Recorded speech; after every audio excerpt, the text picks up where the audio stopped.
We are about to start.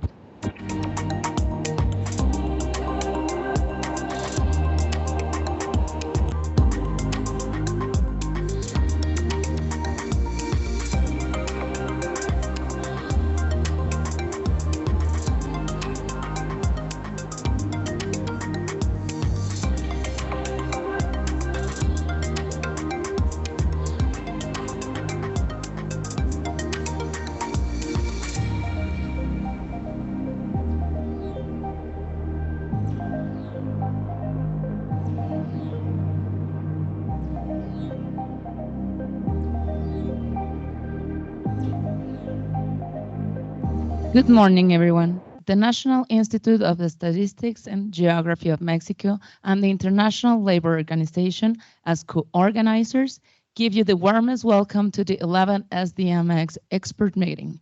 And sincerely, thank you for all your presence, especially for those who come a long way to be today in this room. To begin, let me introduce the authorities with us today. Mr. Rafael Schmidt, SDMX Secretariat Chair from the Bank International Settlement, BIS. Accompanying us remotely, we have Jean-Pierre Poncelet, SDMX Sponsor Chair from Eurostat. Also online, we have Rafael Diaz de Medina, Chief Statistician of Director of Statistics at the International Labor Organization. Also online, we have the pleasure to be Ms. Graciela Marquez Colín, President of INEGI Mexico. On stage, we have Edgardo Gressling, SDMX Technical Work Group Chair and Head of Knowledge Management Solution Unit Statistics at ILO. Abdullah Gozalov, UNZ Focal Point of SDMX, member of UN Secretariat and coordinator of Working Group SDMX and SDG Indicators. Sidesh Viswanath, member of SDMX Secretariat and senior data scientist in World Bank. Mr. Juan Muñoz, INEGI Director of Planning and Informatics Regulations. Now, we give the microphone to Rafael Schmidt so that he can address us. Thank you very much. Dear SDMX colleagues, it is my great pleasure and honor as the chair of the SDMX Secretariat to open this 11th experts meeting here at this fantastic location at INEGI in Aguascalientes in Mexico. And I would like to thank you both the National Institute of Statistics and Geography of Mexico, INEGI, and the International Labor Organization, ILO, as well as the 7 SDMX sponsor organizations for organizing this event. As some of you already mentioned to me yesterday and this morning, and I fully share this, it is truly a relief and a great pleasure to again meet in person after that long period of virtual exchanges only. Although I must say, we managed the period of virtual meetings only quite well. Just as an example, I recall that just the global conference actually reached a participation of 1,000 people, something which we had not before. This is an impressive number, and I think it has only been possible through the latest advances of hybrid and virtual meetings. Also, we have made very good progress on the SDMX standard in many areas during this period, and I will mention a few in a second. But let me first zoom out a bit. Together, we have reached many achievements in SDMX over the last 20 years since the standard was launched. The standard grew in its acceptance and fitness for various use cases, actually beyond what had been originally identified or anticipated. In particular, the standard acted as a catalyst for many of the harmonization and work duplication avoidance efforts in organizations dealing with official statistics. Today, the standard is considered for many users and proved its fitness for providing a backbone for enterprise scale applications. These include data warehousing, data aggregator workflow management, and dissemination platforms across a wide audience.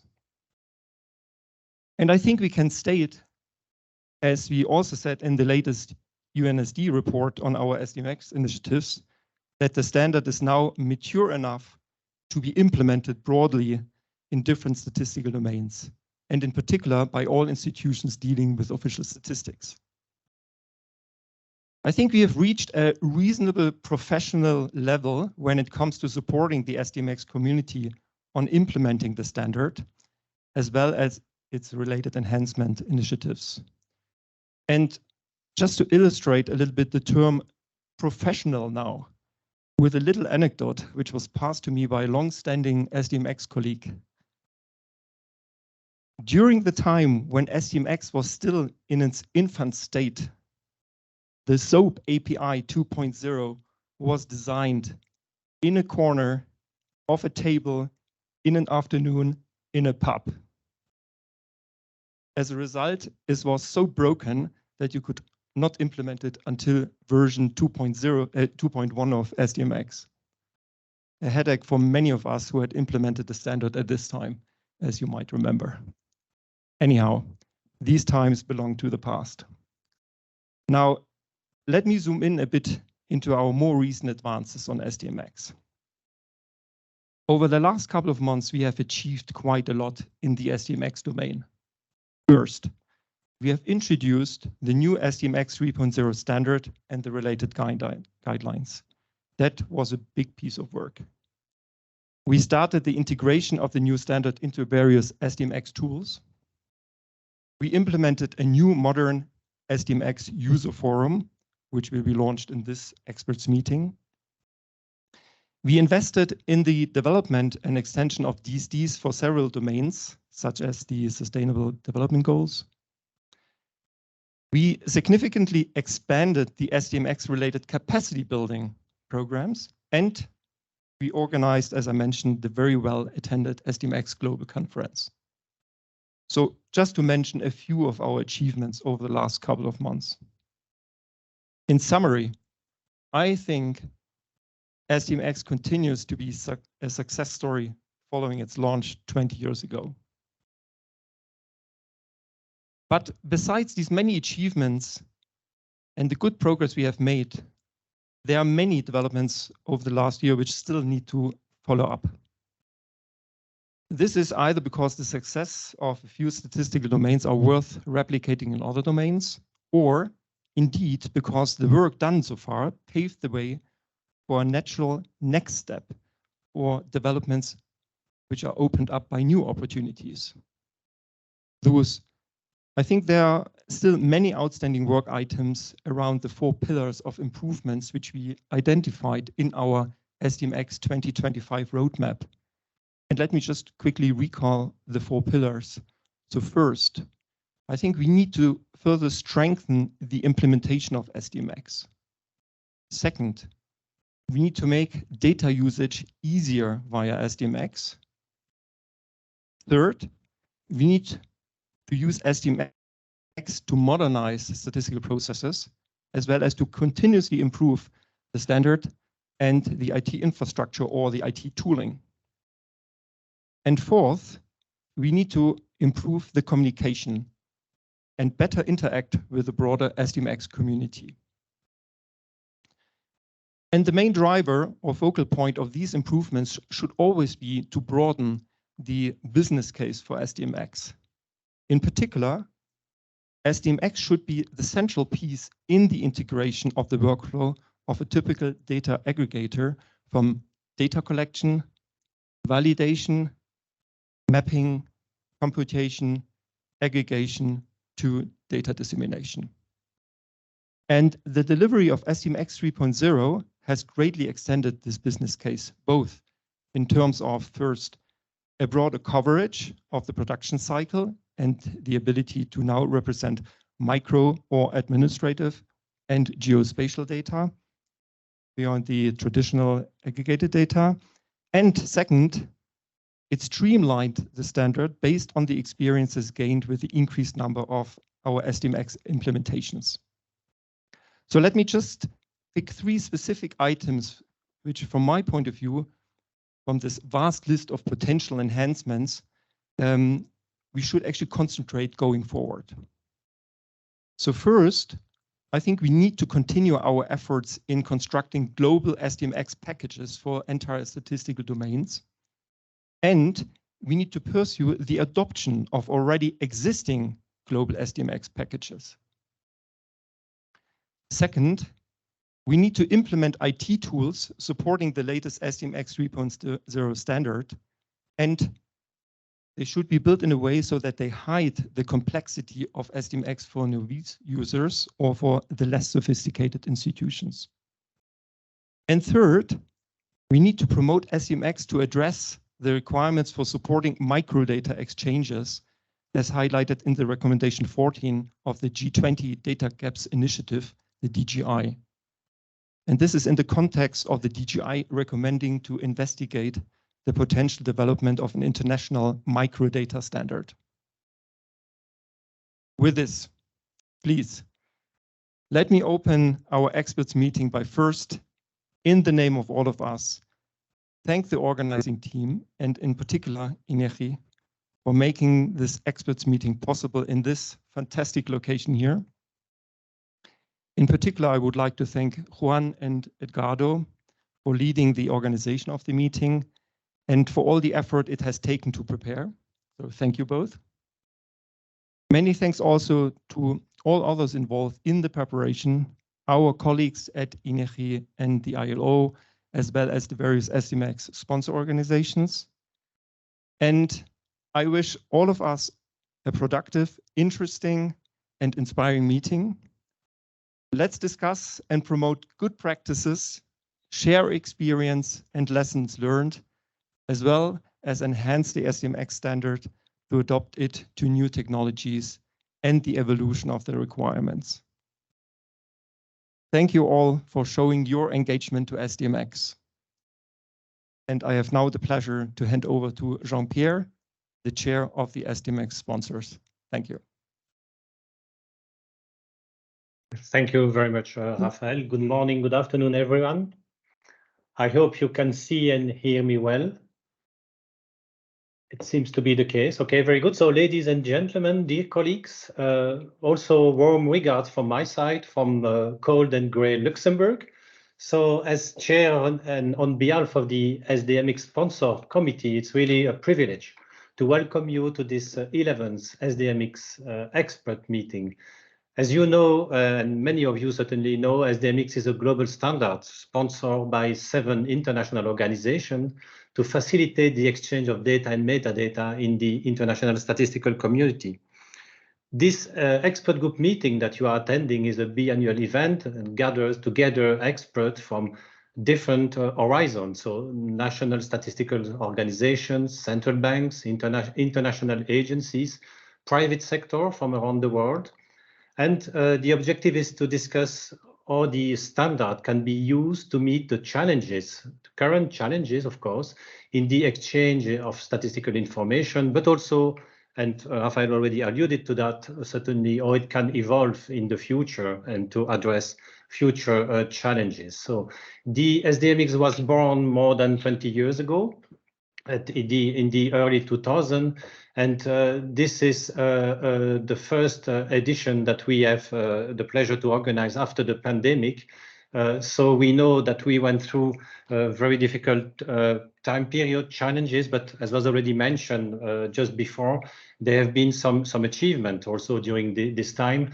And actually, I would really like, although I'm not there with you during those 4 days, I would really like to encourage you to use all the possibilities of this physical meeting to reconnect together, to exchange experience, to exchange practices, and to really enjoy the opportunity that you have to be together and to discuss the important topics that we have on the agenda for this event. So Last year, the new SDMX 3.0 standard was launched. As you know, many organizations have started to implement it, and it will be certainly exciting in this meeting during those days to see what has been accomplished over the last year, and to hear about plans for the upcoming years also relating to those implementation. As Rafael already mentioned, last year, January 2021, the SDMX sponsors developed a roadmap to guide our collective actions until 2025, and this 2025 roadmap is publicly available on sdmx.org and foresee work along the 4 pillars. I will not recall them, Rafael mentioned them already. And it's very, very important that this roadmap doubles down on the sponsors' long-standing commitment to make SDMX easier to use and to expand its usage across statistical domains. So I'm also very happy to announce the fact that today you are going to launch the SDMX User Forum. This will be a key pillar for the establishment of the new SDMX user group. The user group will promote and disseminate knowledge about SDMX by providing support and building capacities on the standard itself and related topics.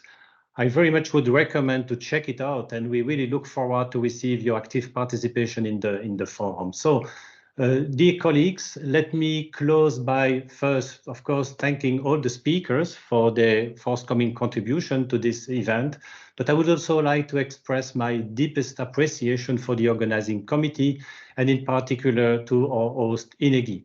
And I would simply now wish you all of us a successful meeting. Many thanks for your attention.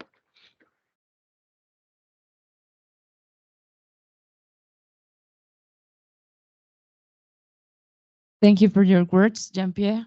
Now let us listen to Ms. Graciela Marquez.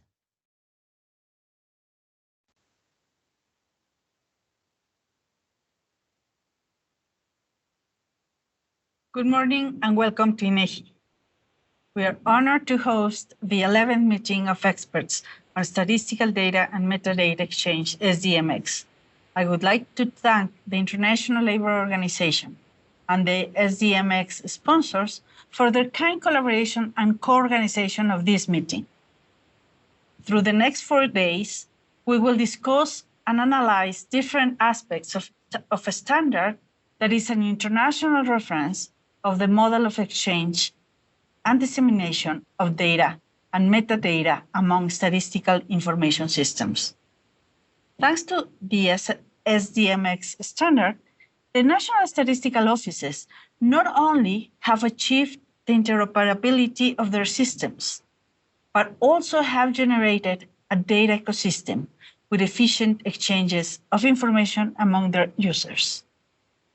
A significant feature of this standard is its ability to introduce innovations in response to the requirements of new users without compromising the stability of the information flows.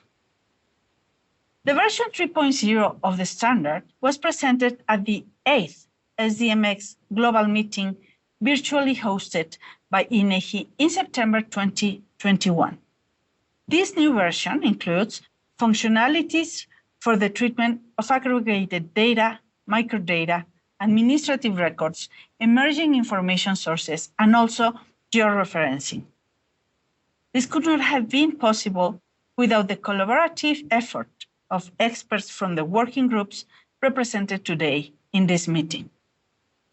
The diversified audience of our seminar, including those who are virtually connected, is an excellent opportunity to share experiences and to identify the next steps for widening the use and adoption of the version 3.0 of the SDMX standard. I'm positive that this will be a productive meeting that would lead to a successful path for the future of the SDMX standard and to a rewarding professional experience for all the participants and their institutions. Thanks to all.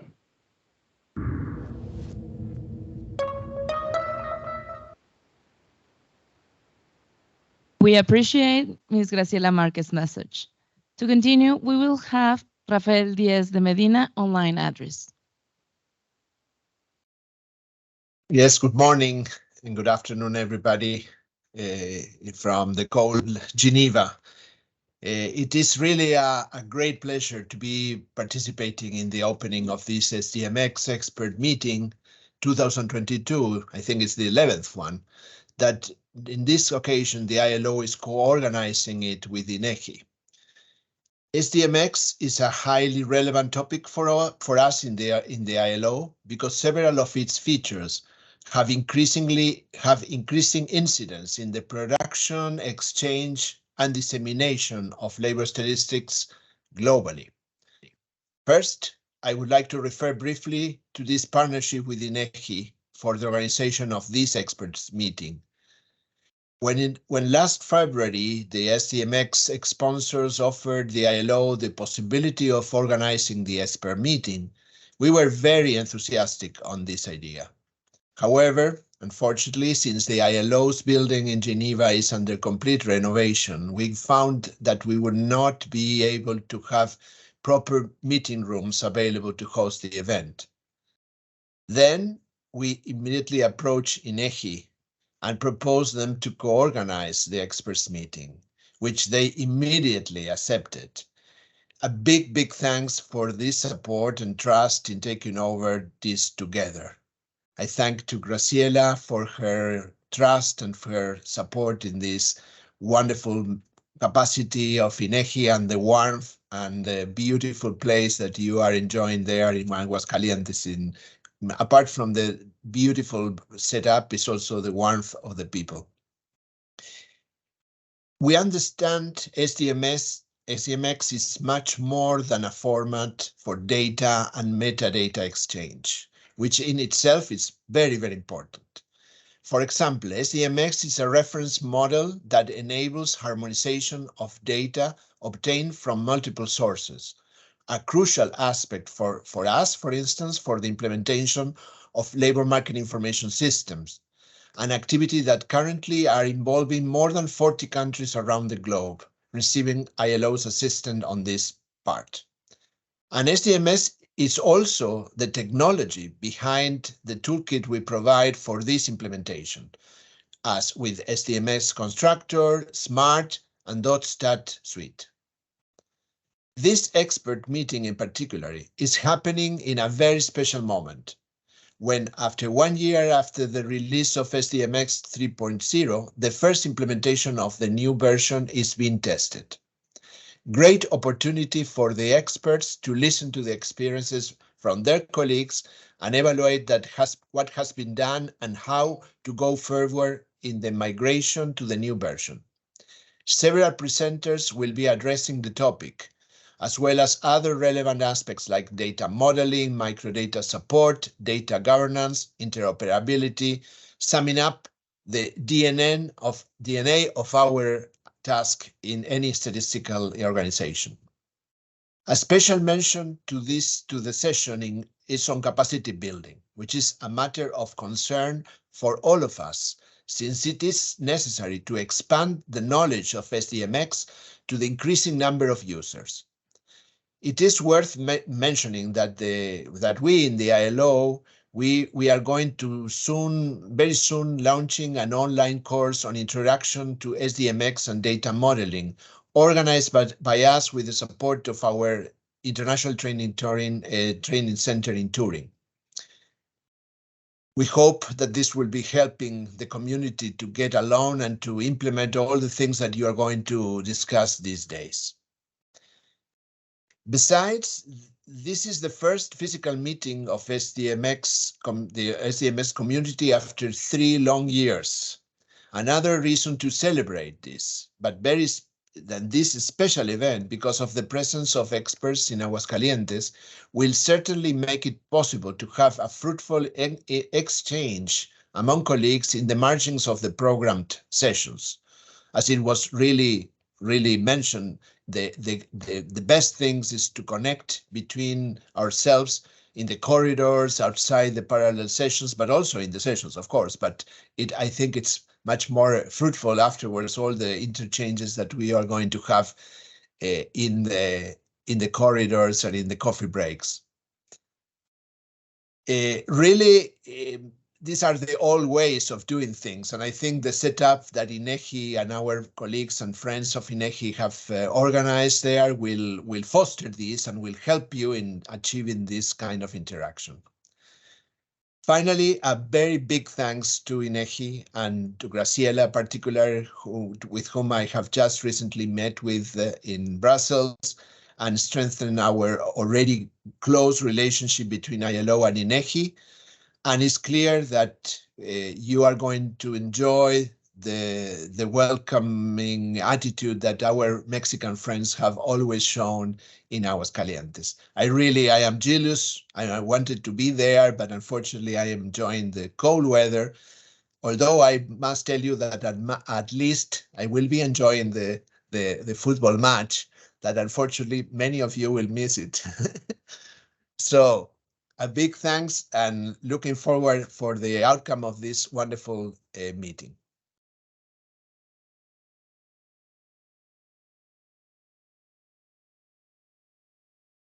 We are grateful for your message, Rafael Diaz. Now we hand over the microphone to Abdullah Ghazalov, who will introduce the SDMX users group and forum. Please, Abdullah. Yes, good morning. Thank you for being here. And first of all, let me express my gratitude to our hosts, INEGI and ILO, who I think put enormous effort into organizing this event, and I look forward to being part of it for the next 5 days. It's always a pleasure to be back in Aguascalientes after 6 years, and it's a great part to see our community together after 3 years. And of course, a big thanks to the SDMX Secretariat, who was instrumental in organizing these events as well. So what I would like to talk about is, I think, a major milestone in the world of SDMX. And I will talk about the SDMX User Forum, which is being launched now. This is the launch. So next slide, please.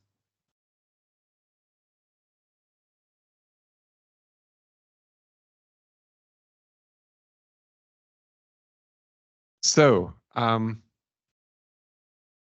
think that we have all been parts of this SDMX world for a varying number of years. I've been part of it for, well, at least 14. And what has been a common issue is it was not easy to find support. I think that I answered many emails over the years on various topics related to data modeling and the SDG data structure definition and the use of SDMX converter and others. But it became clear a couple of years ago that the support in SDMX really needed to be improved. And so the sponsors made a decision to launch an SDMX user forum and SDMX user group. So what's the SDMX user forum, which we have just launched? It's a community which is open, inclusive, and whose aim is to connect people and share the knowledge of SDMX. This is a forum where you can find answers, where you can ask questions, where you can answer questions from the others, connect with peers. What the SDMX user forum doesn't come out of the blue. It is part of the global network of data officers and statisticians. Next slide, please.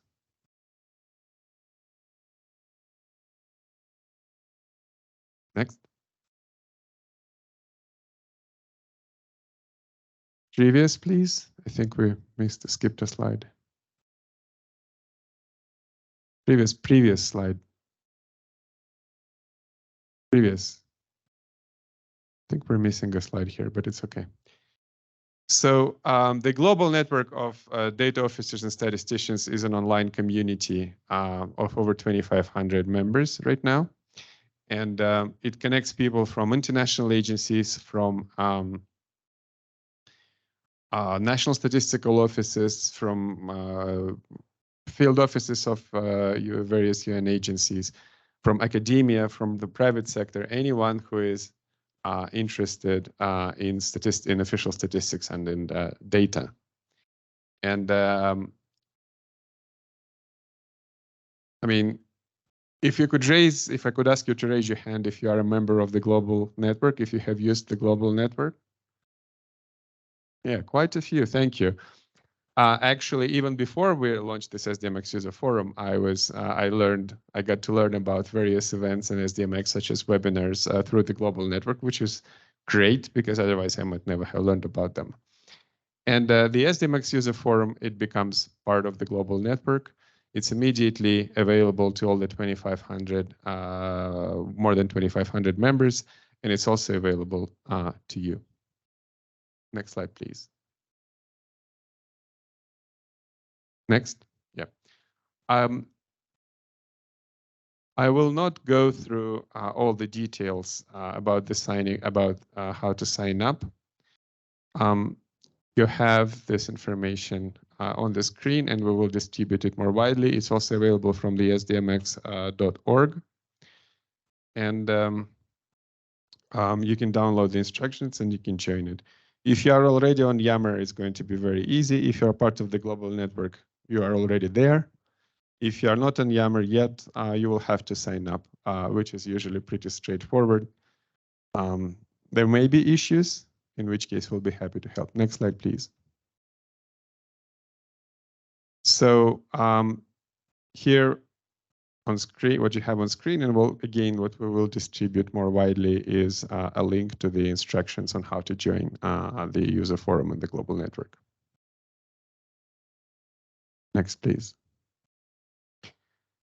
So once you have opened the SDMX user forum, you can join the group, and then you start receiving notifications about postings on the group. There is already some content there. Next.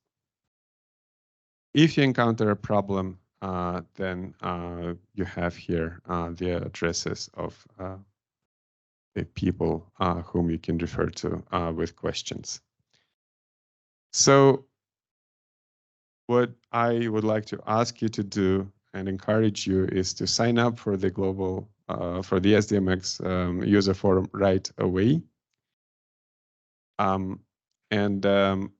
Feel free, as we go through this meeting, feel free to post questions in there. They will be picked up and they will be answered. On Wednesday, in 2 days, we will have a more in-depth introduction to the SDMX user forum, and we will you will have a chance to learn more about this. But in the meantime, do please sign up, ask questions, and find answers, and connect with the others. And in conclusion, I would like to thank our co-lead, Sid, who, along with UNSD, the World Bank, along with UNSD, co-led this effort on establishing the SDMX user forum, as well as my colleague Alex Loshki, who was instrumental in setting this up. I hope that he is online and he can hear this.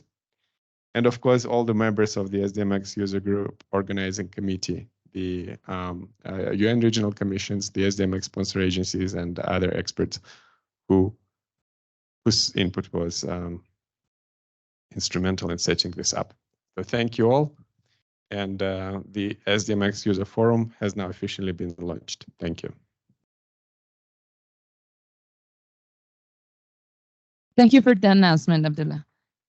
And for the last part of our welcome session, we hand over the microphone to Edgardo Graisling, who give us a brief introduction of our program for these 4 days.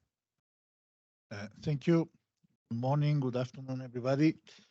Well, first of all, it's a great pleasure to be here once again in Aguascalientes. And of course, I have to start by thanking Neji, Juan, Silvia, all the team.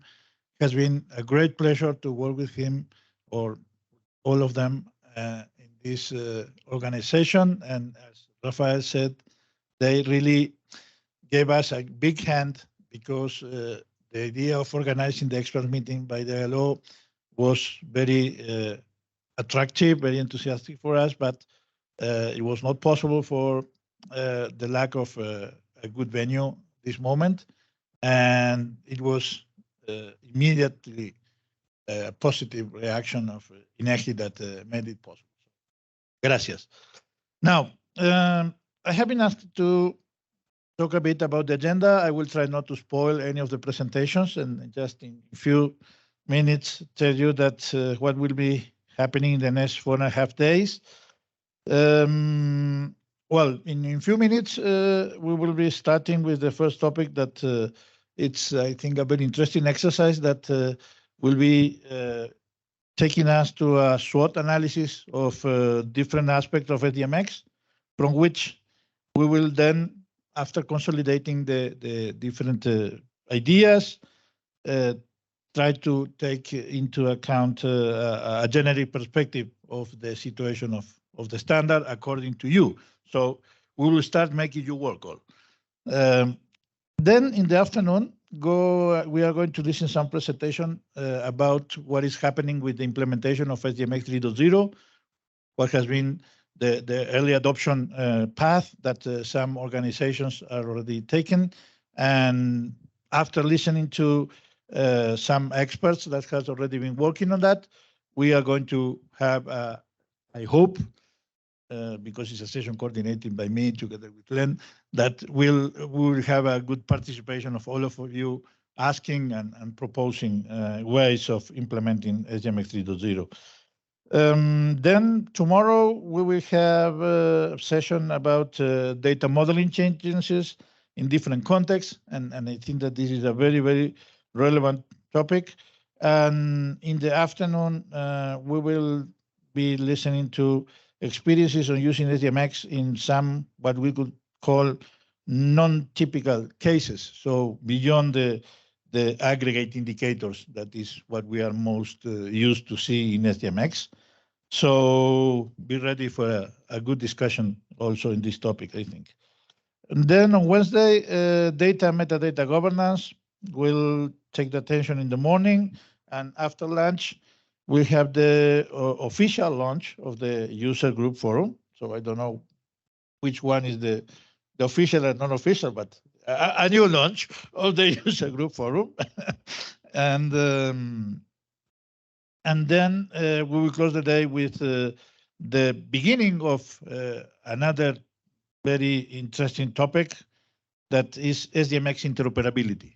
And we will continue on Thursday morning with that. That has been the topic that will have captured the most interest among the presenters of the community. So we will have a number of presentations and good material to discuss afterwards. Then after lunch, we have the wrap-up session, and we will be closing the event. So you can see we will have a very, very crowded agenda. And actually, I hope that we will have good interaction, not only from this stage to this direction, but in the most important part will come from this side of the room. So thanks again, and I think that we have talked enough. And the only thing I think is Sylvia will have some housekeeping announcements, and we are ready to start with the expert meeting now. Thank you. Thank you, Edgardo, for the announcement. We want to thank those who joined us for the opening ceremony. We also have a couple of announcements for you. We remind you that the tickets for the launch for the 4 days and the Wi-Fi passwords are at the back of the badge.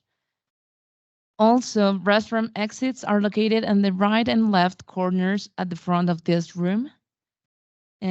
Please, to continue with this, we ask you to go to the pond area located outside this room for the group photograph. Please don't leave the room with your headbands. You are invited to leave them on your place for the next session. After taking the picture, if you have time, there is coffee break back in the hall. And please be back on time in this room to start session 1 at 11 o'clock sharp. The panelists are reminded to be on stage at and 10:55 sharp. Thank you very much.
We begin with session 1, SDMX SWOT analysis, organized by Siddharth Kaushik, Senior Data Scientist in World Bank, and David Barakla, Smart Data Practices Manager, OCD, and the Chair of the SDMX Statistical Work Group.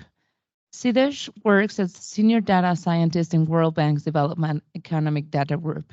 He leads several multi-agencies partnerships and initiatives like SDMX and the World Integrated Trade Solution, WITS. He has been in SDMX Secretariat for the last 10 years. David Baralo is a Smart Data Practices Manager at the OECD, leading the SDMX modeling team. He has been involved in IT system development for 30 years. David is chair of SDMX Statistical Work Group and is also a member of the Modern Stats Standards Working Group. We give the floor to Siddharth, who will give introducing the topic. Hello. Good morning, everyone, and bienvenidos to the 11th SDMX Experts Group meeting. As you heard today morning, that SDMX is not exactly 20, but 21. We started in 2001 and 2022. SDMX is 21 years old, so it's a full-fledged adult now. So it started as elementary school with version 1, modeled around to version 2 for middle school, and with version 3, so version 2.1, it went to high school, and with version 3, it's undergraduate, and now it's ready to get into the job market. So we need all your help to understand SDMX, to share your experiences on the strengths, weaknesses, opportunities, and threats of SDMX. Like each one of us have gone through a journey of implementing SDMX in various roles, either as a project manager, or as a data modeler, or as a systems developer, or as a tool developer. We all of us have played various roles, and we all have our own vision, our own version of what are the strengths for SDMX, what are the weaknesses, what are the opportunities, what are the threats. And just to give you, like, I think a lot of people can think about the strengths, weaknesses. For opportunities, you can think about things which you could not do. And for threats, it could be like current weaknesses, which could become a bottleneck and a threat for SDMX. Or even some of you may have tried other standards like DSPL or DDI or frictionless data, and then decided to do SDMX or a combination. So I want each one of you to start thinking from your perspective, because this is going to be a session where everybody in the floor is going to participate very soon. So I want all of you to have your thinking caps on and start thinking about how SDMX has played a role in your life, and from your own perspective, what is the strengths, weaknesses, opportunities, and threats of SDMX. But before we start the SWOT analysis, we're going to start with a short presentation by Otis Bath, the Deputy Head of Sustainable Development Goals Data of the UK Office for National Statistics. Otis is responsible for the development of the UK National Reporting Platform for SDGs and developing OpenSDG, an open source free-to-use platform for reporting and disseminating SDG data. He has helped to develop SDMX output for the UK platform and work collaboratively with partner countries to help report their SDG data with their open SDG software, including in SDMX. Over to you, Otis. Thank you, Sid, and thank you for such a lovely introduction there as well. So good morning, everyone, and first and foremost, thank you very much for welcoming me and for allowing me to present and talk to you today about OpenSDG and SDMX. I've received an incredibly warm welcome in every sense of the word in joining and coming to Mexico for the first time. And today, hopefully, I can talk to you a little bit about an interesting use case of SDMX and how we've implemented it in the UK, but also with a number of different other organizations and countries. Just share my slides, please, just so they're visible to everyone. Thank you very much.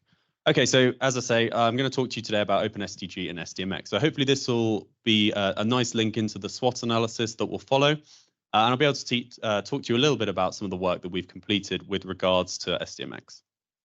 So first of all, a quick run through of what I'm going to look at.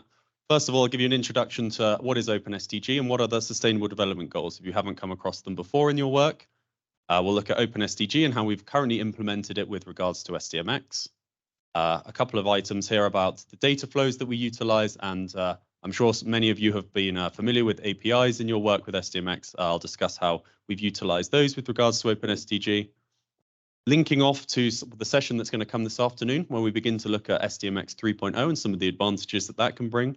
So I'll have a brief discussion in terms of how we can look at implementing that into OpenSDG. And then finally, linking off to the sessions that are going to follow, we'll have the SWOT analysis. And this SWOT analysis will refer directly to OpenSDG and SDMX. So first and foremost, a bit of background. So what is OpenSDG?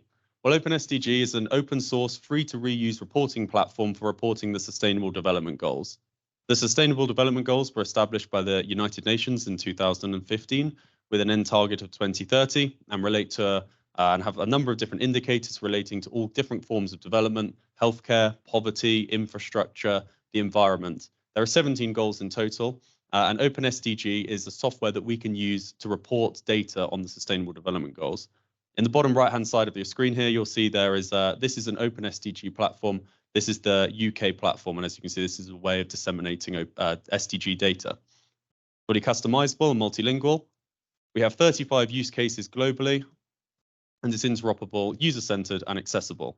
So if we begin to look at some of the use cases of OpenSDG, you can see on this map here, these are all the use cases that we currently have of OpenSDG. There are a number of countries, a number of subnationals, and also some users outside of SDG. So I ask you today, if you don't see your country on this list, is this something that you could consider doing? Is this something that you'd be interested in doing? I'd be more than happy to pick this up with you after today's session. So the basis of today is to talk about OpenSDG and SDMX. So OpenSDG can be used to report and disseminate SDMX data. So there are a number of OpenSDG countries that are currently implementing SDMX: Ghana, Kyrgyzstan, Laos, Nepal, Rwanda, Tajikistan, and of course the United Kingdom. And one of the advantages we have here is that it can utilize either the global UNSD DSD or a custom country DSD on OpenSDG. And as you can see, data is available to view, download, and export. And then this SDMX data can be uploaded to the SDG labs. And you can see an example of this in the graph at the bottom right-hand side of your screen, where we can use the SDG labs to begin to examine some of the discrepancies between national and global data and begin to understand why that's the case. So if we're thinking about the data flows that we have, how we utilize SDMX data with OpenSDG, one of the key strengths is the variety of inputs and outputs that we have. So if we first look at the data, begin on the left-hand side at the top. So as I say, the country SDG DSD, you can either use the UNSD DSD, the data structure definition, or you can use your country custom version for reporting your SDMX data in OpenSDG. It is able to simply disseminate data. If you input SDMX data, then it can output SDMX data. However, further, if you look at the bottom, we have this DSD compliant CSV. So if your data is compliant with the data structure definition, you can input it in a different format. So for instance, in a CSV. And you can also draw data in via an API, which I will discuss later when we begin to look at APIs and how they relate to OpenSDG. The output, or visualizations, you can see your data on the platform in the form of charts, in tables, and in maps. It is output in a machine-readable, standardized format. As I say, you can have your data being available to output in SDMX as well as input. And then also we have the data output that can be available for download. And likewise, when we begin to think about the metadata and how we can utilize SDMX for our metadata, well, we can input an SDG compliant metadata structure definition. The OpenSDG platform can disseminate data in SDMX, but also as you look on the bottom left-hand side of the screen, you can see that you can also input your metadata in a very user-friendly Word macro form. And basically, OpenSDG is a really nice software that simplifies the flows of data, allows you to put in either a compliant SDMX data or a compliant different format. So for instance, the CSV or the metadata template, and it'll output it in SDMX, which you can see on the right-hand side. The metadata is visible on the platform. It comes out in a machine-readable format, and also you get this SDMX output. So now I'm going to talk a little bit about APIs. So I'm sure many of you have utilized APIs in your work before, but in case anyone hasn't, an API is a piece of software that allows two different applications to talk to one another and to automate processes.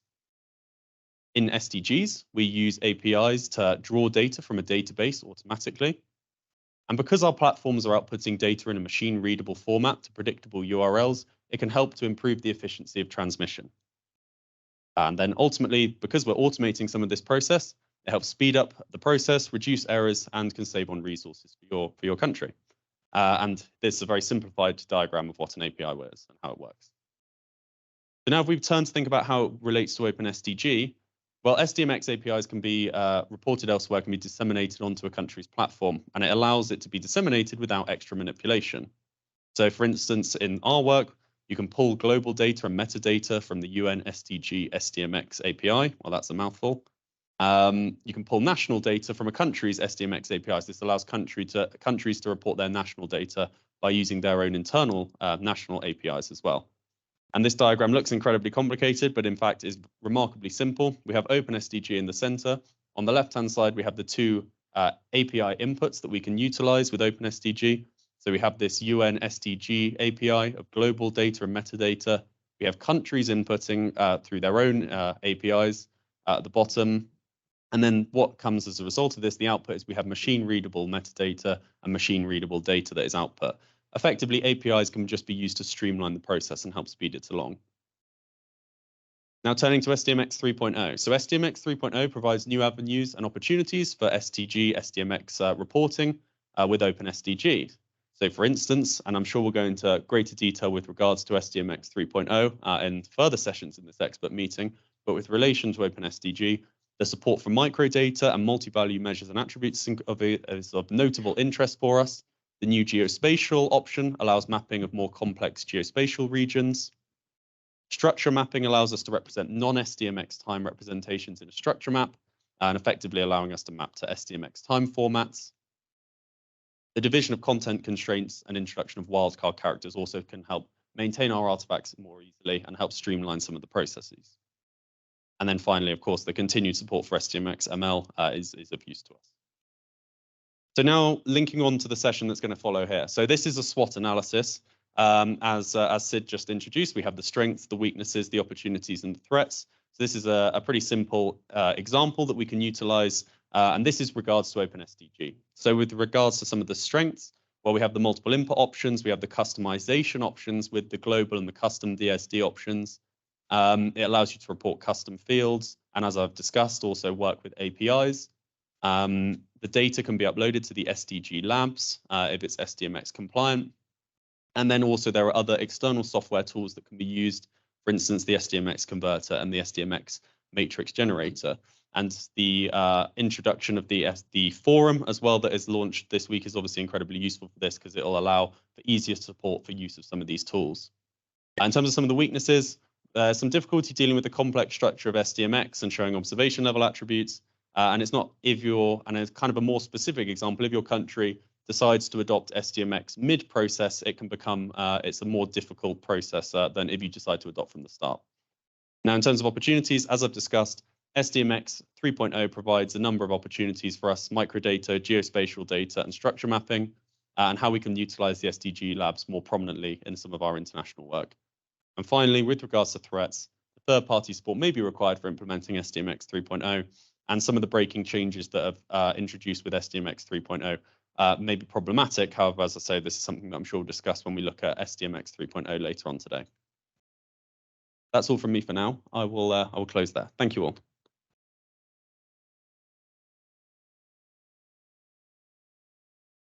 Thanks, Otis, for the wonderful presentation.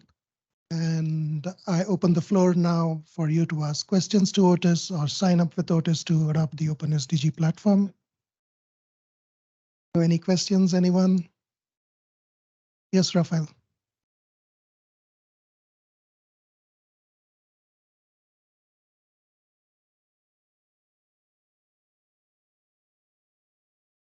Thank you very much for this very interesting presentation. And congratulations to all the work which you have achieved. Quite impressive. One question from my side, you mentioned this SDMX, the SDG data lab, but you didn't say much about this. You just mentioned that it would be interesting to utilize it in, let's say, a wider context or utilized by more international organizations. Can you just maybe explain a little bit what the data lab exactly is and how people could use it, etc. Thank you. A very good and valid question. So the the SDG Data Labs is a resource that has been comprised by UNSD, and effectively what it allows countries and countries to do is they can upload their data and their metadata, their national data and metadata in SDMX, and what it allows you to do is to compare then with the data that is provided by custodian agencies. So I showed very briefly on the slides that there was a graph, and there was the national data and there was the global data, and effectively what the Data Labs allows us to do is it allows us to look between the national and the global data that we've provided and look for discrepancies. And then we can utilize the metadata that we've also uploaded to begin to understand, well, why have some of these discrepancies emerged? Now, there's obviously been, the SDMX is incredibly useful for this because it allows us to have all of our data and our metadata clearly structured, and we can begin to identify why some of these discrepancies have emerged. And there are a number of countries who've already begun to look at these discrepancies and look at the SDG Data Labs. However, it's something that certainly in the UK we're considering doing over the coming months and are interested in. I'm sure there are a number of other countries as well who are looking at doing this in the future. Any other question? Anyone on the floor? Yes, Jonathan.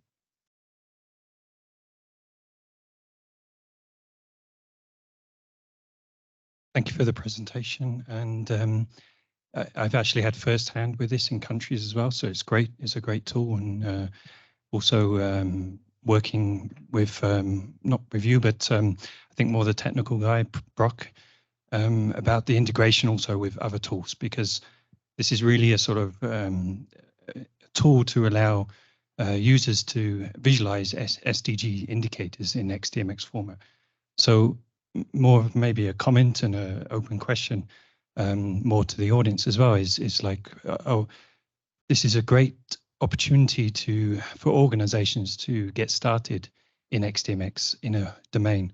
But as we know, statistical organizations have many domains they cover, and also they have normally SDGs is out of maybe one area within the organization, or even not even in an NSO. It could be in a, the Prime Minister's office or somewhere else. So how do we then take this and build on these types of initiatives to actually expand beyond the SDGs and actually have XDMX sort of covering all the data domains, and actually capacity building and suitable skills within the organization to deal with this other data? Yeah, it's an interesting point. It's perfect. It's completely right, I think, as well, that we need that this is just one use case and one implementation where we have with regards to SDGs, but obviously what we want to do is to incorporate SDMX more widely. OpenSDG is a platform that can incorporate a number of different data and metadata formats, including SDMX as well as others. And we've had implementations outside of SDGs, but ultimately I think why this meeting is really important and why it's so valuable is because we're bringing people together from different countries, different organizations, different fields and disciplines as well. And that's ultimately where the value of a meeting like this comes, is because we can form those connections between people, and we can begin to explore how we can use SDMX more widely and increase the value of SDMX, not just within the work that we do, for instance, with regards to SDGs, but across all different fields and disciplines. Yes, Abdul, I think we have time for one last question. Yeah, not so much a question as a comment and follow up on Jonathan's comment. I think that what we see is there are different use cases for dissemination and visualization. There is a very strong use case for creating a data warehouse, a place where an organization can publish all of this, all of their statistical data, where all of them can be easily queried, can be joined, can be transformed together. Very strong demand for that. And products such as Fusion Registry and .stat and eStat Data Toolkit, I think that they're responding to that demand. But at the same time, there is also strong demand for, I would say, domain-specific visualizations, because a generic data warehouse such as those I mentioned, it is generic. Yes, you can customize it. Yes, you can improve the visualizations, but when it comes to specific domains, more can be, can be done to improve the visualizations to the user. For example, if we're talking about the SDGs, all the goals and targets, all the meta information that goes in there, and legislation and stuff like that, all of that can be brought on the same website, not just data, but also metadata, where you can easily find data by the goal, easily can find comparisons, for example, between the global and national data sets as Otis described, and so on. So there are different use cases. And this is one. The other one is that these two use cases actually work very well together.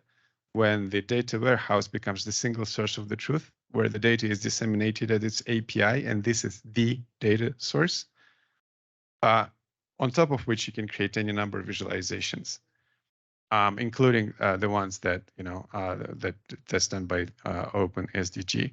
So actually, I think that OpenSDG is a very important development, because this is the first product that I know that is created specifically for a particular global data structure definition. And I can easily imagine that in the future, you will have more similar products for DSDs such as national accounts, balance of payments, and others that you can immediately plug into an API and have rich visualizations which are domain specific, not generic, but domain specific. And I think that this would be a great service to the user. And I think that, again, there are different use cases, but the data warehouse and domain specific visualizations work very well together. Thank you. So now over to David for the next part of the session. Does this work? Yeah, okay. So yeah, so what we're going to do now is to move to the breakout sessions. So we're going to split the room into 4 separate kind of groups to do the breakout sessions. So I'm going to move into the middle to split you all up.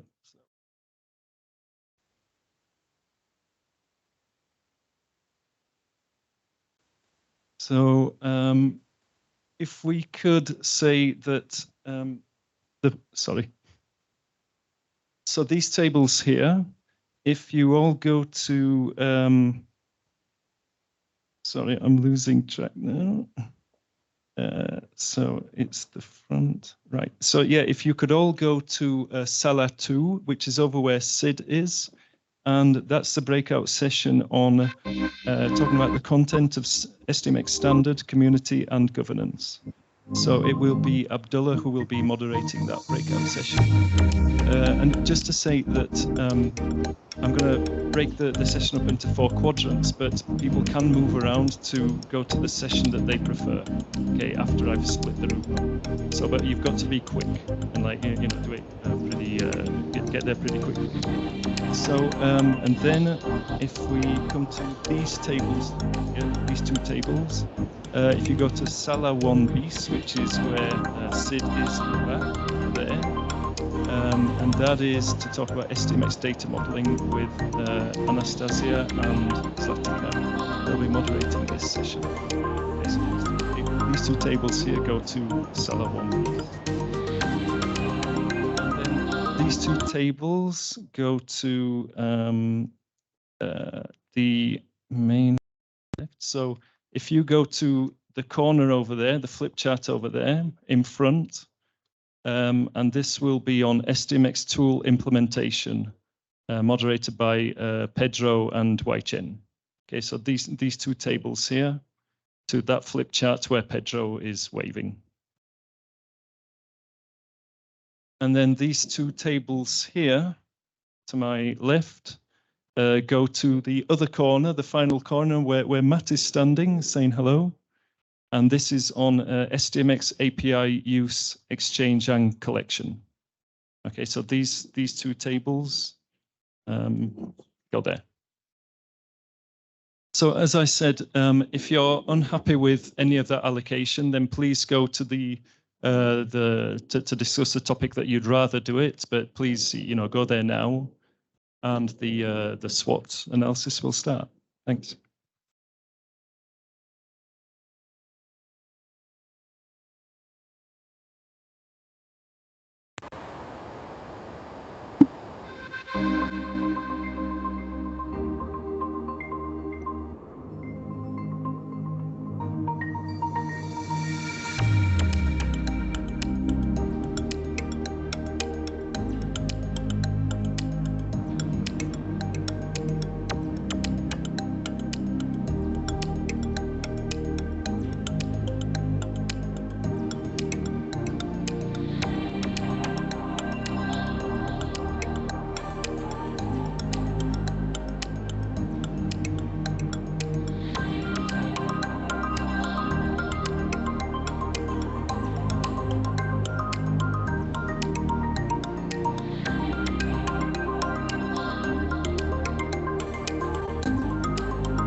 Yes, so if all of the reporters could come up on stage now, and we can, well, report on the breakout SWOTs. Thank you.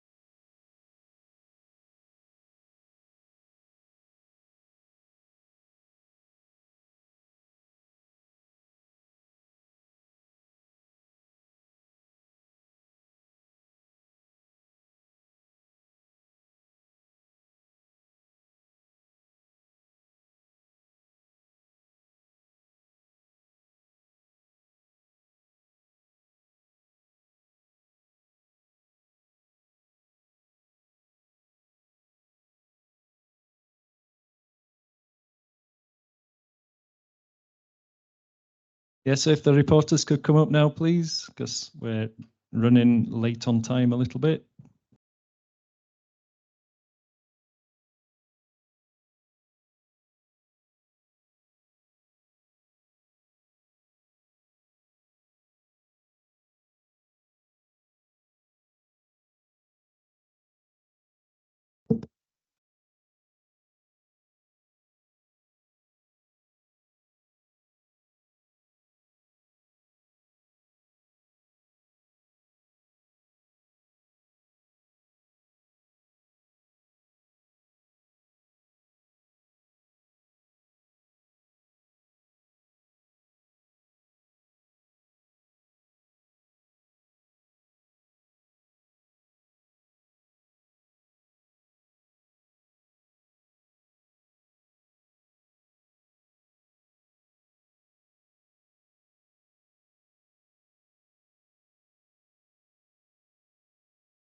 Okay, so well, thanks everyone for the for participating in the breakout sessions. It looks as though it went really well. So I guess we'll find out now. So what we're going to do now is a brief review of each breakout session. We're going to have a report from each of them. So the first one, if I can start from the far left. So Zlatina will report on the SDMX data modeling SWOT. Please, Zlatina, you've got about 4 minutes. Thank you very much. Also, I would like to thank the whole group. They were very active. I'm starting with the strengths, and then I think I was just summarize going through all of the brainstorming that we did. So the strengths of SDMX, it's a fully fetched model, which we standard for data modeling and metadata modeling, which we said is there since 20 years, and it's used globally. It has a very strong documentation, and we have also a lot of tools around SDMX. Now, when I mention tools, I have to go to the weaknesses, because we have tools which are maybe not very business friendly, and we have a lot of tools which are there on the technical side, on the last stage of the data modeling, when the implementation of the structure should be done, but there is no tooling in the analysis phase, when you need to see together with the business side what kind of dimension, what kind of attributes have to be created. Regarding documentation, as I said, it's a lot, but the weakness is that sometimes it's too much, and this documentation is too technical and not really aimed at data modeling. So if you have newcomers, then for them it's quite difficult to, or they need a lot of time in order to get into the terminology and all of the rules that are there for the data modeling. Another thing which was actually mentioned as a weakness is the different languages. So this is also a drawback. There is a demand to have data modeling using different languages and using different alphabets, and this is not there yet. We have also to say that we don't have a single place where we can have information on how to do the data modeling. And this is something that actually our colleagues emphasize. another point was actually the SDMX is only a technical standard, and this is the perception that exists. But actually, the modeling is left out a bit, kind of, in the community. But this is really one of the main points where when you need to implement SDMX. So one should think also about this side of SDMX, and not only on the technical side. What are the threats that we saw are that the model is quite robust and as I said, it's very mature, but it's a little bit slow to keep up with the demand of data, and with the fact that our data, actually features of data and structure of data, is changing very rapidly, also in the context of microdata. Also the governance, we see that it's a threat, meaning that if the data modelers are ready with their new model, the approval of the model actually needs a lot of time. We also see that there are other standards on the market that are actually kind of a threat. They are more dynamic, more user-friendly, and they give features that sometimes are missing in SDMX. So these are actually the main three threats. Thank you. Okay, thanks a lot, Zatina. So if we move to Pedro on the SDMX tool implementation. Thanks, Pedro. Thank you. So yeah, I have to say in our breakout team, we had a lot of participation, so I will try to include everything that we had there. So yeah, starting with the strengths. One of the strengths that we spotted was the reusability. So people have found that the tools, they are great to reuse them in different contexts. Within this is connected that because of this, the implementers reduce costs by reusing the existing tools. And also that they are generic enough that they can serve in multiple domains. Within the opportunities, we found that it's a nice idea that maybe the tools can provide already education opportunity. By using the tools, you can use them to learn SDMX. One of the opportunities, and it's also a weakness, is we need a better communication about the available tools. One example that the colleagues from INEGI were saying that whenever you need to search for specific tools about SDMX, you cannot find it within the official channels of INEGI. They have to search for it somewhere else. So that's a weakness and an opportunity to communicate better on these tools. Now about the weaknesses is that people find it hard to work with different tools, implement them together, so interoperability across the tools. Another one is that while the tools, they focus on the business needs, sometimes they lack on maturity regarding scalability, security, so they are not mature enough in these areas. Another weakness is that they have missing features of the SDMX. And now finally, the threats. One threat is that the speed at which the SDMX model progresses, sometimes we can be in a situation that the tools are not in sync. So they will lag behind the standard. And also another thing is that for participants that have less expertise on SDMX, they can be left out because of not knowing how the standard works or the tool works. So yeah, more or less, that's all we have. Okay, thanks a lot, Pedro. So now if we move to Matt to report on the SDMX API use, exchange, and collection SWOT. Please, Matt. Okay, thank you, David.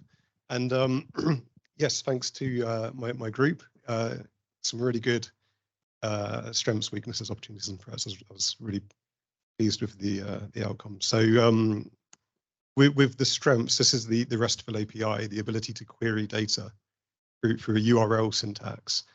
So the strengths here are the fact that the URL is predictable. is documented. If you need to query for annual frequency, you can put frec equals A, and then you get data back. It doesn't matter whose API you're querying. The URLs are always predictable. And what this allows is client software to be written, which is then reusable, because you can actually write software that queries one person's service, and you can use that same software to query another organization's service, even if behind that service there's different stores of data. Maybe one client uses Oracle and another one uses SQL Server.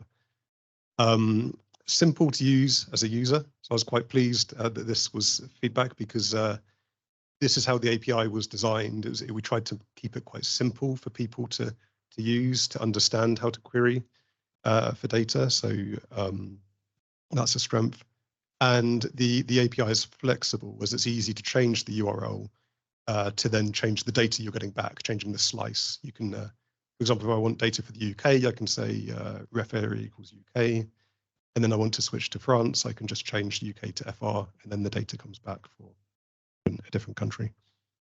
And then the last strength was efficiency gains in having a REST API, because you can actually use kind of like reusable client software and things to pull the data out, to visualize the data. So you gain efficiency by hosting a REST API, because you can start to use off-the-shelf software.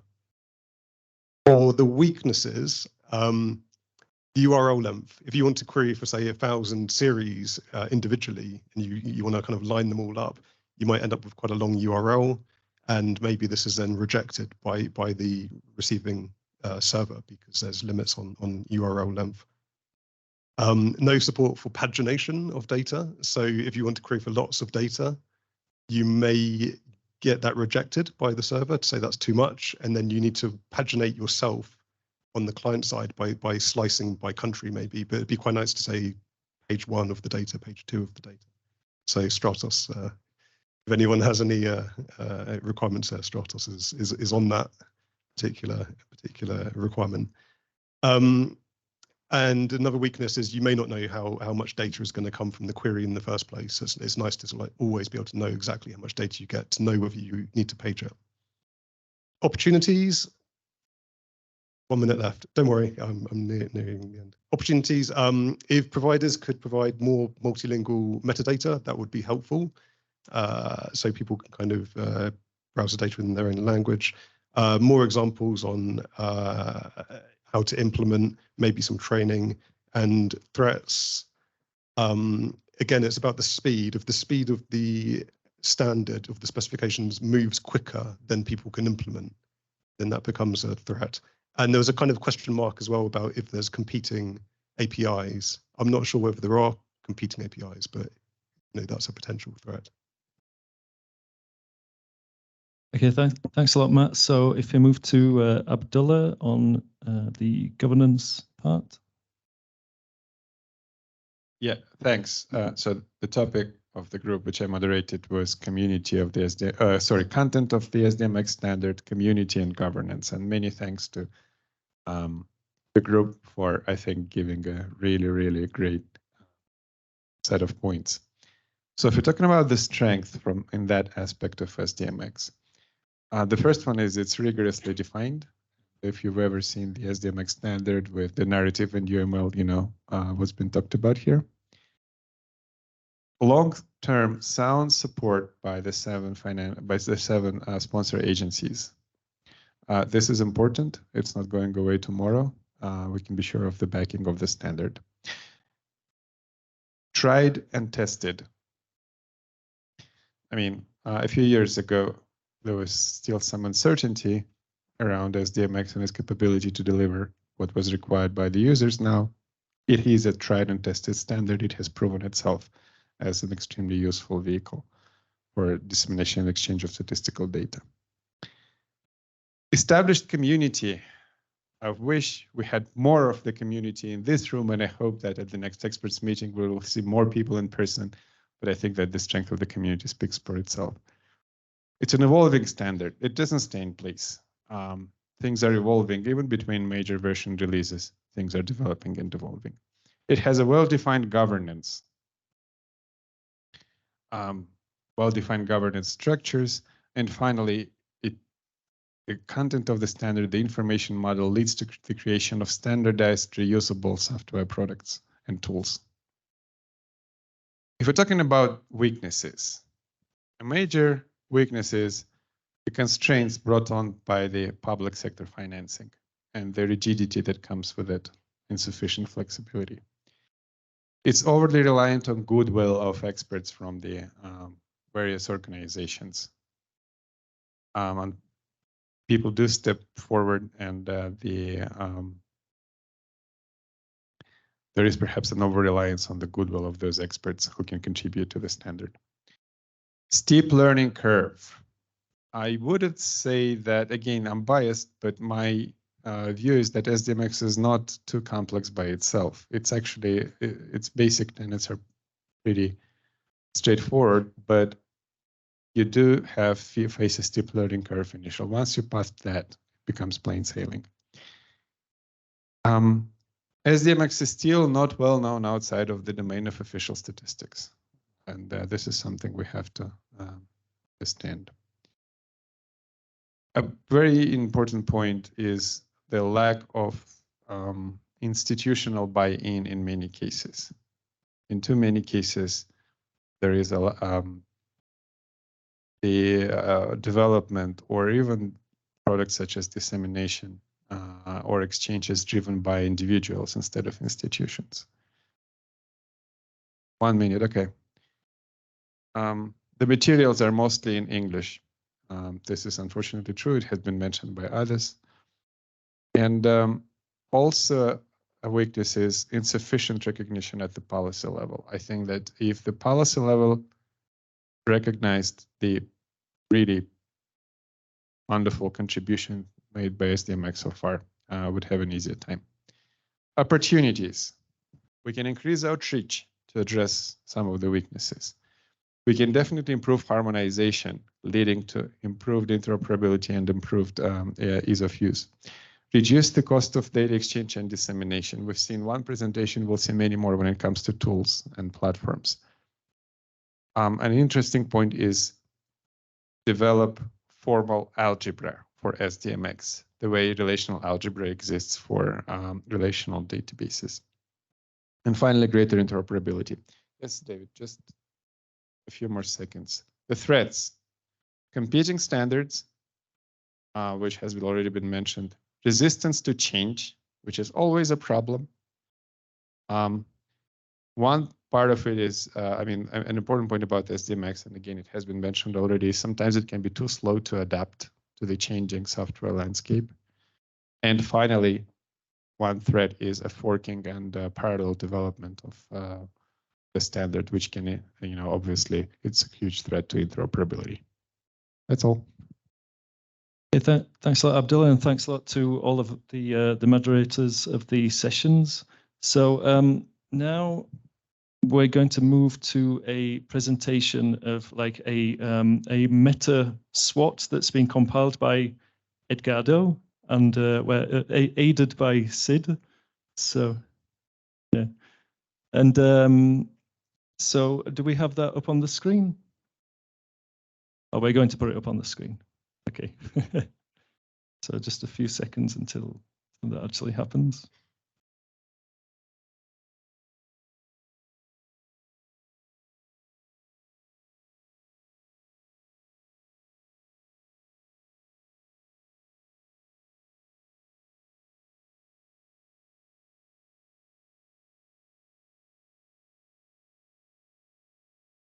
So yeah, so while Edgardo is doing that, so we'll make a presentation of this and then we'll move to like an open floor discussion on it. And we're scheduled to finish at 12:30.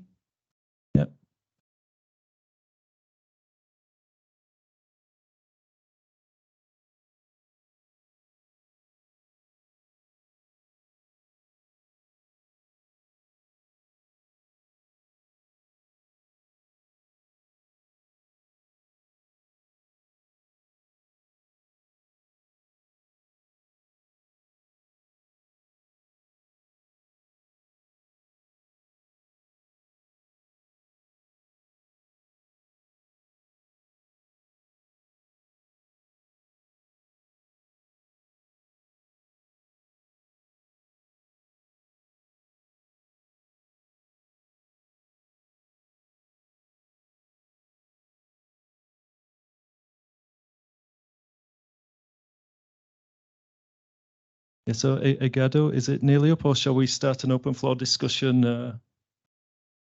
Okay.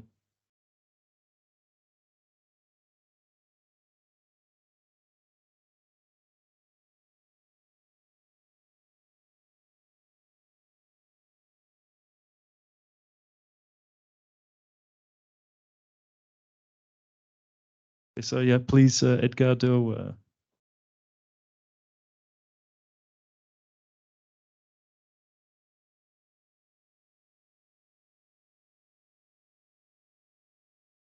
So, well, with the help of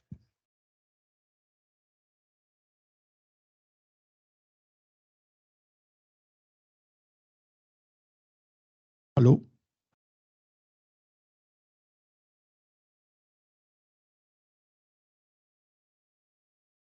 Yes, but I can hear myself. That's the problem.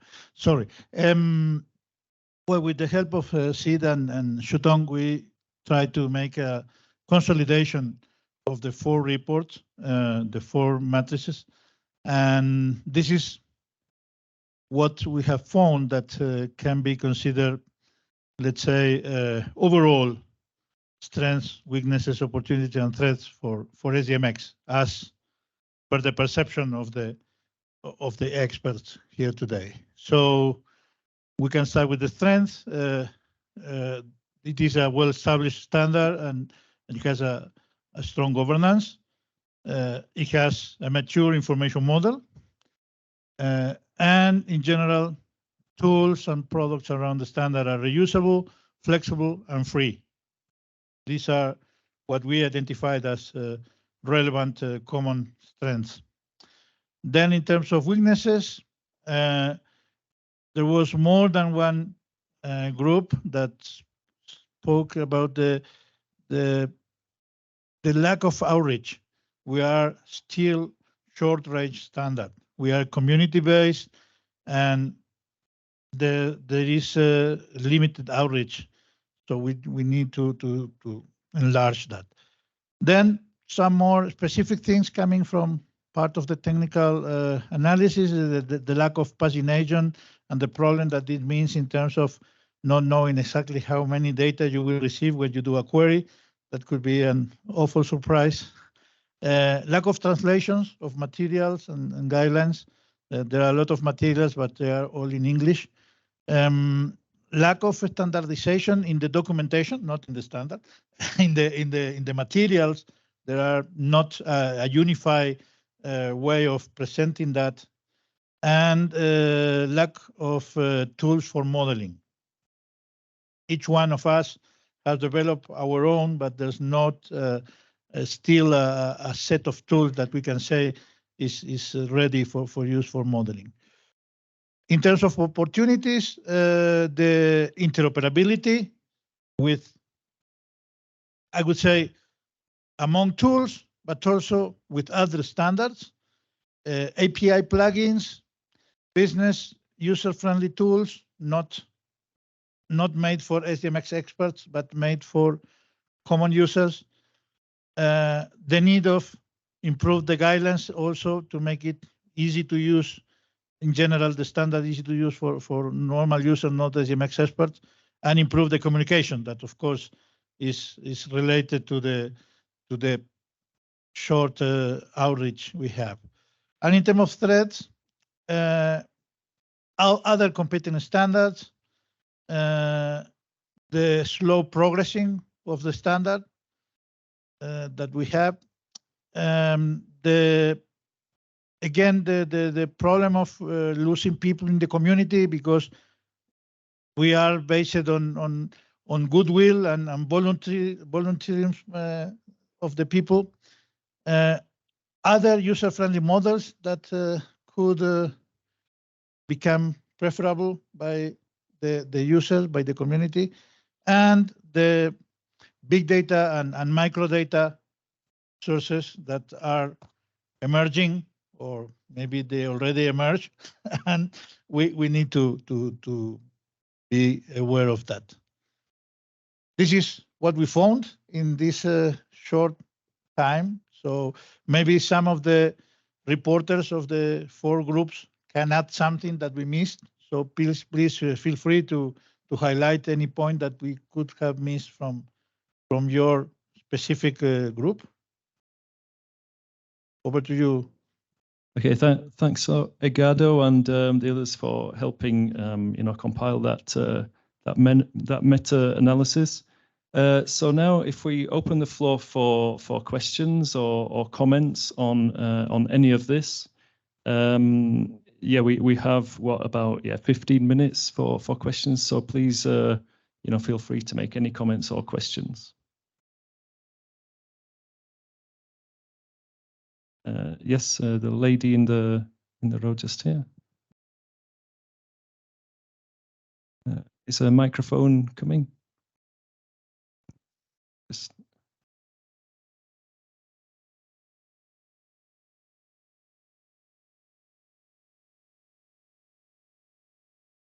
Bueno, yo voy a hablar en español. No sé si entienden.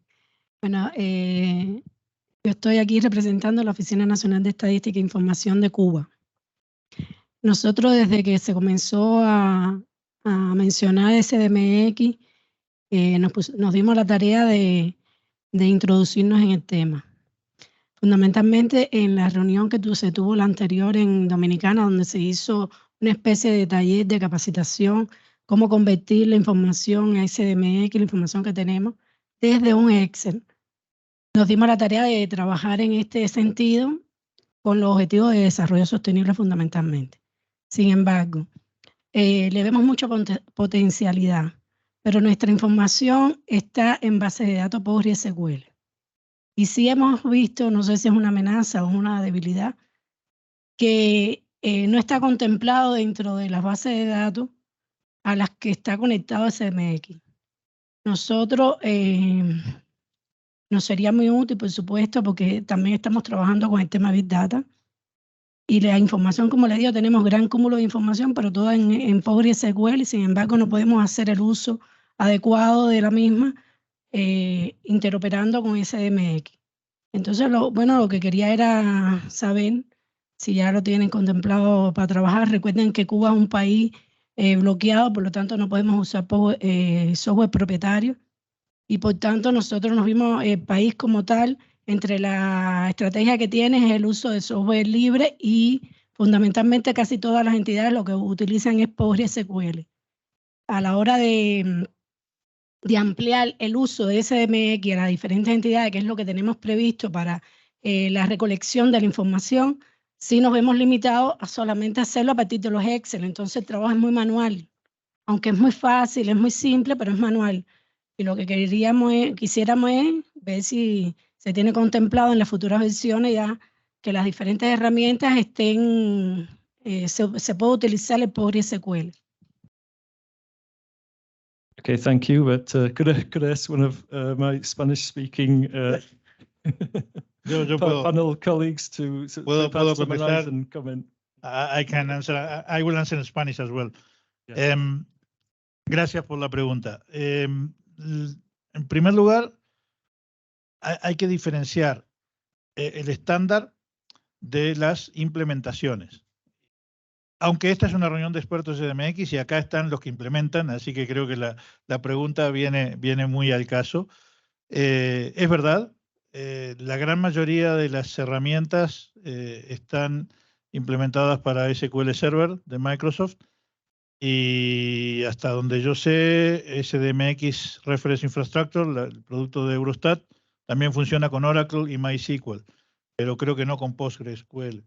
Entonces, sí es una carencia y creo que es un buen punto para agregar en las debilidades, porque me parece que hay que ampliar de alguna forma la interoperabilidad con bases de datos también. Y Postgre es una bastante requerida. Okay, thank you, Edgardo. So, any other questions from the floor, please? Jonathan, please. So, yeah, thank you for compiling that. I saw in quite a few of the boxes, and even beyond the sort of obvious ones around communication. I know this is a a question that's long been on the table, and improve communication. And I mean, we can think about this in even the language translations and things like this. This is a part of the communication of the standards. So is this something that really we should think now? I mean, building on the other things we're doing, like the user forum, and think about a clear sort of path to building this sort of communication skills within the community to actually have a sort of dedicated almost resource that's dealing with this, because there is a lot going on and there is a lot to coordinate and communicate on. And yeah, I just feel that we're missing a possible opportunity here now to actually take it to the next level and take the standard to the next level to address some of these other issues that we have as well. Okay, thanks for the question. Does someone want to briefly comment that from the, from the panel or from the floor? What I fully agree, and it's clear, but the good point is that at least this is one of the 4 pillars of the roadmap. So I think that sooner than later that we have to be addressed by the community. So just a matter of time and resources, I guess. I mean, perhaps Rafael from the Secretariat can say a word on that, but it has been on the table. I think just that SDMX 3.0 in the last years has taken a lot of resources and time from all of us, but will be next in line. Okay, so yeah, Rafael, please.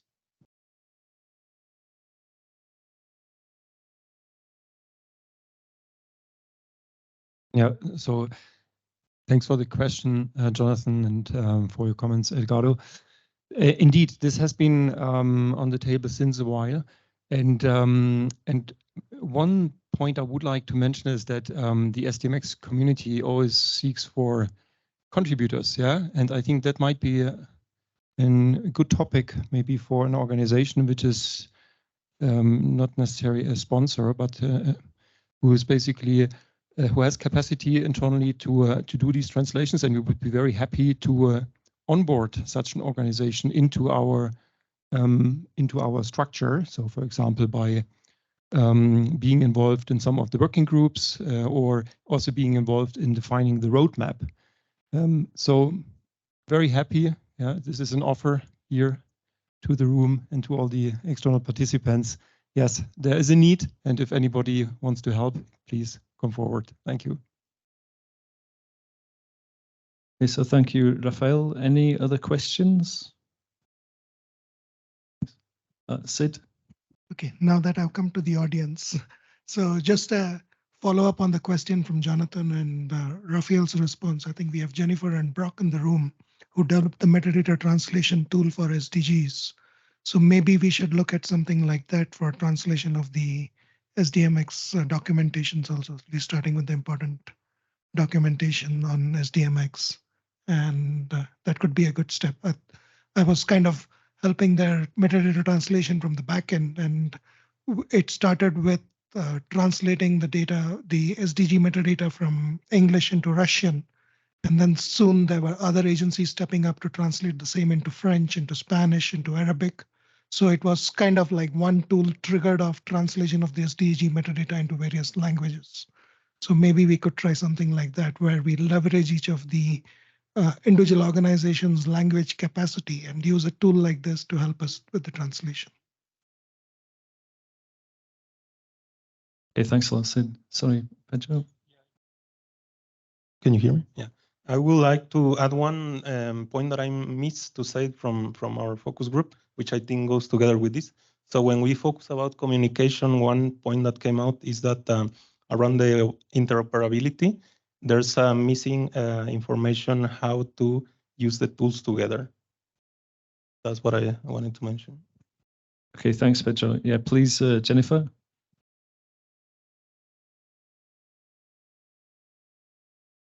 Good morning. Thank you very much. I'm Jennifer Park. I'm consulting today for World Bank. I wanted to add a little bit more content to the discussion of including a communication specialist within this team or inviting them to participate. In addition to the translation of the metadata and ideally the DSD at some point for the SDGs, there's also been a discussion of using our translation process and SDMX in translating other statistical and data information, other manuals. And that might be a way to attract communication specialists from across our data ecosystem. For example, translating SDG roadmaps, in addition to SDMX documentation. This might be a way to get the word out and have a greater application of the use of SDMX in coordinating large volumes of technical information and providing it to a wide user base. So in the future, we might think about ways to better attract and involve communication specialists working with our national statistical offices into this group. Thanks.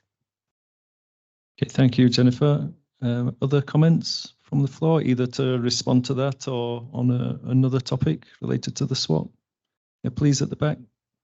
Hello, Michał Zubricki, Head of Standards at BRAG.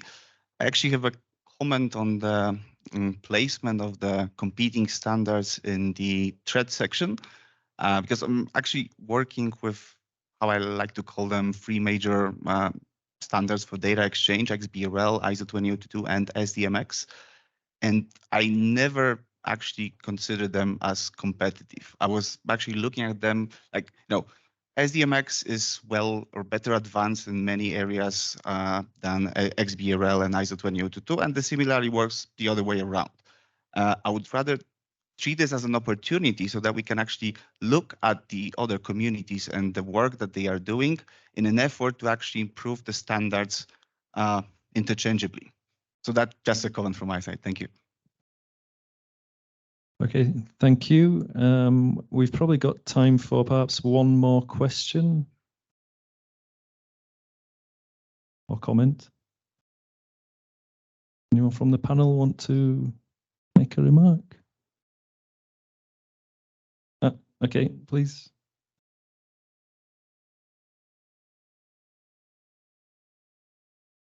Krzysztof Gołębiowski from the Polish Ministry of Finance. I would like to raise the issue of continuity in the tool development or tool usage from the developers or implementers or consumers perspective.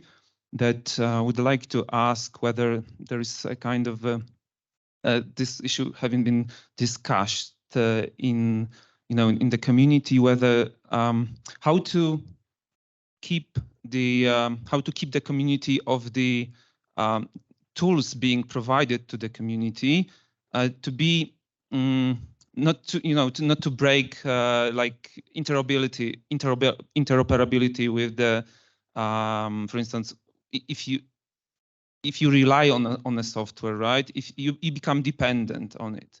So this is like a part of your strategy, a software strategy. It reduces your costs, but on the other side, it makes you dependent. So when the change is like it's huge from the previous version of the tool being provided to you, then it costs you more to adapt to that change. And then like there are like even software providers change over time of SDMX tools. So is there any kind of a plan, a strategic plan to include this issue in the future? I mean, okay, so yeah, thanks a lot for the interesting questions. So Abdullah, I think you want to respond to that, and then we've probably got to close. Yes, very quickly. We do have some experience trying to migrate data produced by various tools into SDMX, and it's always a challenge. And what we realized and what we strongly encourage is reliance on standards instead of tools. And I think that SDMX actually offers a very good way of doing just that. Because if your data is in compliance with SDMX, yes, you may become dependent on a tool, but this dependence only goes so far, because you can't literally pick that data up and migrate it and start using another tool with it. So I think that actually this is a strength of SDMX. However, where I realize where there is a recognition that there is an issue is the interoperability of the tools themselves, and a threat of forking, which was identified in the group on the SDMX content. This is recognized, and I think that there is a new initiative soon to start, which will further facilitate interoperability among the SDMX tools and will improve the situation there. Thank you. Okay, so I think that we're going to have to close here, unless there's one very, very brief comment or question. No, okay, so I'll sum up. Is that okay, Sid? Okay, well, I mean, the main conclusion from this is that, of course, we can't like decide on any like concrete actions from this analysis, because we've only just done it, and that will be, you know, quite soon, I think. But what we could say is we'll take this analysis forward, yeah, and we'll look at it and then see, you know, perhaps in the secretariat or the various groups, you know, how we can actually use the you know, what we found with the various linkages that were highlighted in this analysis, and that could be very, very useful, I think. I mean, I saw that there were various comments on the communication aspects, and particularly the translation got quite a lot of interest. You know, there were quite a few people commenting on the how to improve the translation aspect. And the final question on, I think, you know, lock-in and the integration of tools, you know, and moving forward to perhaps, you know, another kind of aspect of the standard, or when the tools evolve. But in SDMX3, I think we took a lot of care, you know, trying to make sure that it was as backwardly compatible as possible. Although there are things, you know, that have changed that will come at a cost, you know, of implementing, or at least a short-term cost. But so perhaps we could look at some kind of like, you know, SDMX3 implementation roadmap, you know, to see some best practices on how to do that. But yeah, so I think I'll stop here, and I just want to thank all of our individual SWOT moderators, also Sid as well for being my joint moderator of the session, and Edgardo and his assistants in doing the meta SWOT as well, and of course all of you for participating in the SWOT. So thank you very much. It's been a very interesting and useful session. Thank you.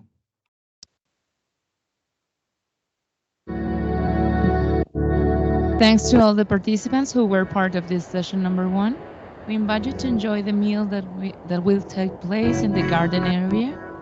And we remind you that the session 2 implementation of SDMX 3.0 will start 2 o'clock. And a reminder is issued to the panelists of this session to be in stage at 1:55. Thank you very much, and bon appetit.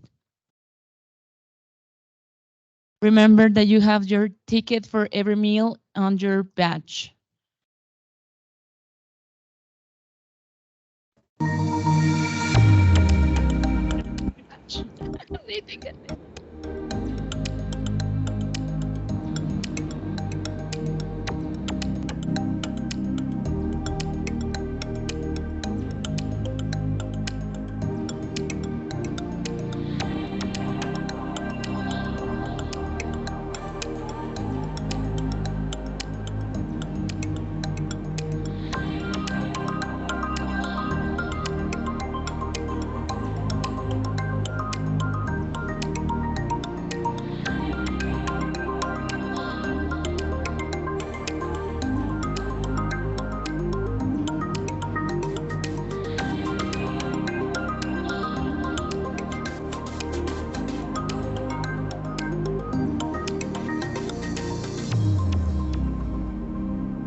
¿Qué hacer ante una situación de emergencia? Estimadas y estimados usuarios de las salas y personas visitantes a las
We will begin with session 2, implementation of SDMX 3.0, organized by Edgardo Gressling, TWG, Chair, Head, and Knowledge Management Solution, Unit Statistics, ILO, and Glenn Tice, Program Manager, BIS.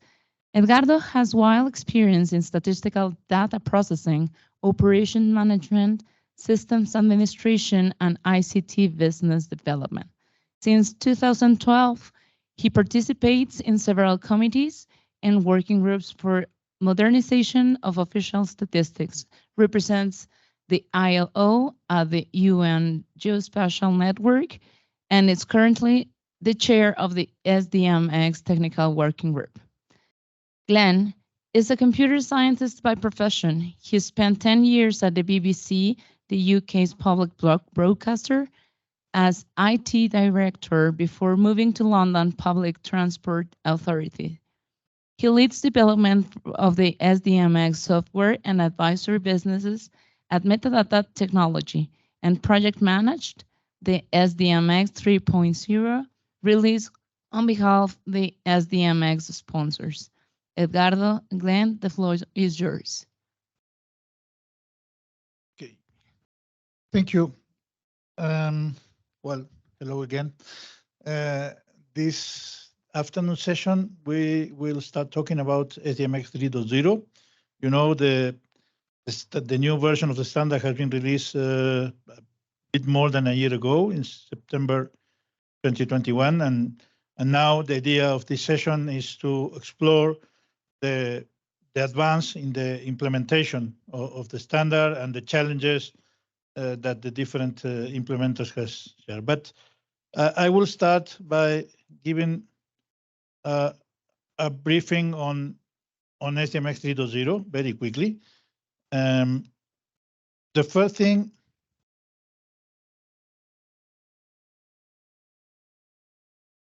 okay, why we needed a new version of the standard? Okay, there were several drawbacks in SDMX 2.1 as we know it. Maybe somebody can help me. Okay. It is well known by all the implementers and users that, for example, dealing with reference metadata was really complicated in SDMX 2.1. Geospatial data sharing, something that is growing in the statistical community, was not thought in the initial versions of the standard as a need. So there were some workarounds in order to link geospatial information or georeference information, but not in a native way. Also, the lack of a natural way of modeling microdata has been a claim from the community for a long time.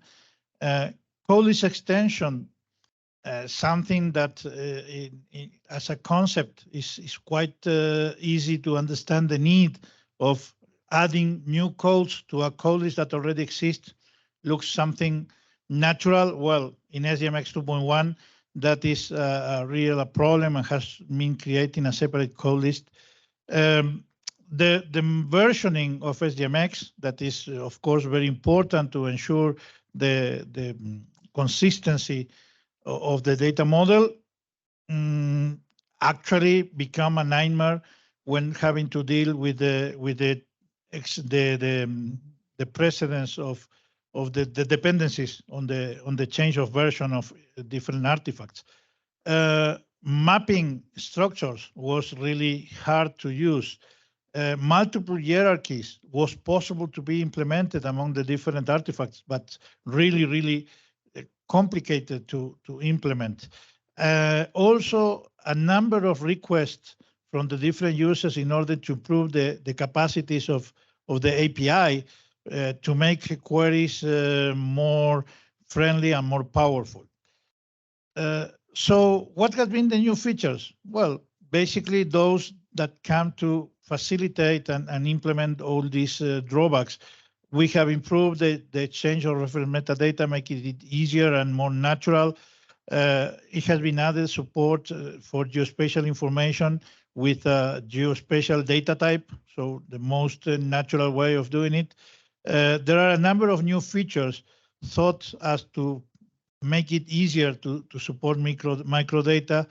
There have been a new features also to facilitate the handling of code list. The versioning has been improved, adding the concept of semantic versioning to the way that artifacts are versioned. And a number of artifacts has been enhanced with a lot of requirements that have come from the different users, like better ways of using the constraints, improving the mapping using a structure set artifact that is much more powerful than before, and also using an easy way of referencing hierarchies.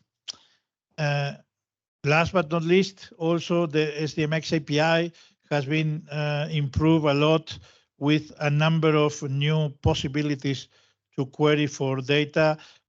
Also, there was a reordering of the structure of the API, so that now is much more clear when you're querying for data or when you're querying for structural metadata or reference metadata, not like before that there was different structure for the REST API.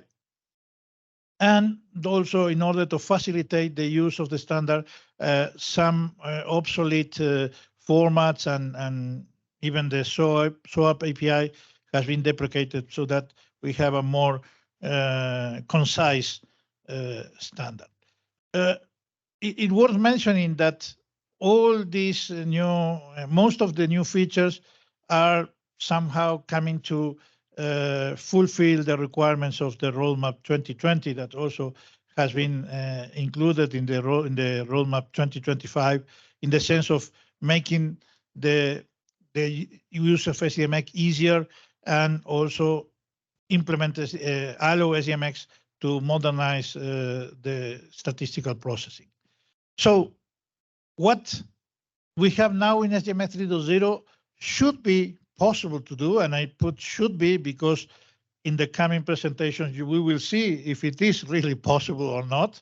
But now it should be possible to reuse reference metadata. It should be possible to have DSD attributes with enhanced presentation capabilities, use SDMX datasets as geospatial data that can be consumed directly by GIS application, process microdata, make use of global code lists without the pain of having to create local code lists based on them and then have to duplicate the administration of the global code list, being able to make minor artifacts updates without affecting the whole implementation without affecting the whole artifacts in your implementation, because of the use of semantic versioning helps in this regard.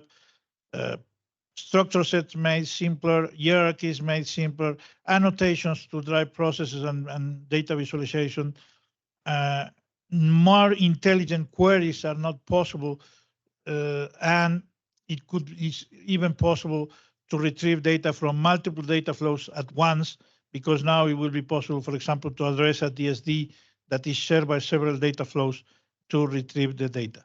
So, number of improvements, and this is just part of what now is possible. So I would like now to give the floor to Glenn, that will tell us how we arrived to that. It was an impressive project management experience, I think, for Glenn and for all of us that participated. And I think that Glenn has a lot of interesting things to tell us about that. Thank you, Ricardo. So can we get the presentation? Go.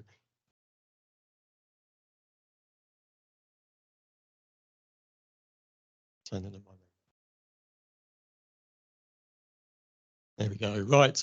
So yes, I mean, as Edgardo has pointed out, SDMX3 encapsulates a whole bunch of changes, but 1 year on from the release, or a little over one year, it's probably a really good time to look at how we got there and really what's coming next. So let's start with just a little bit of history. So the journey started in around 2016 with a prioritization and selection exercise for selecting and identifying the possible features and the ideas that were going to go into SDMX3. Now, this was a exercise from the whole community. It was the sponsors had a say in it, but there was also a consultation with users in the external community as well. And the result of that was the list of features that were identified as the most important and actually go into the SDMX3 or into the SDMX3 development process. Now, the actual hard work by the technical working group of turning that list of ideas into a fully formed standard, a fully formed version of the 3.0 release of the standard, starting around spring 2020, first with a set of design studies by the various task force in the technical working group, and then later being transformed into drafts of the technical specifications, the actual documents, the section 1, section 2, that if you're familiar with the specifications, you will know are the formal definition of the standard. So after about 9 months, the drafts of the standard actually started to emerge, and it's probably time for a quality review. So this is the internal quality review stage within the internal project team, within the TWG, within the statistical working group as well, who were supporting this. And quality in this context really means built as designed. So that was the primary quality criteria, that what was actually ending up in the actual technical specifications was what had been designed, what the designers of those individual features had actually intended. But another really key important part of the quality was also about the cohesion of the standards, cohesion of the technical specifications. So did it all work together? Do the individual new features which have been added, do they work? Do they conflict in any way? So it was also about looking at the thing as a cohesive whole, in addition to the new features that had actually been put into that particular release. So 3 months of public consultation. A lot of good comments came out of the public consultation. Quite a lot of those were integrated actually into the standard. They were accounted for by the technical working group, written into the specifications. Some particularly relating to some additional new features. Requests for additional features emerged during the public consultation. They've gone onto the backlog for prioritization and to be looked at later points. So final straight, preparation of the final releases, preparation of the documents, and as we now know, it was successfully released at the global conference a little over a year ago. So where were the sort of biggest areas of change? I mean, Edgar has outlined quite a number of areas of change, but if we were to look probably sort of where the most impactful changes within SDMX3, then it's probably got to be within the information model. And the schematic I've shown here, very small, but the thing to take away from it is all of the highlighted artifacts here are the ones which are either new or have been changed in some way. So this is the core of the information model. There are other bits of it, but this is the core of it. So I mean, you'll see just from this that of course there are actually very few areas which really escape change. So in many respects, SDMX3 was quite revolutionary. Really overhauled the information model either by adding new artifacts or modifying existing ones. And in fact, there were a total of 15 new artifacts, including things like the metadata provision agreement and other new artifacts like structure maps for the modernized structure mapping. So an interesting point to note, if you compare the 2.1 information model to the 3 information model, you'll see that 3 artifacts that appeared in 2.1 have now actually been replaced in SDMX3. They do not appear. So those are structure sets to do with the mapping. They've been replaced by a set of new mapping artifacts, including the structure map and representation map. Hierarchical code lists that were a feature of the 2.1. Gone, replaced with hierarchies and hierarchy associations, and content constraints have been split out. There's now a separate data constraint and a separate metadata constraint. So three artifacts that were in the 2.1 model which don't appear in SDMX3. Finally, to note here, sort of where other areas of significant change were, well, the DSD, clearly, obviously, microdata is a very big element, very big driver for the SDMX3. So the DSD was overhauled to provide support for microdata with multi-valued attributes and array attributes and other features necessary for that. Similarly, with the reference metadata, so some modifications to the metadata structure definition and the metadata flow. And finally, as I think that we've already noted, code lists as well. Code lists come with code list extensions. So really quite a significant overhaul to the information model. Much of it was backwardly compatible or was designed to be backwardly compatible in that the SDMX3 DSD is a superset of the SDMX 2.1 DSD. So by definition, an SDMX 2.1 DSD is a valid SDMX3 DSD, and that was specific to ease the migration and ease backward compatibility. So this wasn't the work of individuals. There was a sort of a huge collaborative effort here. This SDMX technical working group were front and center there. Huge amount of work by all the task forces in the technical working group over the entire period of the project. The SDMX statistical working group provided a huge amount of advice, oversight, and the business cases and business use to help guide the development. Small amount of help from supporting consultants, particularly in the space of some of the XML components there, all with the oversight of the SDMX Secretariat. So in total, there were about 50 or more people involved in it from around 20 organizations across the world. So a huge cross-cutting project that's obviously sort of resulted in the new update to the standard. So it's always good to sort of learn some lessons here, both what worked well and what we'll probably do better next time. So here's one of the key ones, as we pointed out. It's managing a globally distributed team is a real challenge with these sort of things. Many different stakeholders, many different organizations, many interests, and particularly for many of the people working on it, part-time volunteers. So this isn't their day job. They're trying to fit this in. So how do we actually solve that problem?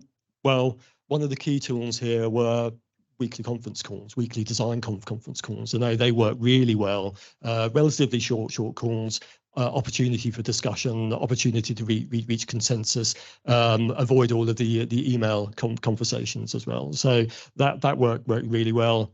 And similarly, in terms of communication as well, we created a small website for the project, which was really good at sharing information both within the project team and for external stakeholders as well.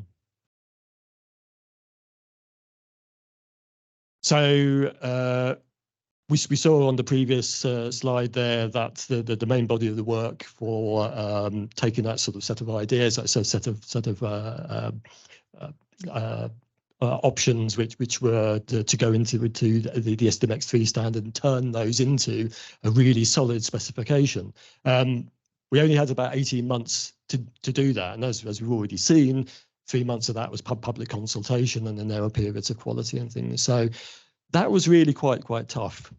And the way we dealt with that is to create urgency and maintain urgency within the project team. And there are a number of project management tricks and tools which can be used to sort of create urgency, some of which I've listed there. But a really good lesson learned here is obviously if you're on a very, very tight time scale, create urgency from day one, and avoids getting into the later early stages in the project. So just to conclude on the lessons learned here, what might we do differently next time? Well, big releases like SDMX3 are very exciting. They're very transformative, but they're also extremely intensive for everyone involved, extremely intensive for the teams who have to put it together, extremely intensive for the implementers, the software implementers that we're going to hear about in a minute, to actually take on these changes and implement it into software, and intensive for end users as well, because there's quite a step, quite a lot of change in order to take it in, take the new release on board. So smaller, maybe more regular updates certainly would be helpful. Maybe not leave it 10 years next time between the releases of SDMX. Another sort of lesson to be learned here, perhaps, is the importance of agreeing requirements. So the list of ideas that went into the machine that turned out SDMX3, very well considered, but the detailed requirements of those were also important. So if there was a lesson to be learned, something new, something different to be done for next time, it might be to actually formalize that so sort of what each individual feature actually means in terms of the requirement, and that will just help to speed the design process, because the debates about what the precise requirements are have been previously had. So we avoid reworking of designs. So what's coming next? Well, there's a few things in the pipeline here. Implementation of the software tools is the key thing, and that is obviously what we're going to talk about in the following presentations. As far as the REST API is concerned, there are a few additional enhancements, a few tweaks that are on the plan, so they will be coming along as the REST API has been evolving throughout SDMX 2.1. So if you've been following the evolution of the REST API, you'll know there have been sort of minor releases throughout its life cycle, and that will continue.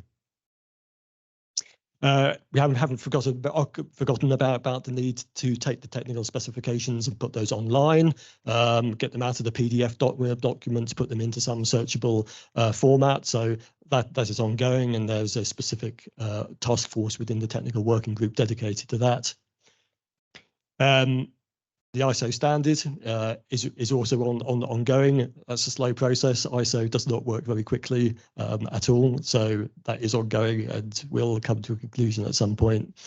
And lastly, by no means least, is an update to the tools compatibility key, otherwise known as the TCK, which is produced by the TWG, the tool for testing the APIs. At the moment, I think if I'm correct, it supports the 2.1 API specification. So work is underway to upgrade that and enhance that to support the SDMX3 API specification.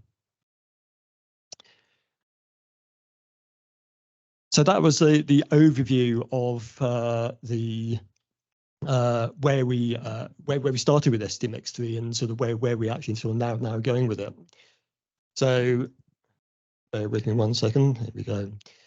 So the following presentation, so we've got three further presentations for you now on the subject of implementation of SDMX3. The first is concerns lessons learned from the implementation of SDMX3 in the Fusion Metadata Registry. The second concerns SDMX3 integration efforts among international organizations. And the third and last is concerns early adoption of SDMX3 in the .stat suite. So Matt Nelson is going to present the first of those, and just to introduce Matt Nelson. Matt is a computer scientist, started his career in FinTech before joining Metadata Technology in 2007 as a software architect and consultant. He has designed and helped build the SDMX software solutions such as SDMX Source, the open source framework freely available, and Fusion Metadata Registry, and also other commercial software as well. So in addition to software, it provides expert advice and the training at SDMX and has presented to many international organizations, central banks and statistical agencies on SDMX. So with that, I'll hand over to Matt for his presentation.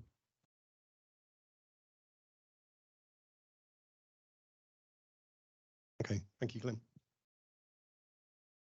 Okay, so we'll just wait for the presentation to load up. Set my timer. Okay, thank you. So yeah, as Glenn mentioned, so I've been involved in SDMX quite heavily for many years, implementing software. So much of last year was spent implementing SDMX3 in the Fusion Metadata Registry. This is the FMR. So FMR 11 now implements SDMX 3.0 for maintaining, retrieving, and storing structural metadata. So things like code lists, concepts, data structures, and also referential metadata as well is now in FMR 11. Now, FMR is built on top of a number of libraries called SDMX.io, which you'll hear about later today, which basically underpin the reading and writing of these SDMX 3.0 metadata. And this is kind of the experience we had in the last year. And it's interesting, there was Garcia Marquez this morning said SDMX3 was supporting new use cases for users without compromising information flows. And I'll go into that a little bit in this presentation, because when we develop FMR 11, we're trying to release a new product that supports SDMX3 without interrupting the information flows of people using previous versions of the software. So how do we do that? Well, the first thing we need to look at is the changes, which Edgardo's already highlighted what these are, but we can group them into different categories. For example, we can look at where we have new information coming in that wasn't there before. We can look at changes where we have new structures. And then there's more complicated changes where things in the model actually change, or where we're splitting information into multiple structures. So some changes are more complicated to implement than other changes. Now, in SDMX.io and in FMR, what we do is we create a format agnostic model. So by this, I mean we take the information in the information model and we model it as an object which encapsulates this information. So in the software, we have something called a code list. In SDMX, we have something called a code list. But this code list isn't bound to any version of the standard. It contains the information which is actually shared amongst the versions of all of the previous formats. So SDMX 1.0, 2.0, 2.1, SDMX EDI, going right back, all the way up to things which may not even be SDMX formats, things like X. We can read this information and we can put it into an object. And then we pass this around the system. So the system doesn't really care how the information came in. It just cares about the information that is being given. When we write the information of the code list back out to a file, that's when we generate the syntax. So we either generate XML syntax, or JSON syntax, or CSV syntax, or whatever. And there's this thing in the middle, which basically can read the information from files and populate our object. This is how SDMX.io works. So when we look at the changes, what we need to think about is what information is changing. In the case of a code list, in SDMX 3.0, there's inheritance. So we can add a new property to this object, which is like inherited from. So we can still support all the previous versions of the standard, but we can also read an SDMX 3.0 message, which contains some new information. So these types of changes from a modeling perspective are actually very simple. When new information is coming in, it's very easy just to extend the format agnostic model. But changes come with impact. So there are things we need to look at when these changes come in. For example, at the design stage of the technical working group, are the changes that we're looking at compatible with previous versions of the standard? Are we going to break backward compatibility? And of course, we try very much not to, because that's where the changes become bigger. But if we are going to do that, things like the metadata structure definition changed quite significantly. But then is it really used that heavily? And actually, it was not used that heavily in SDMX 2.1 because it's quite complicated. So therefore, maybe we can upgrade metadata structure definitions to 3.0 and not worry too much about having to support previous syntaxes, because not much software used that particular syntax. From an implementation perspective, it's quite easy. It's quite not easy. It's quite interesting how you can add a piece of information to, say, a code list like it inherits from, but actually the implementation of that to actually make that do something in the registry was actually quite complicated, surprisingly complicated, in fact, to actually automatically materialize these inherited code lists as fully formed code lists. And the other impact of the change, how is the user impacted? So in FMR 11, at first, when we first released it, we were saying, if you want to import, say, for example, hierarchies into FMR 11, we don't support 2.1, you know, because it's up to you to split that information out and decide what your new IDs are going to be and what your names are going to be. And actually, we found that users just wanted the FMR to kind of automatically upgrade and make these decisions on the user's behalf. So this is something which was quite interesting for us. So the FMR tries to actually make some of these decisions, you know, how the information is changed automatically. Another kind of concrete example of a change we thought would be quite simplistic, which was wildcarding constraints. So in SDMX3, you can actually say, I want to constrain codes using this percent syntax, where percent kind of means anything. So UK percent means any code ID which starts with UK is a match. And in the implementation of that, we think, okay, we'll just create a pattern. We'll create a pattern which we can do some matching on. And then we release the software, and then we might find through people using the software that actually now we start to hit some performance issues because people are validating huge data files of millions of observations, and maybe looping through a number of patterns is not the most efficient way of implementing this change. And then again, through usage, we find that, well, actually now we have a new type of cross-reference we hadn't considered before.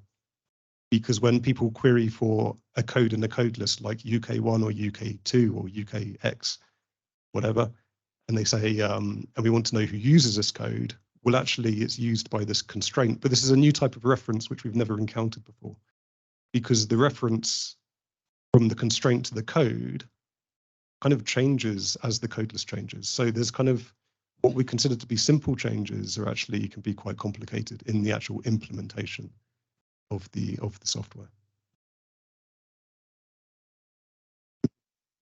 Okay. But from a structure side, actually, it's not too bad. I actually found the structures, implementing the structures was actually not too bad. Although I think getting an early implementation in and getting people to use the software is really beneficial, because you get that early feedback, and you can kind of like alter the software quite quickly based on kind of early user feedback. The data side, again, you know, we try and read data in the FMR. Things like data validation in a completely agnostic way to the format and syntax that the data came in. So whether it's XML or JSON or Excel or CSV, it goes through the same process to a kind of common model. And the common model in data is very simple, because we have series and we have observations. And that's kind of it. And in a series and an observation, we have essentially key value pairs, where a key value might be frequency is A, or ref area is UK, or time period is 2008. So we can describe any row in our data set with a very simple model. And this is actually quite powerful, I think, in SDMX. But this is why in SDMX 3.0, we've made some updates to the model. For example, multiple measures, because there's a big demand for multiple measures. So we want to read and validate data with multiple measures. But there's other changes which we're still looking at, because the data model in SDMX3 has changed quite significantly. Each key value, for example, can now have locale pairs, so a language and a value corresponding to that language. Because the data model kind of like merges in the reference metadata model, you can actually have now key values with children. So now you're thinking about kind of trees of information rather than a table of information. And each key value can take multiple values, so you can have attributes which take multiple values on a single row. And also, whilst it's not a model change, it's an important thing to note that the values can now contain quite complex content like XML and HTML. So all of these we have to consider in the software. And these changes don't come for free. They come at a cost. Yes, the new data model is perfectly compatible with previous versions, and this is very, very important. But we are remodeling the information, and actually we're remodeling information in an area of the standard which is, of course, very heavily used within the software. It's just data. It's the D in SDMX. You know, it's a very important part of the standard. And from an implementation perspective, some changes are easier to implement than others. Once we've made that model change, we might need to make changes to the software to do something with that information. So, for example, we make the change to the model. Because we've made the change to the model, we need to kind of upgrade everything that used that previous model to use the new model. We might then, for example, have to update the validation because there's a lot more information to validate, and the information's coming in now, trees and graphs and things. If we have built a data store, we might then need to think about our data model because we're no longer storing like a simple table of data. We've got potentially multiple values per column. Things like mapping as well. So SDMX has now a very nice mapping model to map data sets. But we need to consider how we map sort of like more complicated parts of the model. And this is not a comprehensive list, but it's just to give an idea that you know, these changes can come at a cost. And one of the last ones as well, actually, FMR provides a very nice way of generating Excel templates for people to report data. So you can describe exactly how you want your collection. It generates the template for you. So then we need to kind of consider which parts of the data model changes we support in these new templates as well. So I would say for me, the biggest change, the hardest change for me, I think will be the data side. Not that we've really started tackling it all yet, but I think it will probably be a harder one if we want to fully support absolutely everything that the version 3 data provides. So I think what we'll do is we'll kind of pick and choose the most strongly required use cases. And that leads me to the summary, which is what we found is generally when people are upgrading from SDMX 2.1 to SDMX 3, they kind of want this upgrade to be as painless as possible. They just want to install the new product and everything just works. You know, they don't want to make that many decisions on what they do with their metadata. They want the split just to kind of happen automatically. That means that the software needs to make decisions on how this might happen in some instances. So we could consider actually the design stage of SDMX 4, if you like, what these splits might look like. We might say, well, actually, we're going to split the structure into 2. And when we do this, this should be the way the IDs are generated so that we can maintain a kind of lineage between the 2 versions of the standard. Early implementation, I think, is really important as well. You know, you don't want to release a new version of the standard and it be years before anyone implements it and then finding what the problems are. And the last point is changes come at a cost. And I think SDMX has been excellent in moving forwards between versions of the standard and maintaining a kind of nice way of upgrading. And I think it achieved that in SDMX 3. But there are things which are probably more complicated to implement than others. And when next versions of the standard come out, if we can kind of keep that philosophy of just kind of upgrading, adding new information, small model changes, I think that will be really good. Because otherwise we have to rewrite the entire software stack, which is quite painful. Okay, thank you for listening.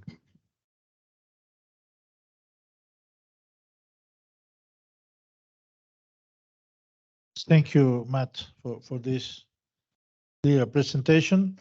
I don't know if there is any urgent clarification to request for Matt, because otherwise the idea is that after the 3 presentations that we will have now, the additional 2, we will have 1 hour for Q&A and discussion. So keep your questions for afterwards, and unless I said you want to ask something to Matt to clarify a point. No? Okay. So now we are going to give the floor to our next presenters. And read my agenda. Yeah. Next presentation is SDMX 3.0 integration efforts among international organizations. And it will be presented by Stratos Nikolotsus, that is here in the podium. Jens Dos, that is following us remotely, I think, Jens is online. Yes, hello. And Nadia Blahova, also I saw her online. I think that they are following our session. And I will briefly introduce them.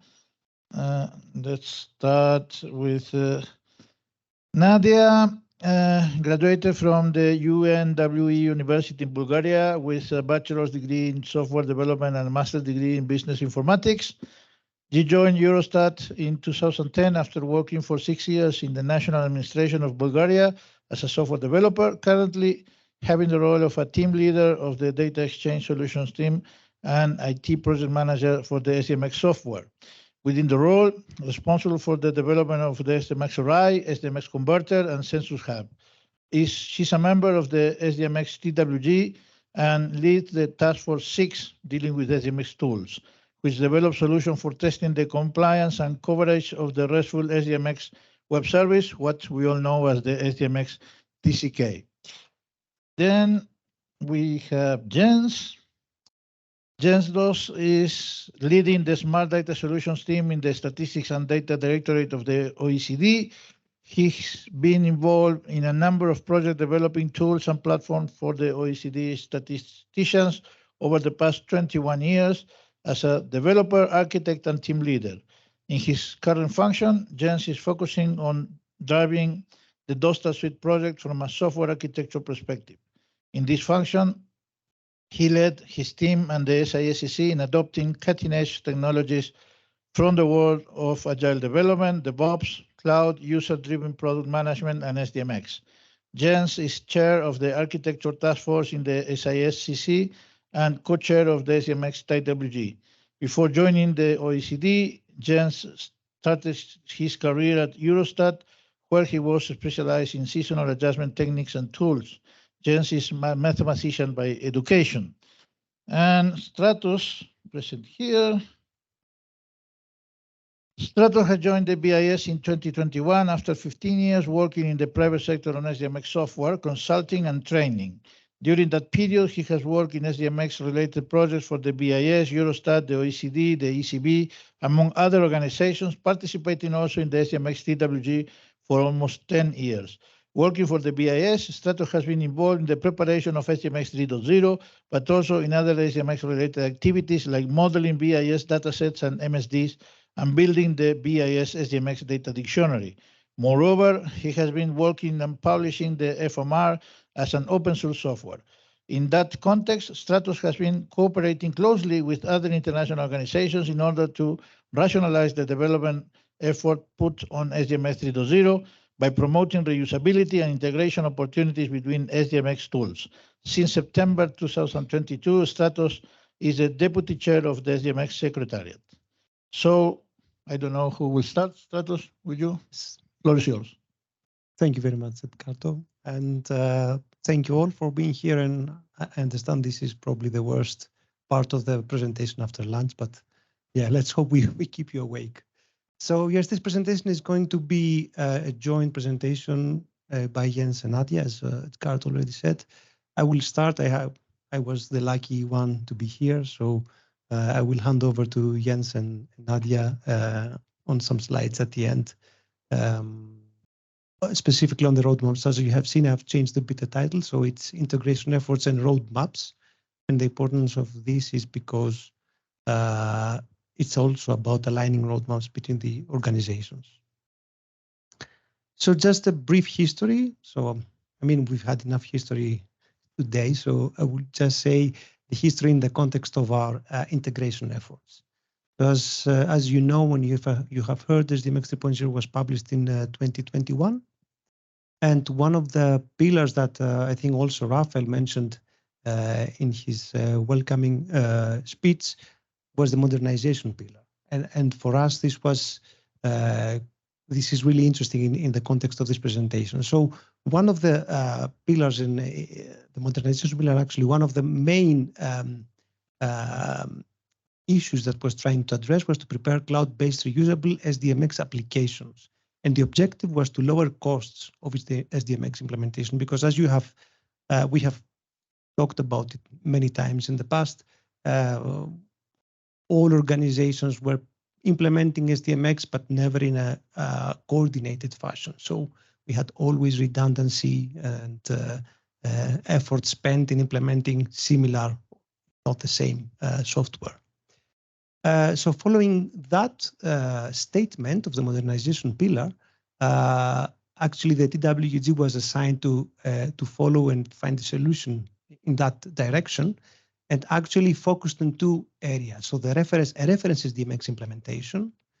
So again, an implementation that could be used by many organizations, but not necessarily developed in parallel by many organizations. And then collaboration among organizations, because this is exactly the way to be able to build something in a collaborative fashion.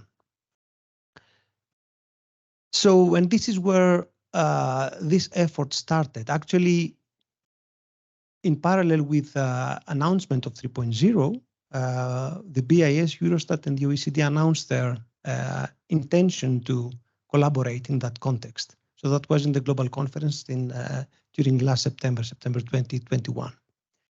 And in that context, we have set 4 main objectives. So one was to identify target architectures. And by saying that, we mean architectures that would benefit from a common SDMX 3.0 implementation and 3.0 components. Then the other objective was to share our source code repositories in order to increase the visibility of what we are developing, and then identify, exchange knowledge, and identify the points that we could work together. The third one was the problem of identifying options for first-level software support. And I think this was already, I mean, this will be tackled in the context of the experts group, so we don't need to say too much in this presentation. But I think one of the problems that we identified that was there was quite a few software, but not real support.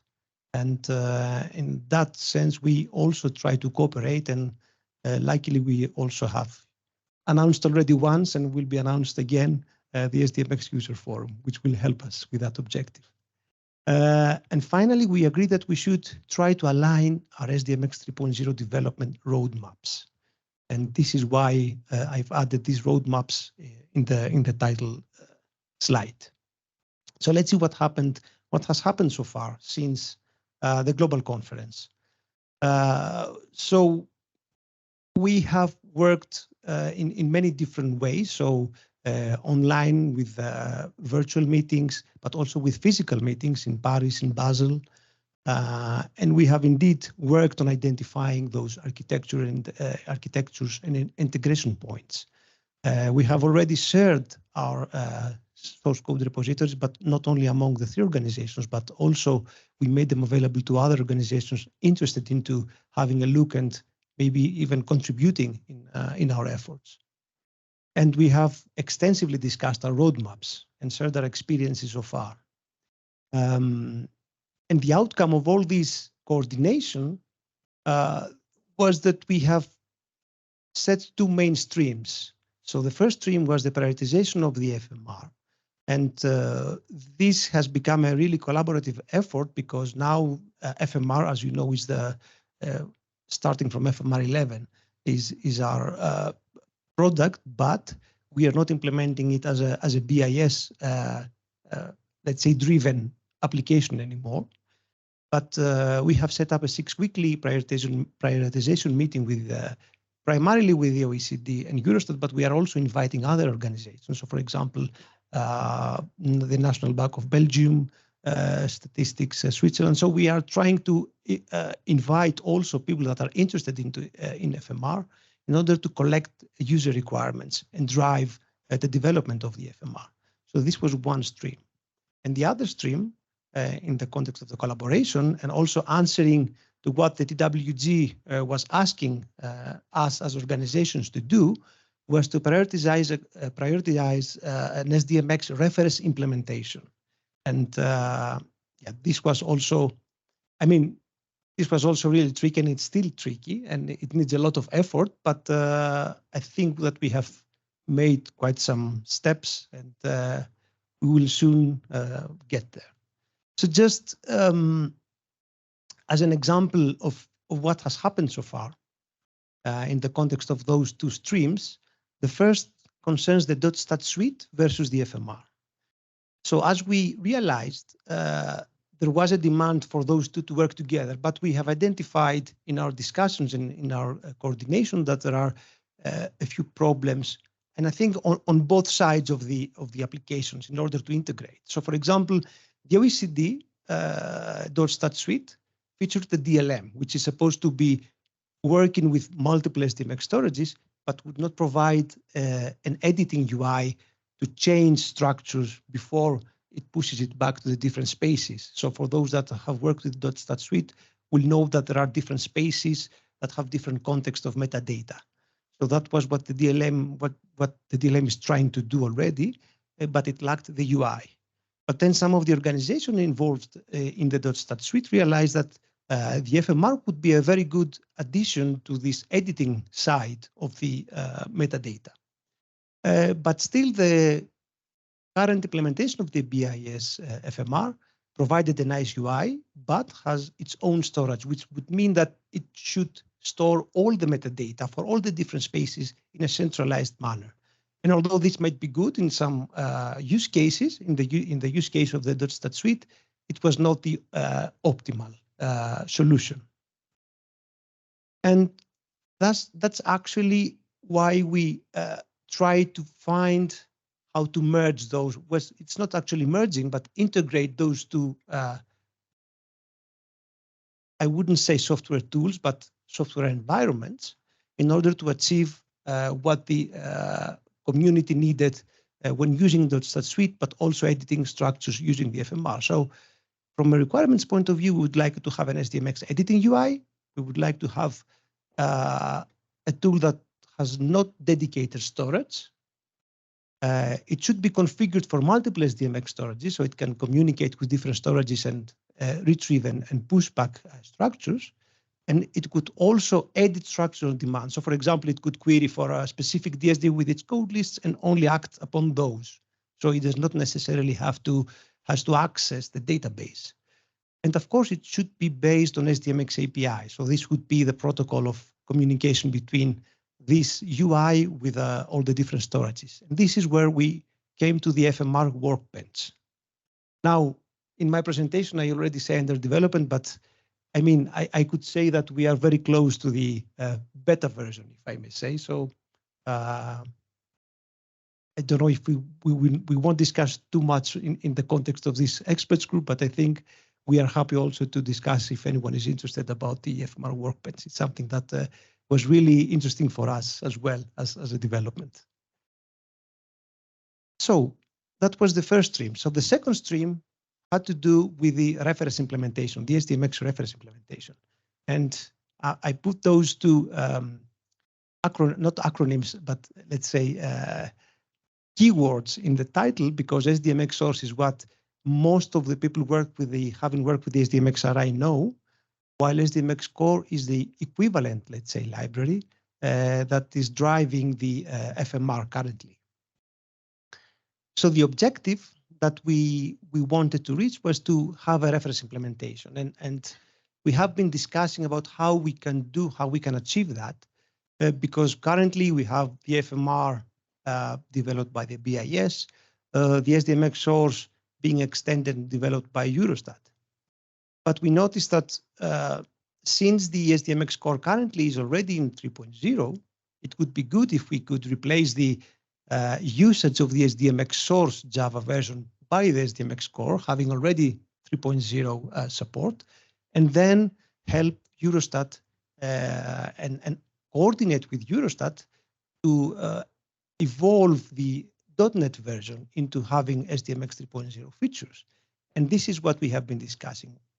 As said, it's not yet at a let's say, advanced stage like the FMR workbench, but it's something that we have extensively discussed, and we are also starting to work on a regular basis. So having again coordination meetings, we have already set up a GitHub project to collect requirements and to coordinate among the two organizations. And now the second part of the presentation that I will also share with Jens and Nadia concerns our roadmaps. Our roadmaps that actually derive also from this coordination effort that we are doing, this integration effort. So as the FMR 11 actually is now, so we have a very quick status report, as I would say. We already have to date 10 releases. We have increased SDMX 3.0 coverage. It's not 100% yet, but I think that it covers a huge part of the SDMX 3.0 implementation. I mean, I think that Matt already have illustrated some of the tricky parts that might need more time, or maybe they're not so important as the usual use cases that we face with our FMR. As already said, in the context of the integration effort, we have this 6-weekly prioritization with different organizations, and we always try to approach more organizations that are interested to come and follow these prioritization meetings and express their needs if they're interested in using the FMR 11. And this is already managed on a GitHub project with all the issues recorded from the different organizations, also bug fixing and everything that a software project would need. Now the FMR is already free and open source, has a new public license agreement, which is based on Apache 2.0, which means that anyone can use it freely, can even use the source code. And I mean, at some point we are hoping to get also contributions back to our source code.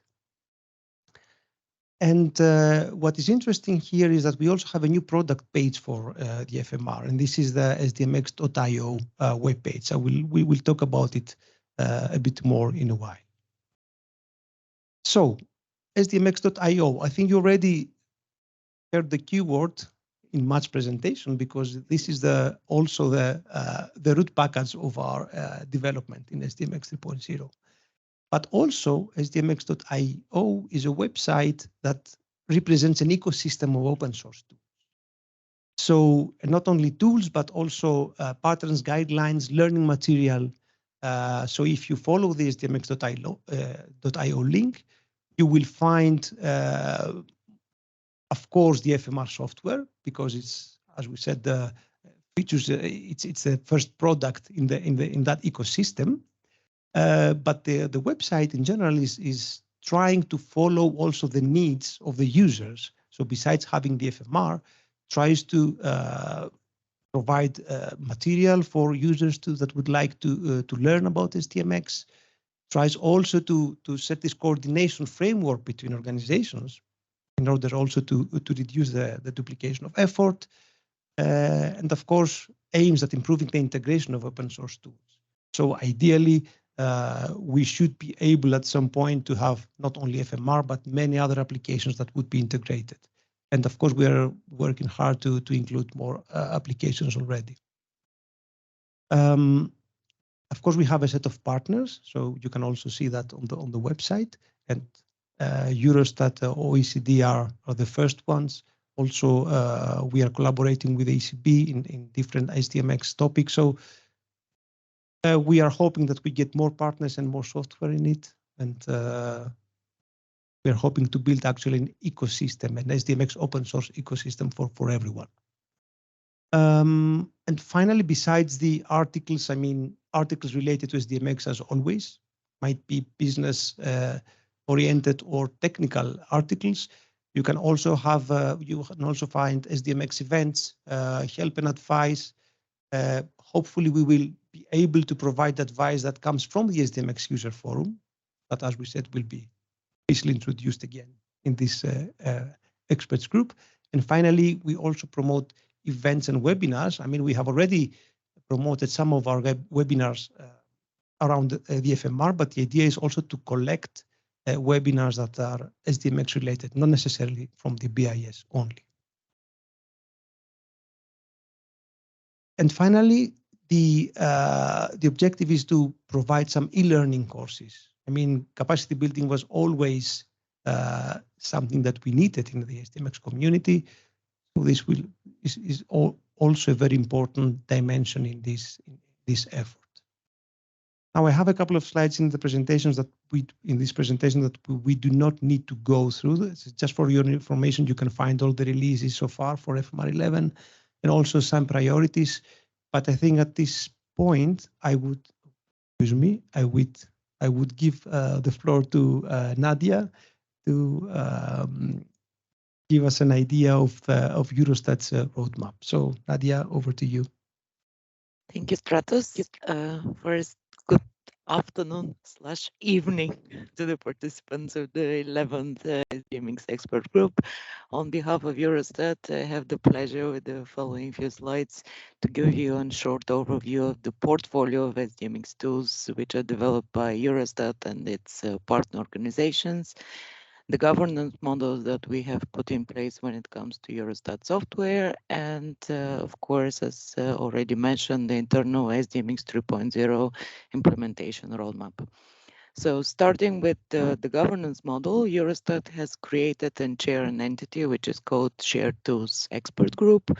Members of this entity are the national statistical authorities and international organizations. The expert group per se, apart from its governance behind the Eurostat software, has a role of a user forum in which the members of this community are sharing information regarding the progress of the tools, they're identifying priorities, collaborate when it comes to the development of this different software, promoting the sharing and reuse side of a complete tools or components. And last but not least, the added value of this community is the real sharing and early adoption of new features. So what you could see on the screen is, thank you, is the portfolio of the tools which are developed by some of the key members of this community.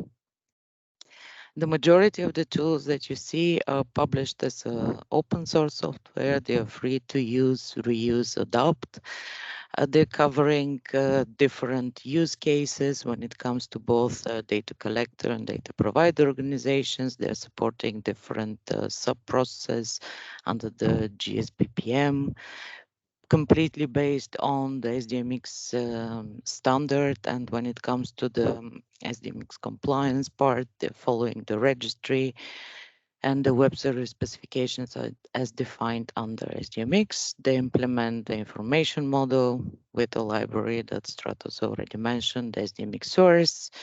When it comes to technology stack, they're developed either on .NET or in Java, with some exceptions. For example, the SDMX reference infrastructure is developed in both technologies. When it comes to 3.0, as part of the Eurostat internal SDMX strategy, the following the evolution of the standard is one of the critical paths that need to be taken. And with the publishment of 3.0 at the end of 2021, we have put in place a roadmap on how to approach the integration of this new version of the standard within the tools. Our approach was to split the changes into 3 main packages, as you can see on the screen. They're split by the structure changes, the changes in the web service APIs, different data related changes and data messages, the metadata part, which is package number 4, then the georeferential metadata and metadata formats, and last but not least, the hierarchies and the mappings implementation on 3.0. So the way that we have approached that is also to collect use cases, priorities from the community, and actual needs. And following what was already mentioned in the past, maybe not all things are needed. So we're trying to identify features which the community will actually profit from the implementation. And last but not least, the way that we have approached the implementation of 3.0 was first to implement the changes in the underlying components, like the SDMX source library, the wrapper around SDMX source in a form of SDMX compliant web services, and last but not least, to include all these features into the tools to be fully supported by the graphical user interface of the tools. And following this approach, what we have identified is a timeline of how to introduce those changes into some of the most used components or tools, namely the SDMX reference infrastructure and the converter, and the packages that are coming with them, like the SDMX source library and the SDMX Array web service. So what you can see on the screen is the planned release dates for each of those components. However, opening a bracket here, that the final release date doesn't mean that earlier releases are not being made, totally the opposite. So starting from the very first package, we have already released or made several releases for both the SDMX Array and the converter, which will allow, let's say, early adopters of SDMX 3.0 or organizations that are using our components to continue with the implementation. In addition, what we could share, let's say, of the roadmap is the contribution and the cooperation with BIS on moving into reference implementation of SDMX. We have started this journey, which I believe is very, very important for the community in general. And according to our plans, before the end of 2023, we should have the software adapted to 3.0 and publicly released. Thank you, Stratos. Thank you, Nadia. And now we move on to Jens, although Jens will have just one slide because there are more slides coming from the OECD, but please, Jens, over to you. Yes, thank you, Stratos, and good afternoon, ladies and gentlemen. I'm very happy to present the slides here for OECD before Petro goes into more details later on. Just to give you a little context, so for over a decade, OECD organizes the SISCC, so the Statistical Information System Collaboration Community, with now over 15 member countries in this community. So we have extensive experience with collaboration, and so we are very happy to share these experiences in collaboration and contribute to this common initiative with BIS and Eurostat. So about 5 years ago, OECD and SISCC decided to redevelop .stat and develop a so-called .stat suite, a new version of a data management system, this time completely fully based on SDMX, and also to be open source. And but we didn't want to reinvent the wheel. Since we are a collaboration community, it's really in our heart and blood to always try to share as much as possible. And so we were looking for solutions that we could build on. And at that time, Eurostat provided the SDMX reference infrastructure in .NET, the technology that we are using for the storage of SDMX structures, and also an SDMX web service to submit these structures and to retrieve the structures. So it was a perfect starting point for us to build when the data storage and the data submission and retrieval on top of the Eurostat code. So from the beginning onwards, the .stat core was actually already a collaboration with Eurostat. And what Nadia presented is the continuation of this collaboration, where Eurostat invests a lot in moving these structures forward into 3.0 and web service and so on. And so, yeah, when it comes precisely to SDMX 3.0, how we would like to continue this collaboration, as Stratos mentioned, in our data lifecycle manager, the back office applications for the statistician to manage the data through the lifecycle. We so far did not have the time and budget to build our own data offering interface. And so we're very happy that in this collaboration with BIS, there is this new option to use this graphical user interface. So the whole community will then benefit, of course, from this common approach. For the development of SDMX 3.0, so the community will contribute to the source code of SDMX source, so-called, the underlying library maintained and owned by Eurostat. And specifically here, we contribute with the development of structure and data messages in JSON 2.0.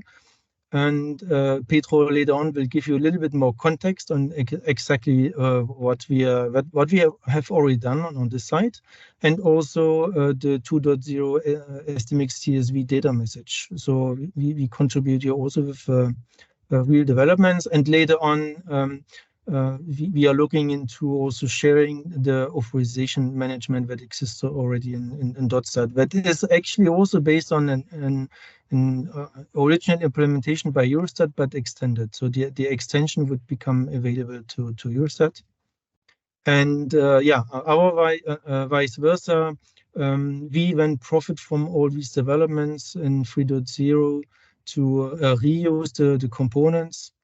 There's two main components that we are using. So there is the underlying libraries for a number of .stat suite components that where we need SDMX functionality, but also a full complete component, which is the SDMX web service, so-called NSI web service that is part of SDMXi. So yeah, we had several leverages of yeah, good opportunities for this collaboration that we are very happy with. So that's all what I wanted to mention so far. Thank you, Stratos. Thanks a lot, Jens. Thanks again, Nadia. And yep, that concludes our presentation for now. The floor is yours.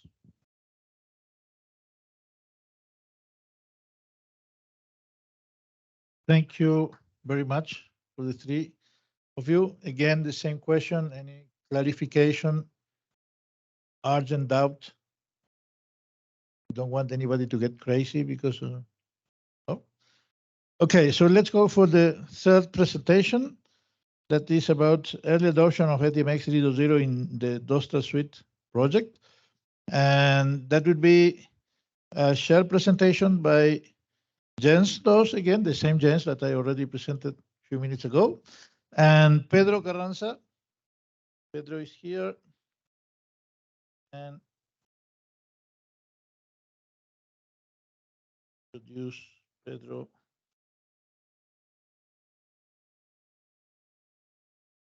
Yes, Pedro is a data platform developer in the Smart Data Solutions team in the Statistics and Data Directorate of the OECD. In the past 10 years, he has been involved as a developer and technical lead in number of projects related to the data lifecycle for the OECD Statistics Department. In his current role, Pedro has focused on leading the technical implementation of quality assurance for performance and security for the DOSTA suite. He has also contributed to the adoption of innovative technologies for DevOps, containerization, and the technical documentation of the DOSTA suite. Among his daily tasks, he often leads technical discussions to design the implementation of SDMX features in the DOSTA suite. Pedro recently became a member of the SDMX TWG. So Pedro, the floor is yours, and Jens. Yeah, thank you, Edgar. So everyone, I know it's difficult because the food is sinking in, but it's the last presentation, so if you can please pay attention. So today I will present you this presentation. Was prepared by Jens. I will present on his behalf. Through the presentation, I will highlight the SDMX 3.0 features, how important they are for us.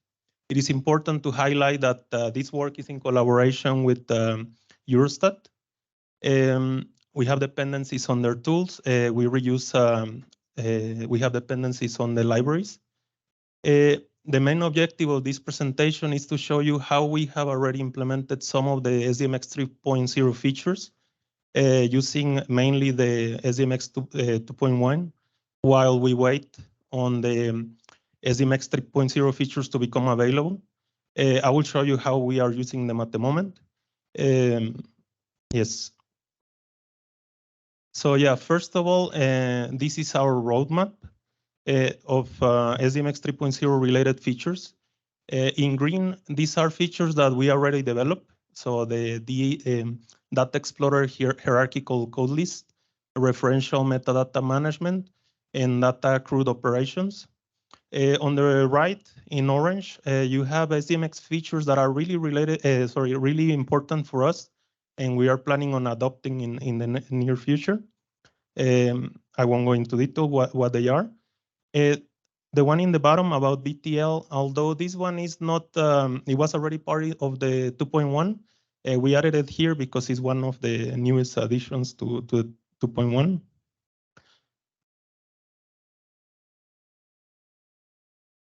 Okay.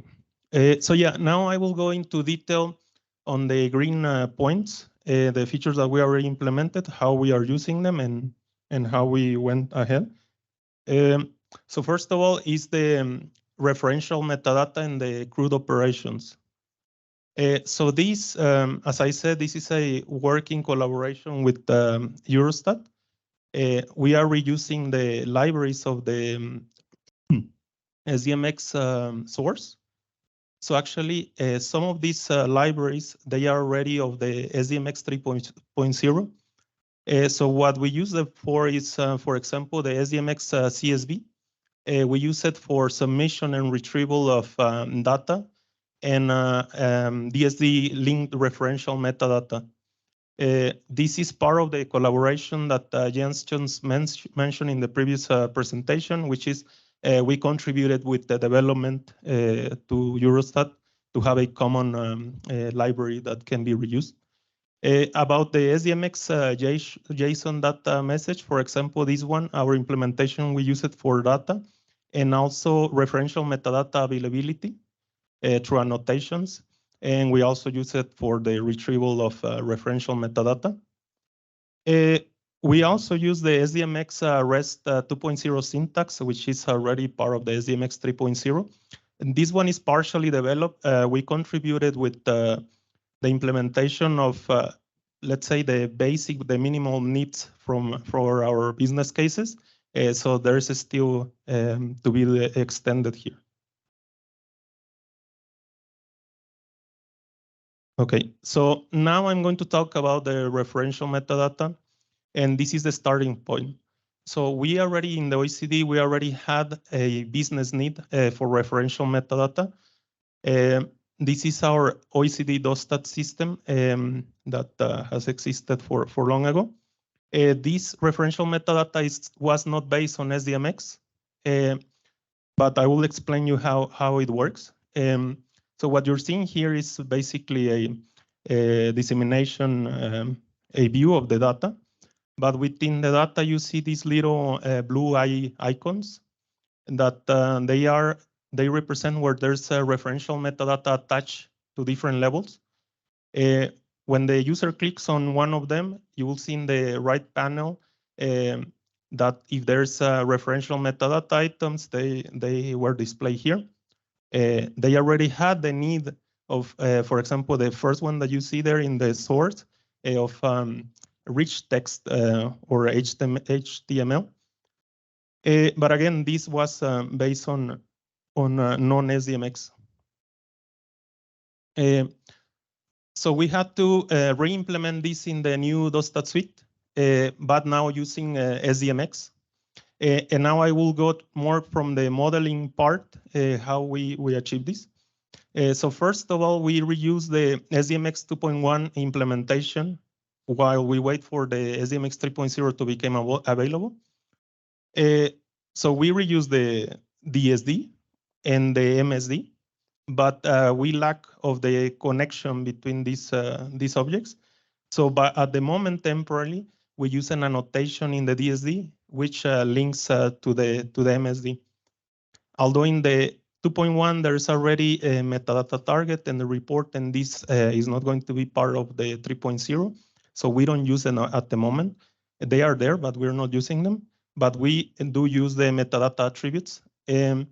So like this, whenever the 3.0 becomes available, we will be able to just switch easily.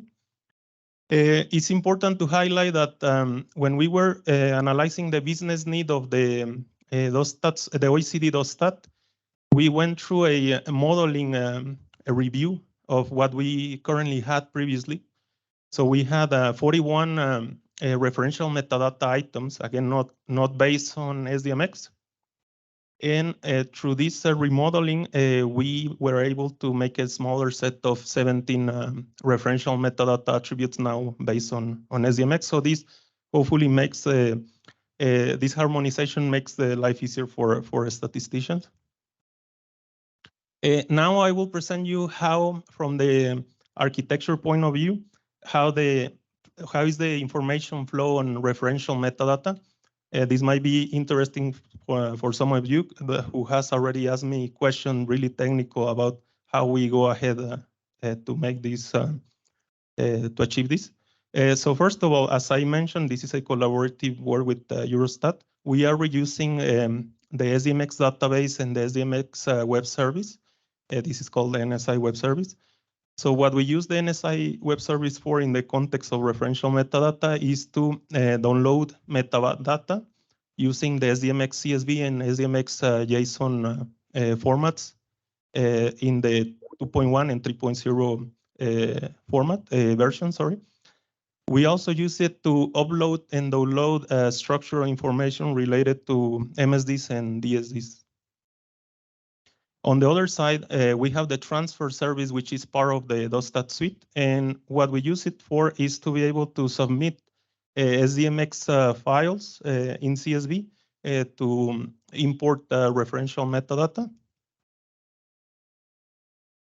And then how the users go about using this platform is, so we have the data lifecycle manager, which the users use to manage the structure, so the MSD and the DSD. And then we also have a Excel plugin, which is called the data lifecycle manager Excel add-in. And the users can manage the referential metadata. I will show you in a bit how it looks and how the users can use it.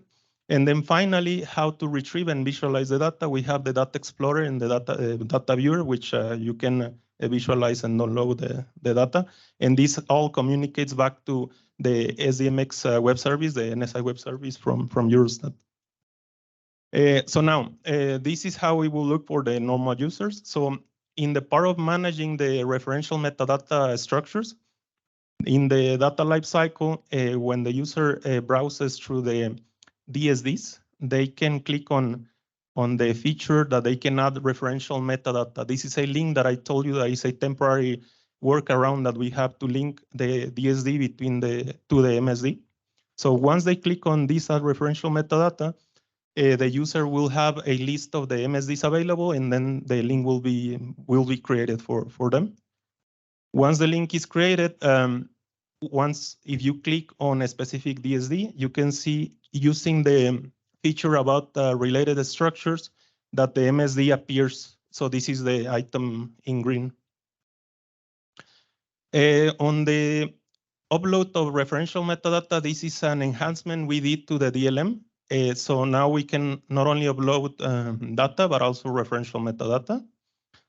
What we did is, so for the user, as actually, they can just drop or choose the file that they want to import in the specific data space. And behind the scenes, the transfer service will identify if this contains data referential metadata and will upload it to the database. Now it's from the Excel add-in. This is how the user will go about using it. So the first step is that the user chooses the source of the referential metadata, and then it will pick where it will appear in the worksheet. So an addition that we made to the previous Excel add-in is that before we only had values and attributes. Now we can have referential metadata.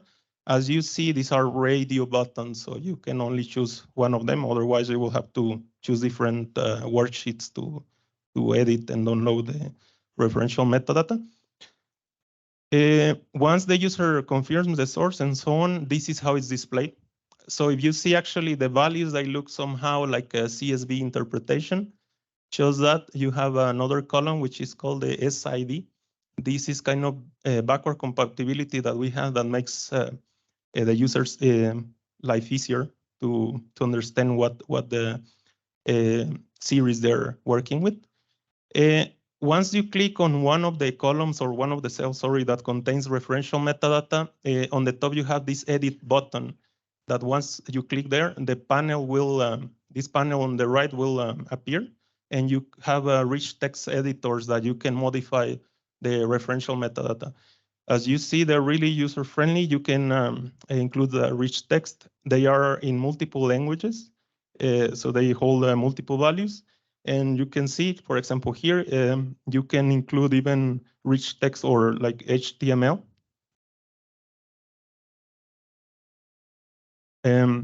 This is a bit of an overview of how the new SDMX CSV format looks like for referential metadata. The two additions are the first two columns, the structure and the structure ID. This was not there before. And in the rest, this is how it will appear, the data that we previously signed in the other slide. And now this is how the user will view the data. This is really close to how it looked in our previous legacy application. Again, you have the blue eye icons for displaying or informing the user that there is a referential metadata attached to this level. So you can attach referential metadata to data flow, for example, using an empty key or any partial key. Once you click on the eye icon, the panel on the right will be displayed, and you can see the different referential metadata attributes, and we keep this rich text and the HTML, for example. So now the other item in the features that we have implemented are the hierarchical code lists.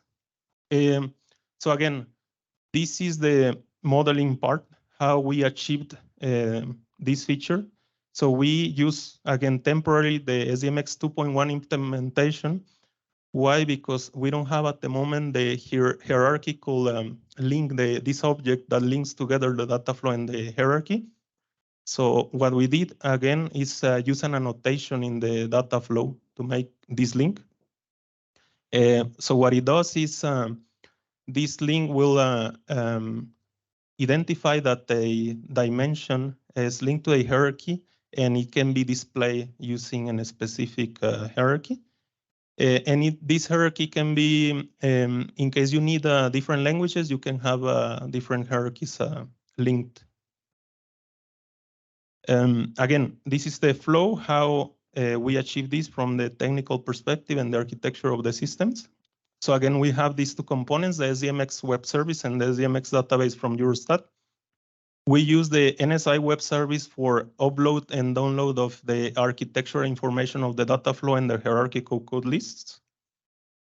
Then to manage this structure, on top we have the user graphical interface applications, the DLM, where the users can submit the structures.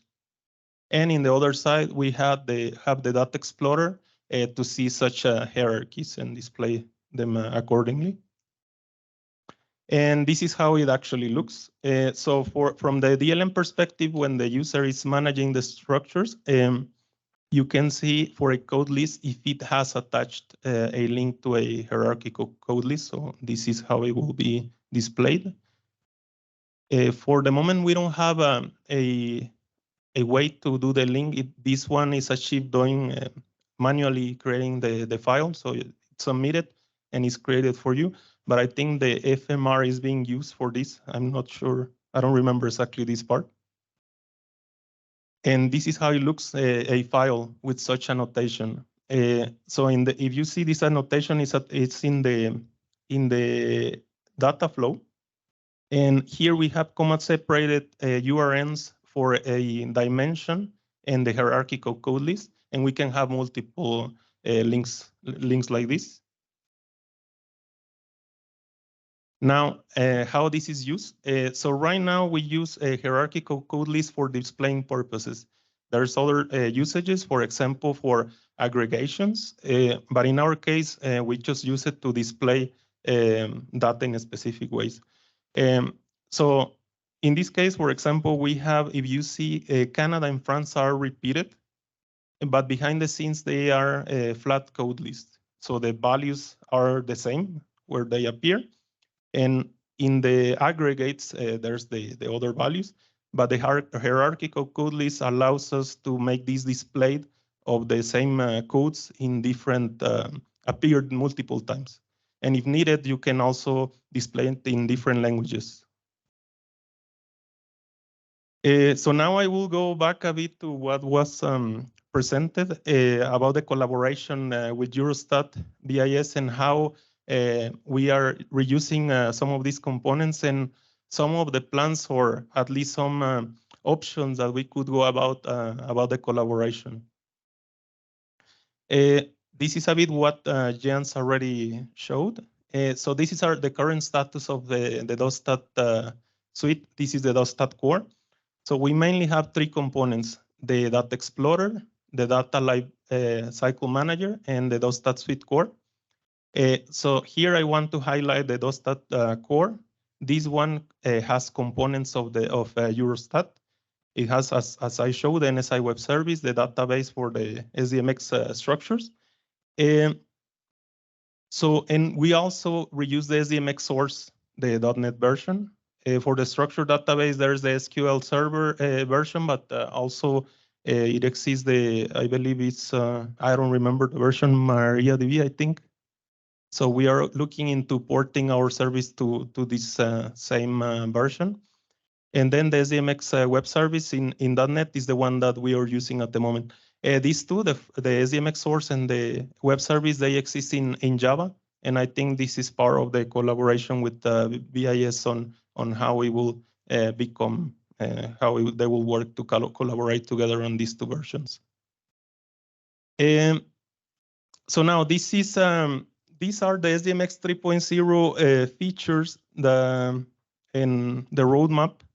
This was what Nadia presented, but here what I want to highlight is, so in orange, these are the features that we are anticipating to use. They're really important for us, and at some point in the future, we'll adopt them once they are available.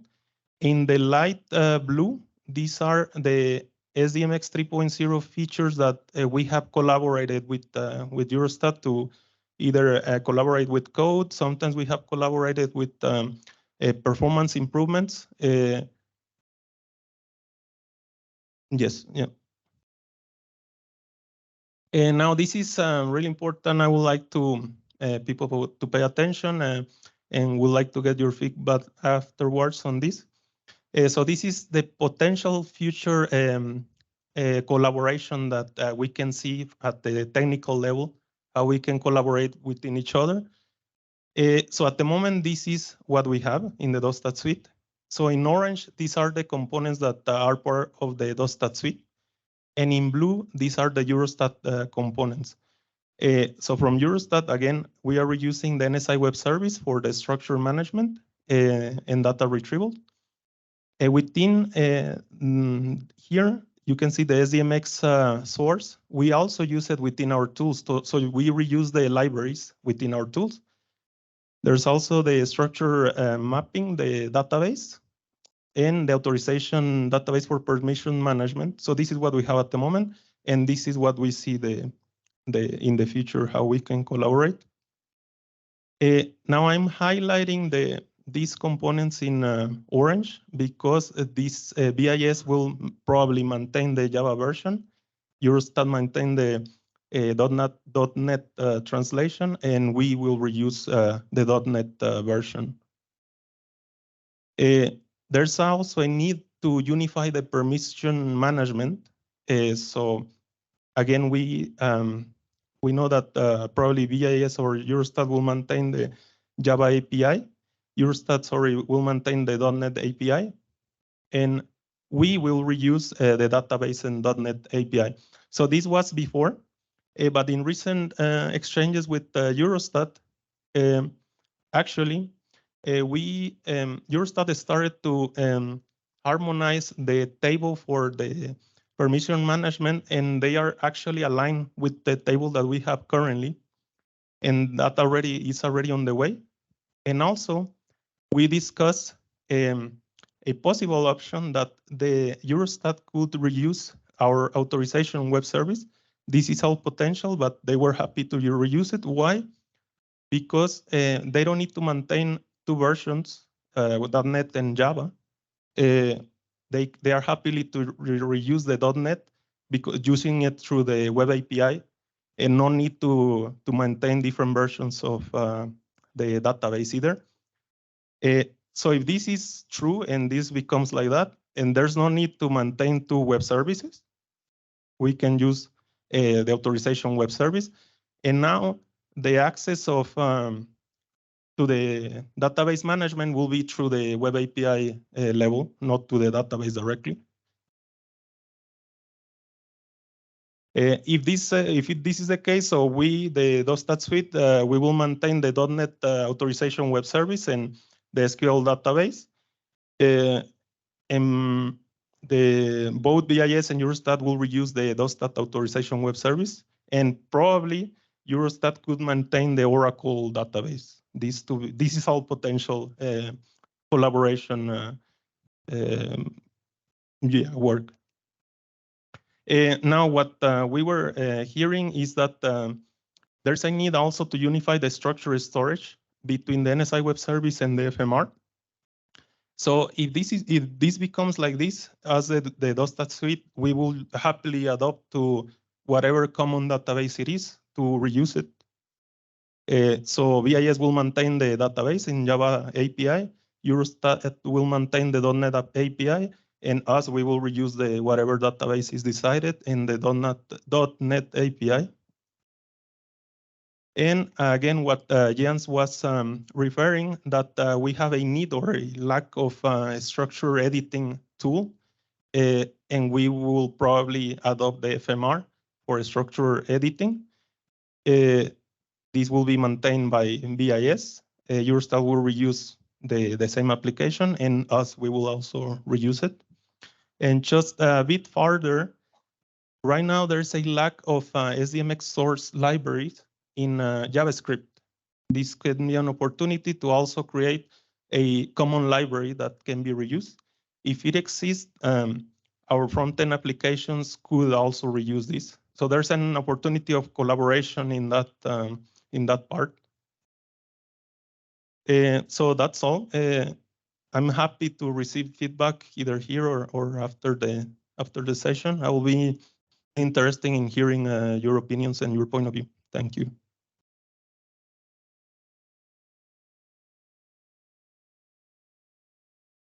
Thank you, Pedro and Jens.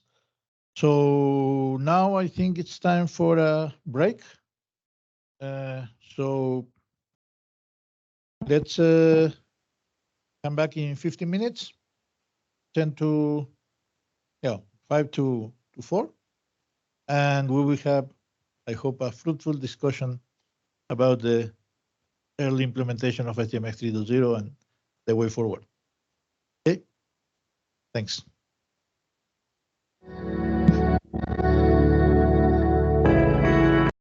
Okay, it's important to mention that the ones that need the transportation back to your hotels, please go to the registration desk. So my colleagues will write down your name through the according to your hotel.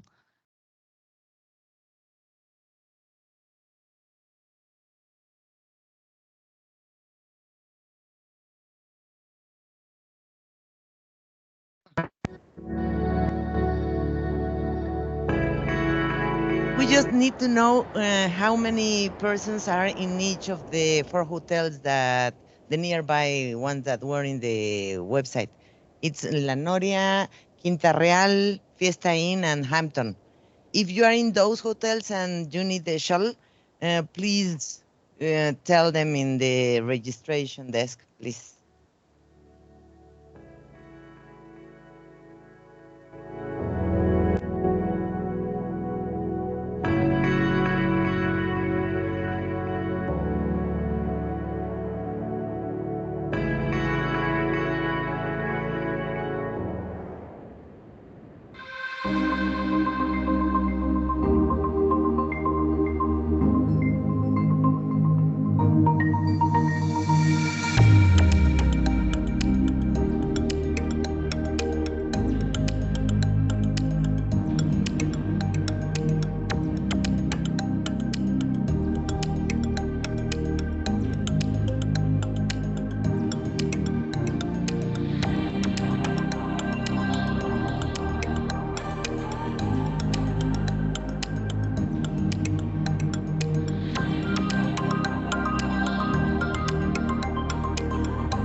The speakers and the moderator are invited to the stage to start the session. Thank you.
So welcome back, everybody.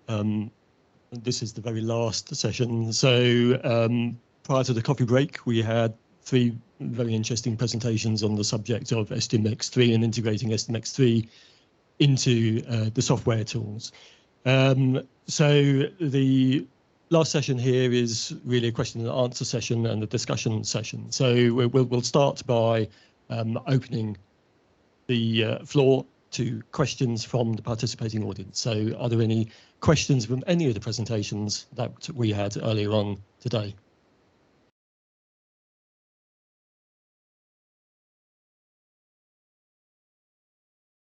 David.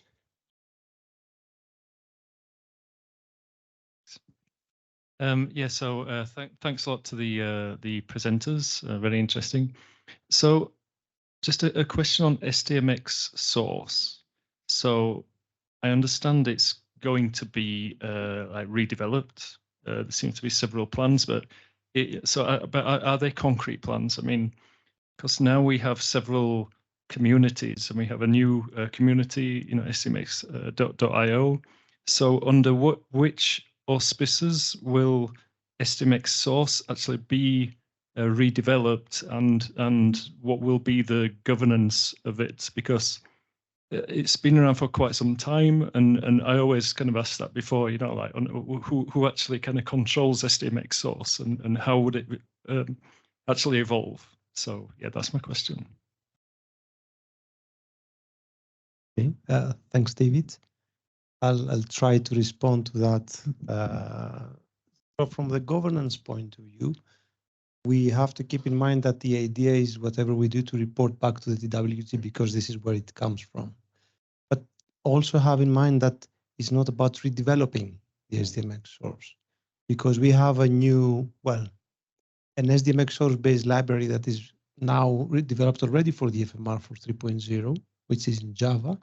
And then we have SDMX source from Eurostat making, let's say, more steps towards 3.0 compared to the SDMX source in Java that is used by Eurostat.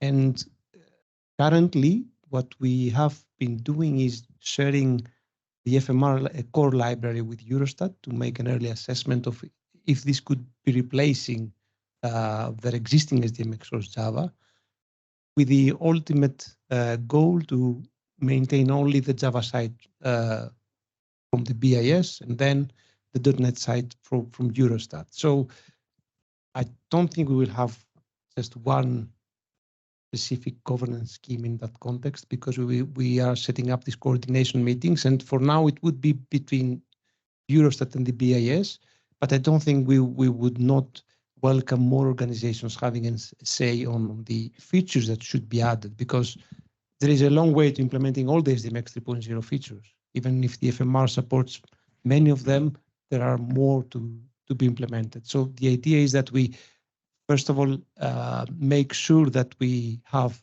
the .NET on one side working for SDMX RI. The Java also adjusted to support the use cases for the RI, because otherwise you cannot replace it if it does not support them. And then go in parallel and discuss about the new features and how we move on. Yeah, so sorry, just a quick follow-up. So the idea is to have SDMX source for Java and for .NET. But if we wanted like to have it for another language such as Python, I mean, how could that be integrated into the the governance and the oversee of SDMX source?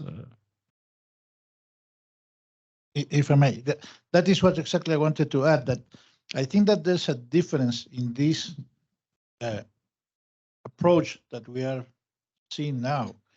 That in the past, the maintenance of the libraries was only based on the will and the needs and will of institutions or companies like metadata technology for the good of the community, but not in a, let's say, organized way always.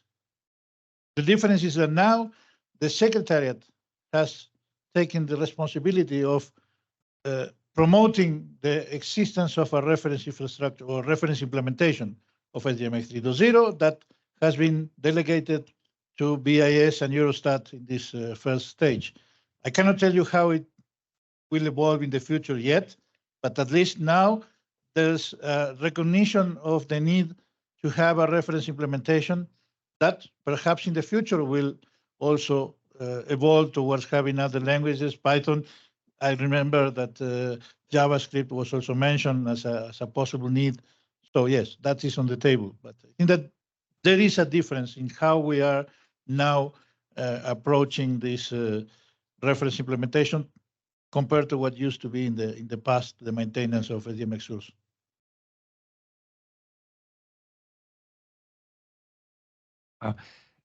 I actually have a follow-up comment to this, because so in the past, the SDMX source developed by Metadata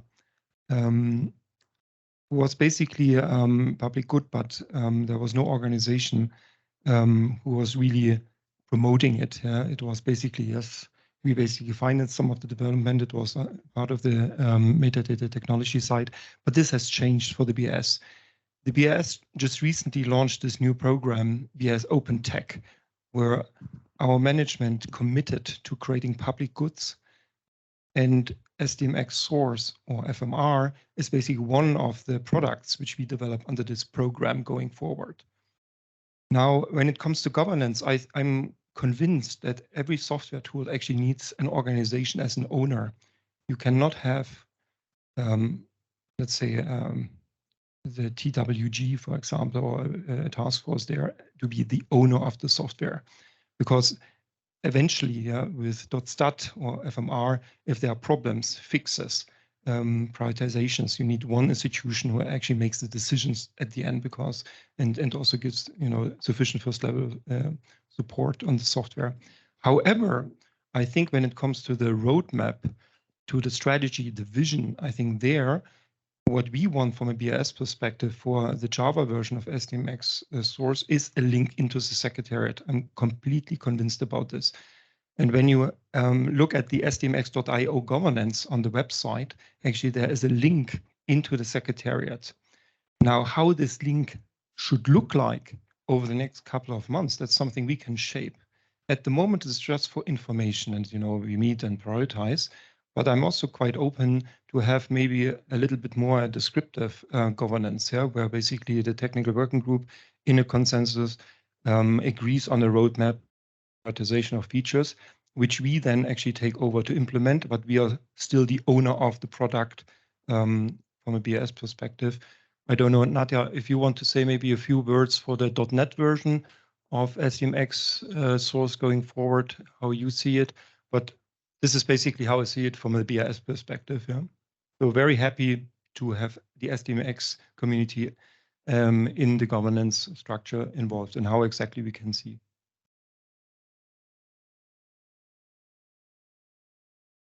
Nadia, would you like to comment?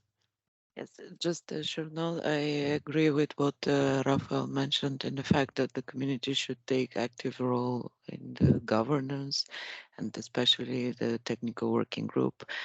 When it comes to Eurostat software and in particular the SDMX source developed in .NET, I had a slide in my presentation in which the governance model when it comes to ESS has been described, which the members of our community, mainly the national statistical offices and the international organizations, are actually part of our governance model when it comes to implementing new features, when it comes to release of the software. So in general, yes, wider participation, I do believe is bringing the development forward, and it's covering more use cases, and it's opening the use of the libraries to others.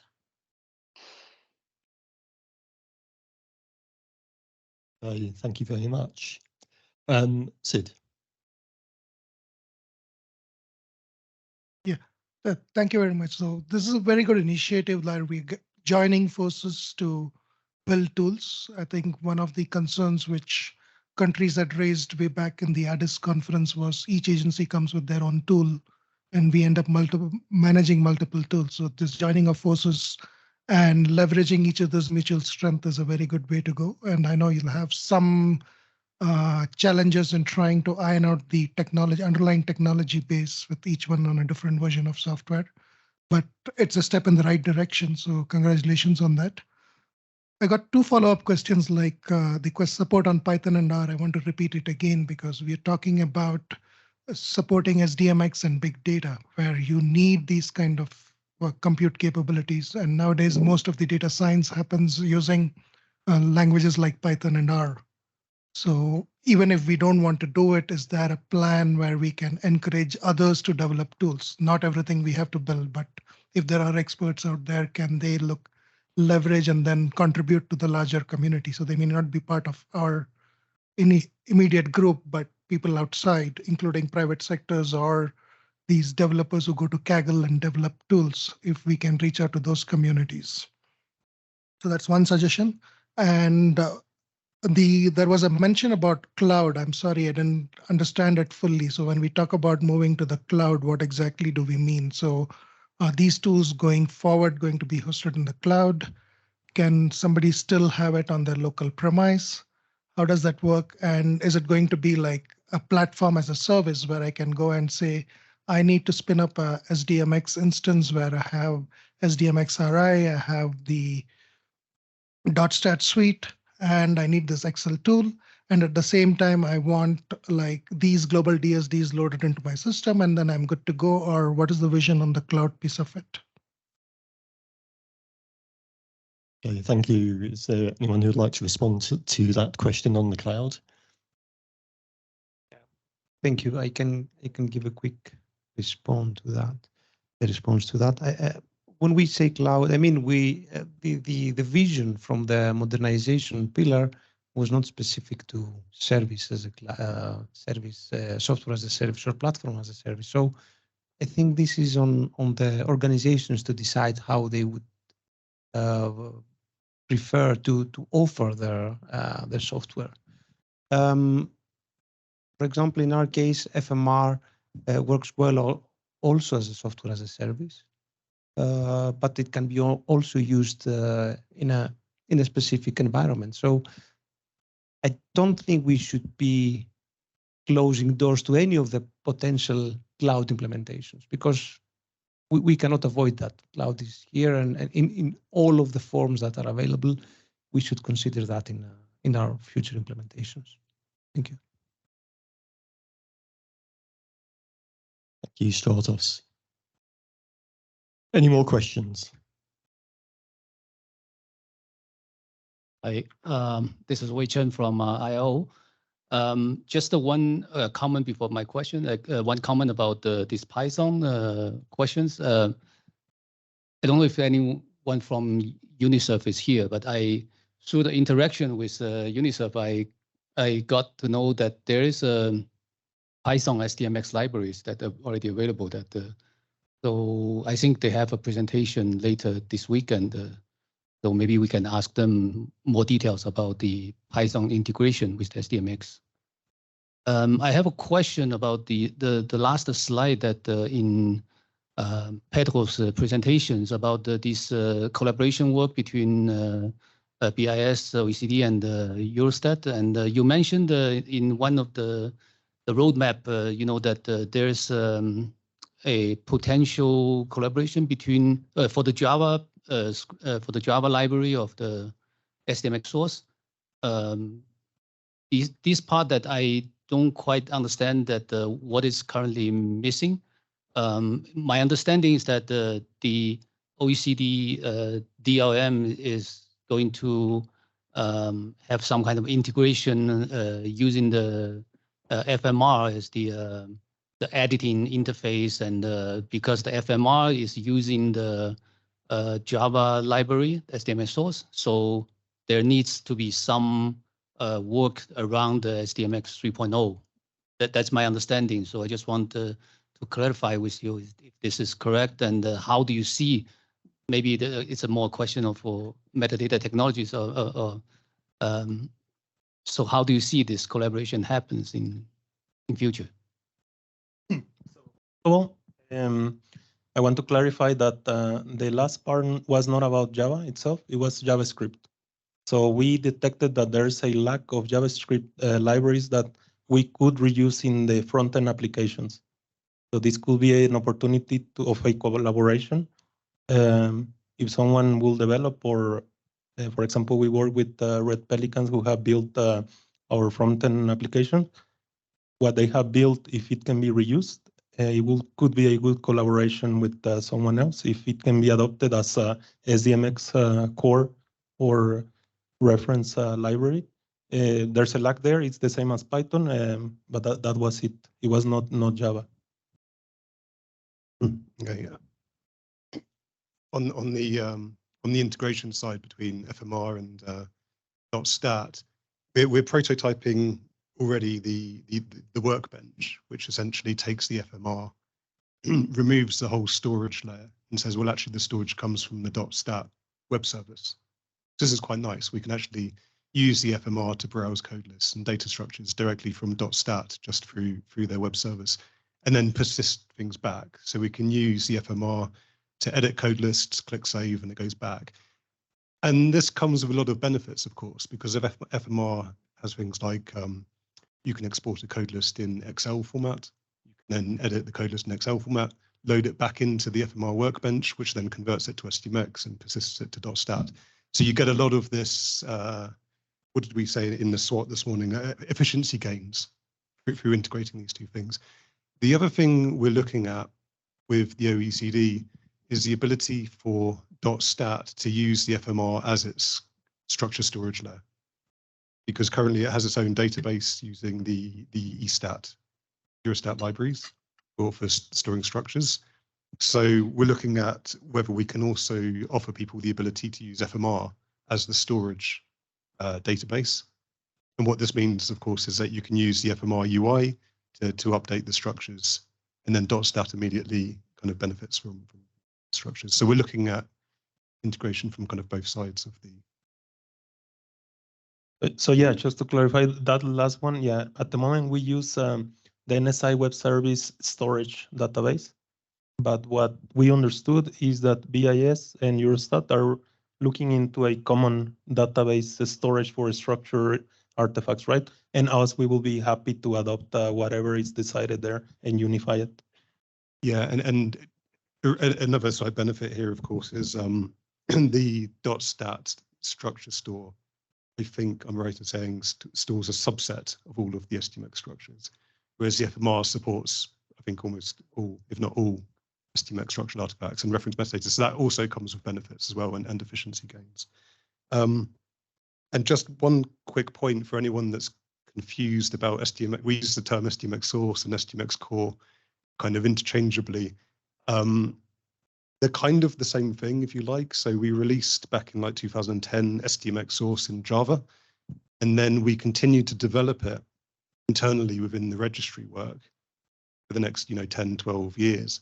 And it's kind of being re-released as this kind of SDMX core library, but it's fundamentally come from the same root code base. It's just that code has kind of evolved and got more, there's just a lot more code, but essentially it's the same kind of source of, so yeah, we can use the terms SDMX source, SDMX core kind of interchangeably, I guess, but we're calling it SDMX core now.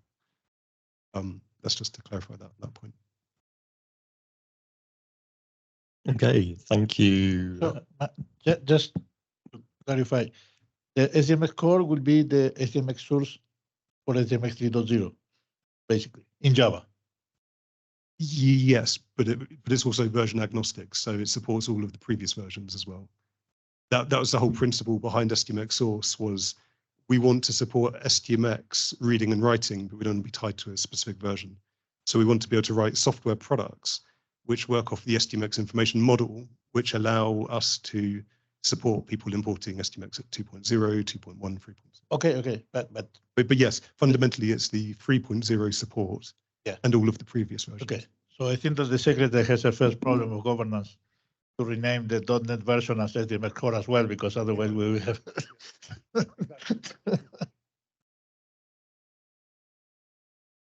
Okay, so SDMX core is the new SDMX source for the 21st century. Okay, thank you. Unless there's any more points on that subject? No, Jonathan? So yeah, it's actually building on this conversation a bit about the reusing of components and sort of sharing between the organizations here, at least. I mean, it's great efforts so far, but I'm just wondering what the next phase would be beyond that, just to really, I mean, there are still other organizations developing tools, and there's many tools out there. It's not to say this is wrong, but it's just to sort of see where we can maybe either avoid duplicating, efforts and reduce even further. So having this like service catalog possibilities and things like this to really offer this out, and people can pick and choose what they want and things like this. So I'm just wondering how we reach that and how we go beyond that to involve other organizations. And a second point, maybe more directed towards Matt, is about your sort of XDMX 3.0 implementation and sort of feedback, and how you gathered that and how you actually dealt with that. And this might actually help others here in the room that are embarking on this path of adoption and implementation.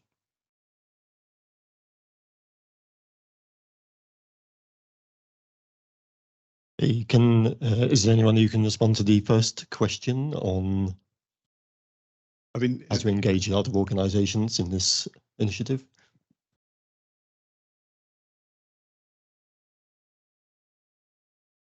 You cannot? Okay, now you can. Thank you. I think it's a good opportunity that we now have the user forums. This is one way to communicate tools, and it's a good coincidence, if you like. But beyond that, what we are doing now among the organizations is also try to share between us and let's say publish and announce software that do not necessarily belong to us. So for example, and not only software, but also sharing initiatives, sharing learning material. So I think that if we try to grow this network of organizations that deal with SDMX, we will gain some visibility, and at least we will try to attract more organizations or maybe companies that are interested into this. I wouldn't call it ecosystem, but to this community, let's say. This is where we are now. Maybe in a couple of months, or maybe in the next 6 months, things may have gone well with the user forum, with the collaboration, and we might be bigger, but we cannot know already. It's only the beginning. Thank you. Do you mind just clarifying your second question?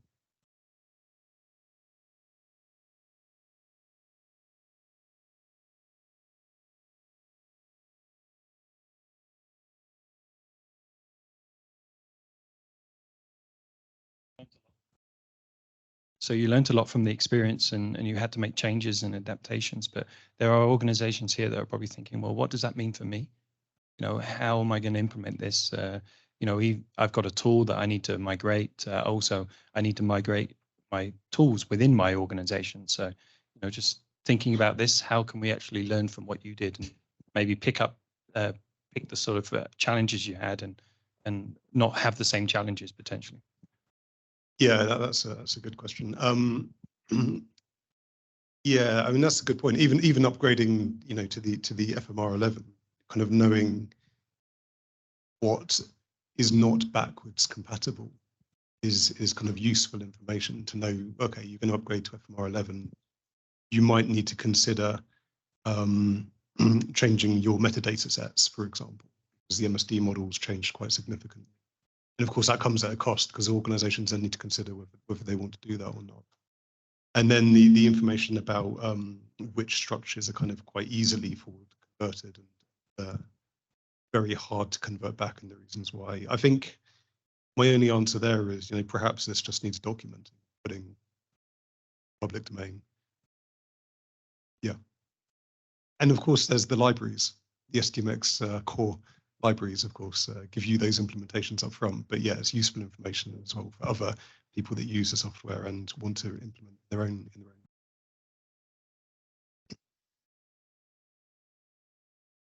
own. Okay, thank you. I see Jens has his hand raised. Jens, would you like to ask a question?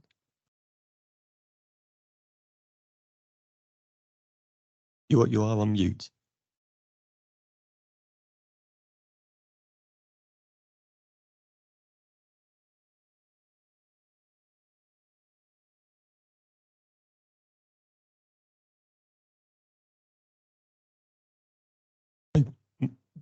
Maybe we can ask the technical engineers to unmute.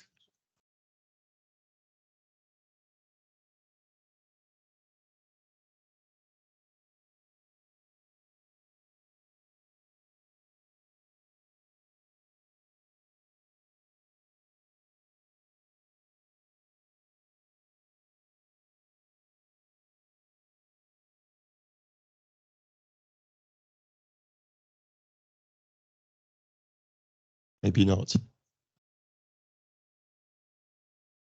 Okay. Could you please open your microphone? Jens, can you open your mic?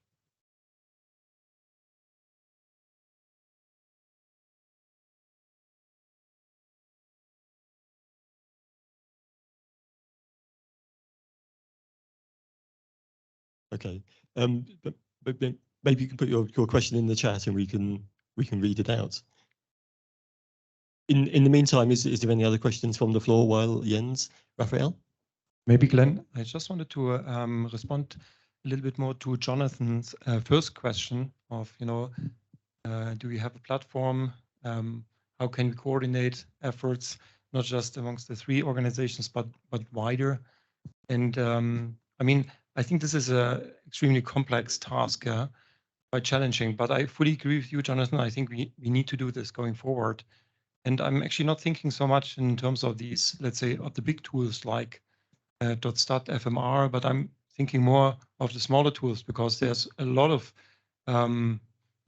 little tools, libraries out there which are implemented by various organizations.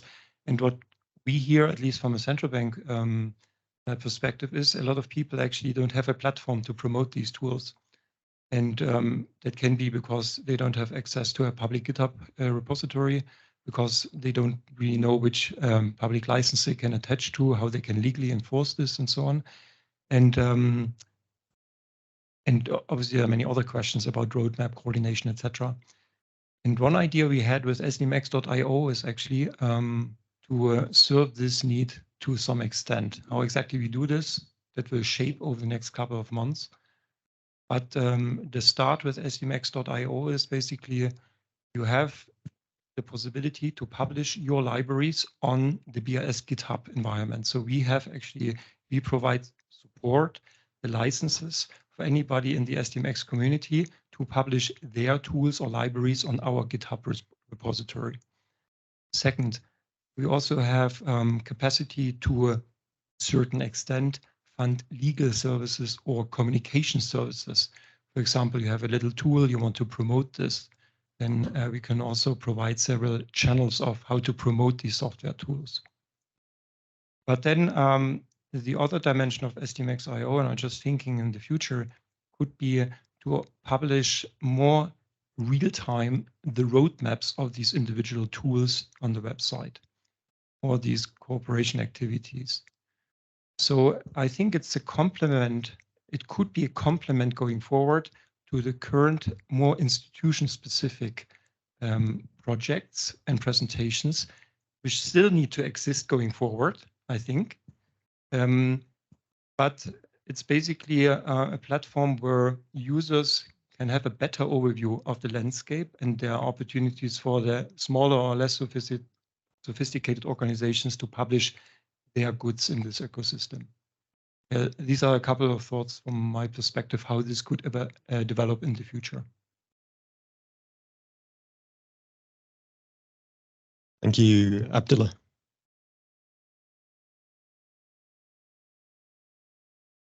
Yeah. First of all, congratulations. I think it's a fantastic initiative, and I think that it's really great that this ecosystem of SDMX tools is beginning to grow, and I look forward to making full use of this ecosystem and seeing improved interoperability of the tools. I have two comments which are not closely related. One is the comment on support of MariaDB. I think it was in .stat. I mean, I think that this is a great initiative, great development in the context, especially in the context of move to the cloud, because for those organizations who rely on development partners for funding, for them, it's relatively, I mean, it's reasonably easy usually, often to find a one-time, to find a partner who finances a one-time cost of buying a SQL Server license. It's much more difficult to find funding for an indefinite number of years. So, and the cost of SQL Server licenses loom large when we move to the cloud. So I think that it's, you know, support of more and more open source tools is very important in that context. My second comment, actually question, I'd like to curb my enthusiasm now and put on my skeptical hat and go back to the question which was asked by Krzysztof in the morning. So now that you have this closer and closer integration of the various SDMX tools and projects, do you see a danger that it eventually morphs into a one ginormous tool and users, instead of being dependent on the standard, which is what we encourage, will become dependent on particular tools, which of course we very much discourage? Do you see a danger in that? Thank you. Mats, can you respond? I will respond. Possibly there's a danger, and possibly there's not a danger. I mean, one of the nice things, if we look at the integration, for example, between .stat and FMR, in fact, both integrations I've discussed, where the FMR is a visual GUI on .stat, and the other where .stat sits on top of FMR as a store of structure. The API there is the REST web service. And I think it was you that actually answered this morning that gives you the benefits of being able to just completely replace the tool. If we don't want to use the FMR anymore, we can replace it with another structure repository from another provider. And as long as .stat is only talking to the FMR through the standard RESTful API, then you're able to do that without any problems. Why I say it could be a problem is, of course, FMR can extend the standard and does in some cases. For example, data collection templates, which is it's a really great feature, but people might become dependent on it because they go, oh, this is how we run all of our data collection processes. But maybe things like this can actually influence future versions of the standard. It could be like, actually, here's a really good model for designing data collection templates. So I think the answer is, if we stick to the REST API as much as we can, then it does allow new products to be put in. but of course, there's always some risks. Yeah, if I may, I would like to do a follow-up with the head of a humble tools producer because of our desktop tools. We were discussing with Shuton just during the break. I think that there are use cases for all. I mean, but what Matt has just said is very important. We have to look for interoperability rather than for integration, because the idea is to keep the borders between the different tools clear so that the user can choose. And I think that there are use cases for everything, because I can tell you, for example, in many countries we work, the deployment of a web-based application is complicated. Not all the countries are allowed to put their data in the cloud. So the cloud is an easy solution that is not available. So you have to deploy on premises. It has cost of infrastructure. So for data modeling, the SDMX Constructor is a tool that can interoperate in the same way that FMR is now interoperating with Dostal Suite, just installing it in a desktop and with automatic updates. So yes, you cannot have the shared database that FMR provide, but if you are going to have the structured database of Dostal Suite, it's basically the same. So we are very interested in being part of the SDMX IO or whatever initiative is, to be compatible in terms of functions, in terms of UI, in terms of not duplicating efforts that are not necessary. But I think that we still have room for different tools that basically has common functionalities and expand on one direction or another one.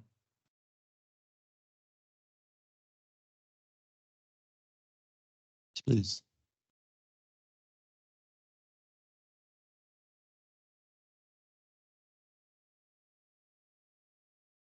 Thank you. This is Suton from ILO. Actually, as we said, it's a smart tool application provider. I want to reflect on the when we say the common functionalities. I would call for standard guidelines that probably provide by the community, so that we can learn about what is the features that is required from the 3.0. And then we can have the same implementations for all the tools. So I think it's very important. And we had a short discussion also with Matt about the semantic versioning.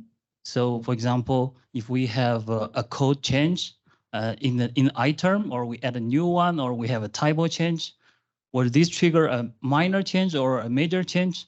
And we need to have a standard documentation to guide us. And then we try to help the users to automatize all this versioning maintenance. So I think it's quite important that to have a standard guidelines that can provide by the community. And that's from the tool provider side. Then I can think of, for example, for our countries, which is already have a lot of implementations using the Dostal Suite.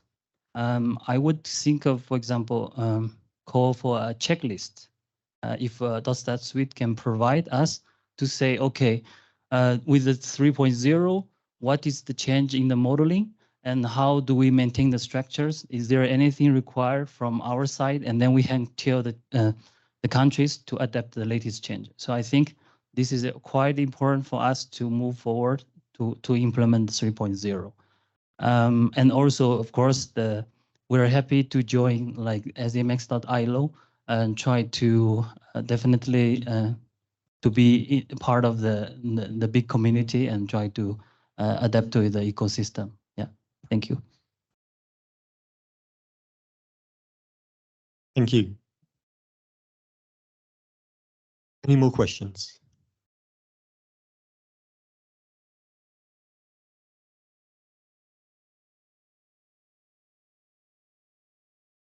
No, in that case, there is. Yes.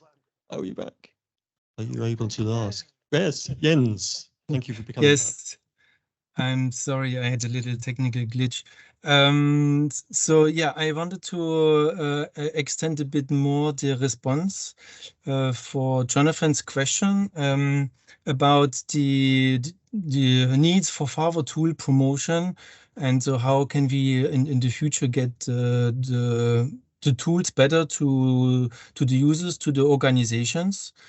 I think that we should further build on the good experiences that we have done in the more recent past, I believe, on providing tools that have four key aspects. One is, of course, SDMX based, so standard based. So the tools should implement as much as possible standards. And if you are looking at it outside SDMX, it's also about authentication, for instance, so that you, when you use these tools, that you can easily integrate into your own system. And here also further collaboration actually with BIS is currently under done to find a common again standard approach for authentication. But there are many other aspects on this. Another important aspect is open source, and so .stat is of course open source, but also now FMR is open source, and so I think this is also a very and of course the Eurostat implementation SDMXI was also open source. So I think this is a very important aspect in the future if we want to promote tools that these tools are at best open source. They should be componentized if ever possible, because this also helps when organizations to pick up the needed tools and then combine them into their own architecture. And again, the collaboration that is now strengthening with BIS and then OECD and Eurostat is also going into this direction. The workbench is actually such a componentization of FMR. And the last aspect, and probably not the least one, is cost-effective technologies. We could also call it free tools. But maybe a better word is cost-effective, because nothing is really free at the end of the day. And so, here we're looking into database technologies that are used under the hood. And so far, .stat Suite is using Microsoft server technology that not every organization can afford today. And but Eurostat has alternative database technology, so with MariaDB, and also FMR has an alternative for more open, widely available technologies, database technologies. So also .stat Suite is currently looking into providing additional database technologies to open up the possibility. So I think these are the main components of main aspects of tools that should really help to further promote these and help to get these tools to the different organizations. Thank you very much. Perfect. Thank you, Jens. Thank you for coming back. And any more questions from the floor?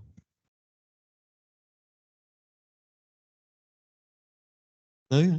In that case, I've got a question about the implementation of the geospatial features in SDMX3. Perhaps put this to the speakers about maybe just clarify what the status of implementation of the various geospatial features that were fairly sort of prominent in SDMX3, what the current status is, and then also what the roadmap is for completing that implementation in the future. Okay, from the FMR perspective, so I think from a model perspective, I think I'm right in saying we support everything in SDMX3 from a kind of structure side. And what that means is if you want to load in a geospatial code list into the registry, into the FMR, you can, and you can query for it and you can maintain it. What the FMR doesn't do is it doesn't validate the information you've put in there, because geospatial is quite complicated. So it basically just says, okay, you give me all this geospatial information about this country, we'll store that for you. But there's no validation that you've given it anything meaningful. In fact, maybe this could be contributions to the library. If somebody wants to write a parser to actually parse this stuff and make sure it's valid, then that'd be good, because then of course the FMR would automatically then get this validation logic. So from our perspective, we store and we disseminate but the FMR doesn't do anything with the information. Doesn't draw any maps or do anything. So from a structure side, that's reasonably complete, other than perhaps some validation of the actual, I think it's the geo feature set, the syntax. If that's correct. Pedro or Jens, if you're still online, perhaps you can talk about what the plans and the roadmap are for geospatial in .stat, because obviously being the data side, that's equally important as well, perhaps the dissemination of the visualization side. Jens, you want to respond that one? Yes. So for the moment, the community members of the Statistical Information System Collaboration Community have not yet expressed a priority on geospatial information and treatment on this site. So far, we use geospatial information in the generation of maps. So in the Data Explorer, you can visualize data in a map, and so there is a linkage between the code list for reference area to when the polygons in the map to display them. But it's not using the SDMX standard so far. This could be further enhanced. And again, otherwise, we are still waiting for the community members to express needs and then to prioritize them for future development. So yeah, unfortunately, I can't say more on this topic for the moment. Okay, thank you, Ricardo. Just to follow up, I think that there's an important difference to take into account between what would be representing a cloudlet just by geocoding information, that is what DOSA Suite is able to do today, rather than having georeference information together with the data, and then have a software that is able to interpret these geo features and render the information in a map.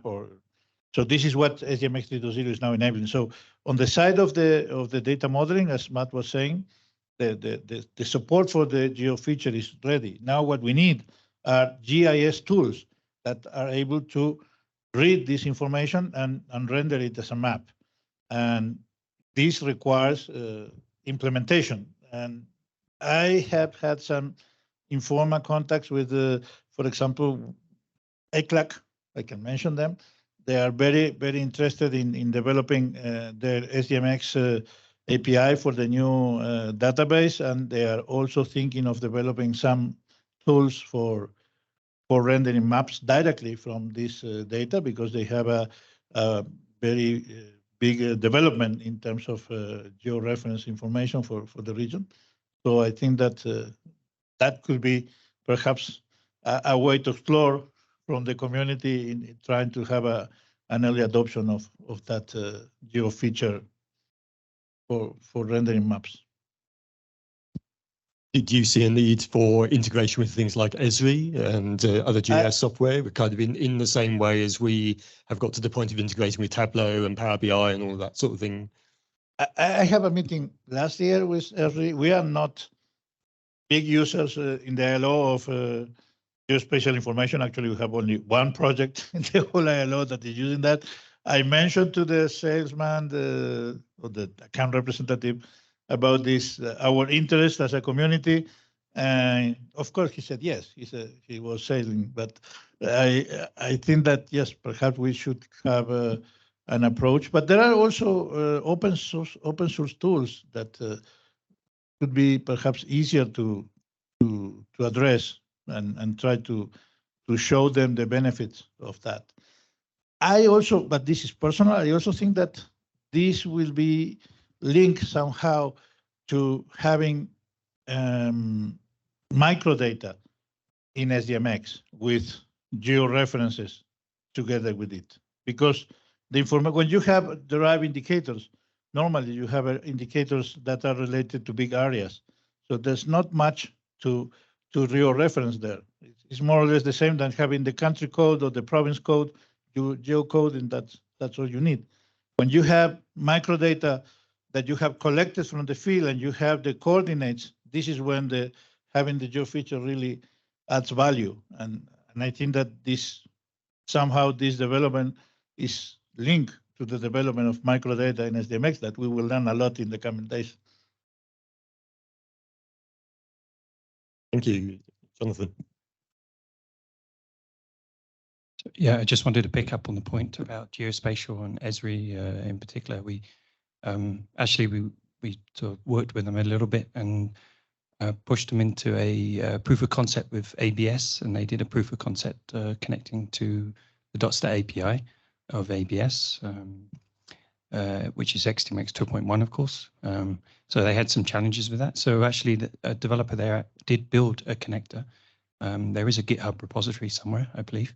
It never went further than a proof of concept, but they did do a project there to visualize buildings data, which saved them a lot of time and avoiding duplication of this data, and meant that the release of that data was actually at the same time as everything else that they released. So it was really a cost saving as well. So I mean, it goes back to this point about also outreach and the business case and making sure that these vendors see benefits of doing this.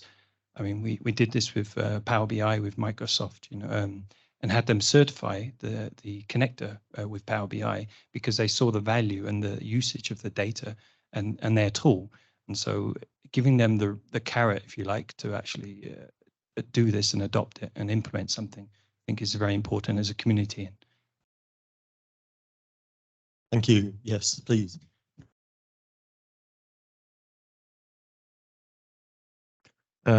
Just to share, we have the same experience with Esri. They have built for us an SDG data hub for the environment using the SDMX API. And I am aware that they have built also a connector and that it's available that can be used as well, just to share our experience. Thank you. If I may, I don't want to bother, but what they are doing is just ingesting data in a database or an Excel file. Then they do a special join based on codes. What is really challenging is that Esri should interpret that like they interpret a shapefile, instead of having to geocode the data with the geospatial base or the map base that they have. So this is what is lacking. But for that, first we need SDMX 3.0 geofeatured data type and data that include that information.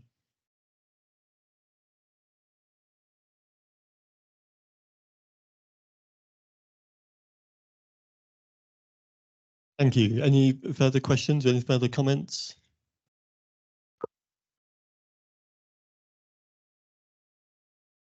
No? Maybe we should.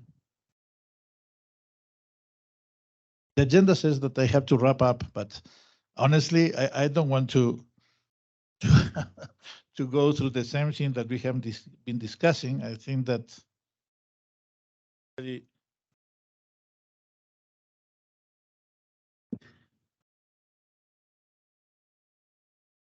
so I don't know if any of you need a wrap up, but just to accomplish with the agenda and in 2 minutes instead of 10, I would say that in this session, we saw a very, very interesting presentation from Matt.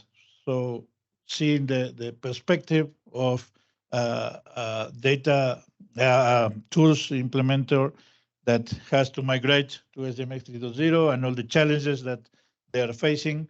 And of course, taking into account something that I took a note, he said users want to keep using 2.1 version, of course. So this is not about throwing away what we have done in the last 20 years and then push everybody towards 3.0. This is simply not possible. So I think that, yes, migrating and especially migrating existing tools like Fusion Metadata Registry is a big challenge from the implementation point of view. On the other hand, I also want to highlight all this initiative of Eurostat BIS and OECD in sharing efforts for the migration towards SDMX 3.0 in a coordinated way, and also under the overlooking of the SDMX Secretariat to have what we call a reference implementation that we hope in the future will grow also with integrating other connectors and other languages. And I also think this is a perfect, how to say, starting point for the initiative that BIS has of the SDMX.io that has been mentioned laterally, and I think that it's in very well direction towards this coordination around the tool production. I think that interoperability is the key word, and we are all in this same direction. It's great that we will have a single name for the tools, SDMX Source, SDMX Core, whatever, but single one, and we will be all talking the same language. Then just to remind us about the last part of the presentation that made Pedro about the workarounds that Dosta Suite has been implementing. And I think that what is very interesting to take over from there is the need for some of the features that have made that Eurostat, OECD, together with the Eurostat in some cases, are already implementing the features of SDMX 3.0, even though using SDMX 2.1. So that, I think, is a confirmation of the, let's say, importance of the easy of use and the gaps that are being filled by the new features of SDMX 3.0 in, for example, the reference metadata management or the new management of hierarchical code list and extension of code list. So that's basically what I have to highlight. As I said, I think that all the presentations have been crystal clear, and everything that I can say would not add any value, so it's better not to speak in that case. Thank you very much. And tomorrow, what time we start? 9:15. 9:15? Yes. Great. Okay. Thank you very much, and see you tomorrow. Okay. Yeah, we voy yo. Our first day of the 11th SDMX expert meeting has begun. We thank all the participants, and in the same way, we thank all those who follow us through the digital media. We remind you that we will start the sessions tomorrow, Tuesday, November 29th, 9:15 a.m. For those who are staying in the nearby hotels, the transportation is now available for you in the main entrance. The shuttle will pick you up at 8:15 in your hotel. Please make sure to return your headbands before leaving the room. Thank you very much.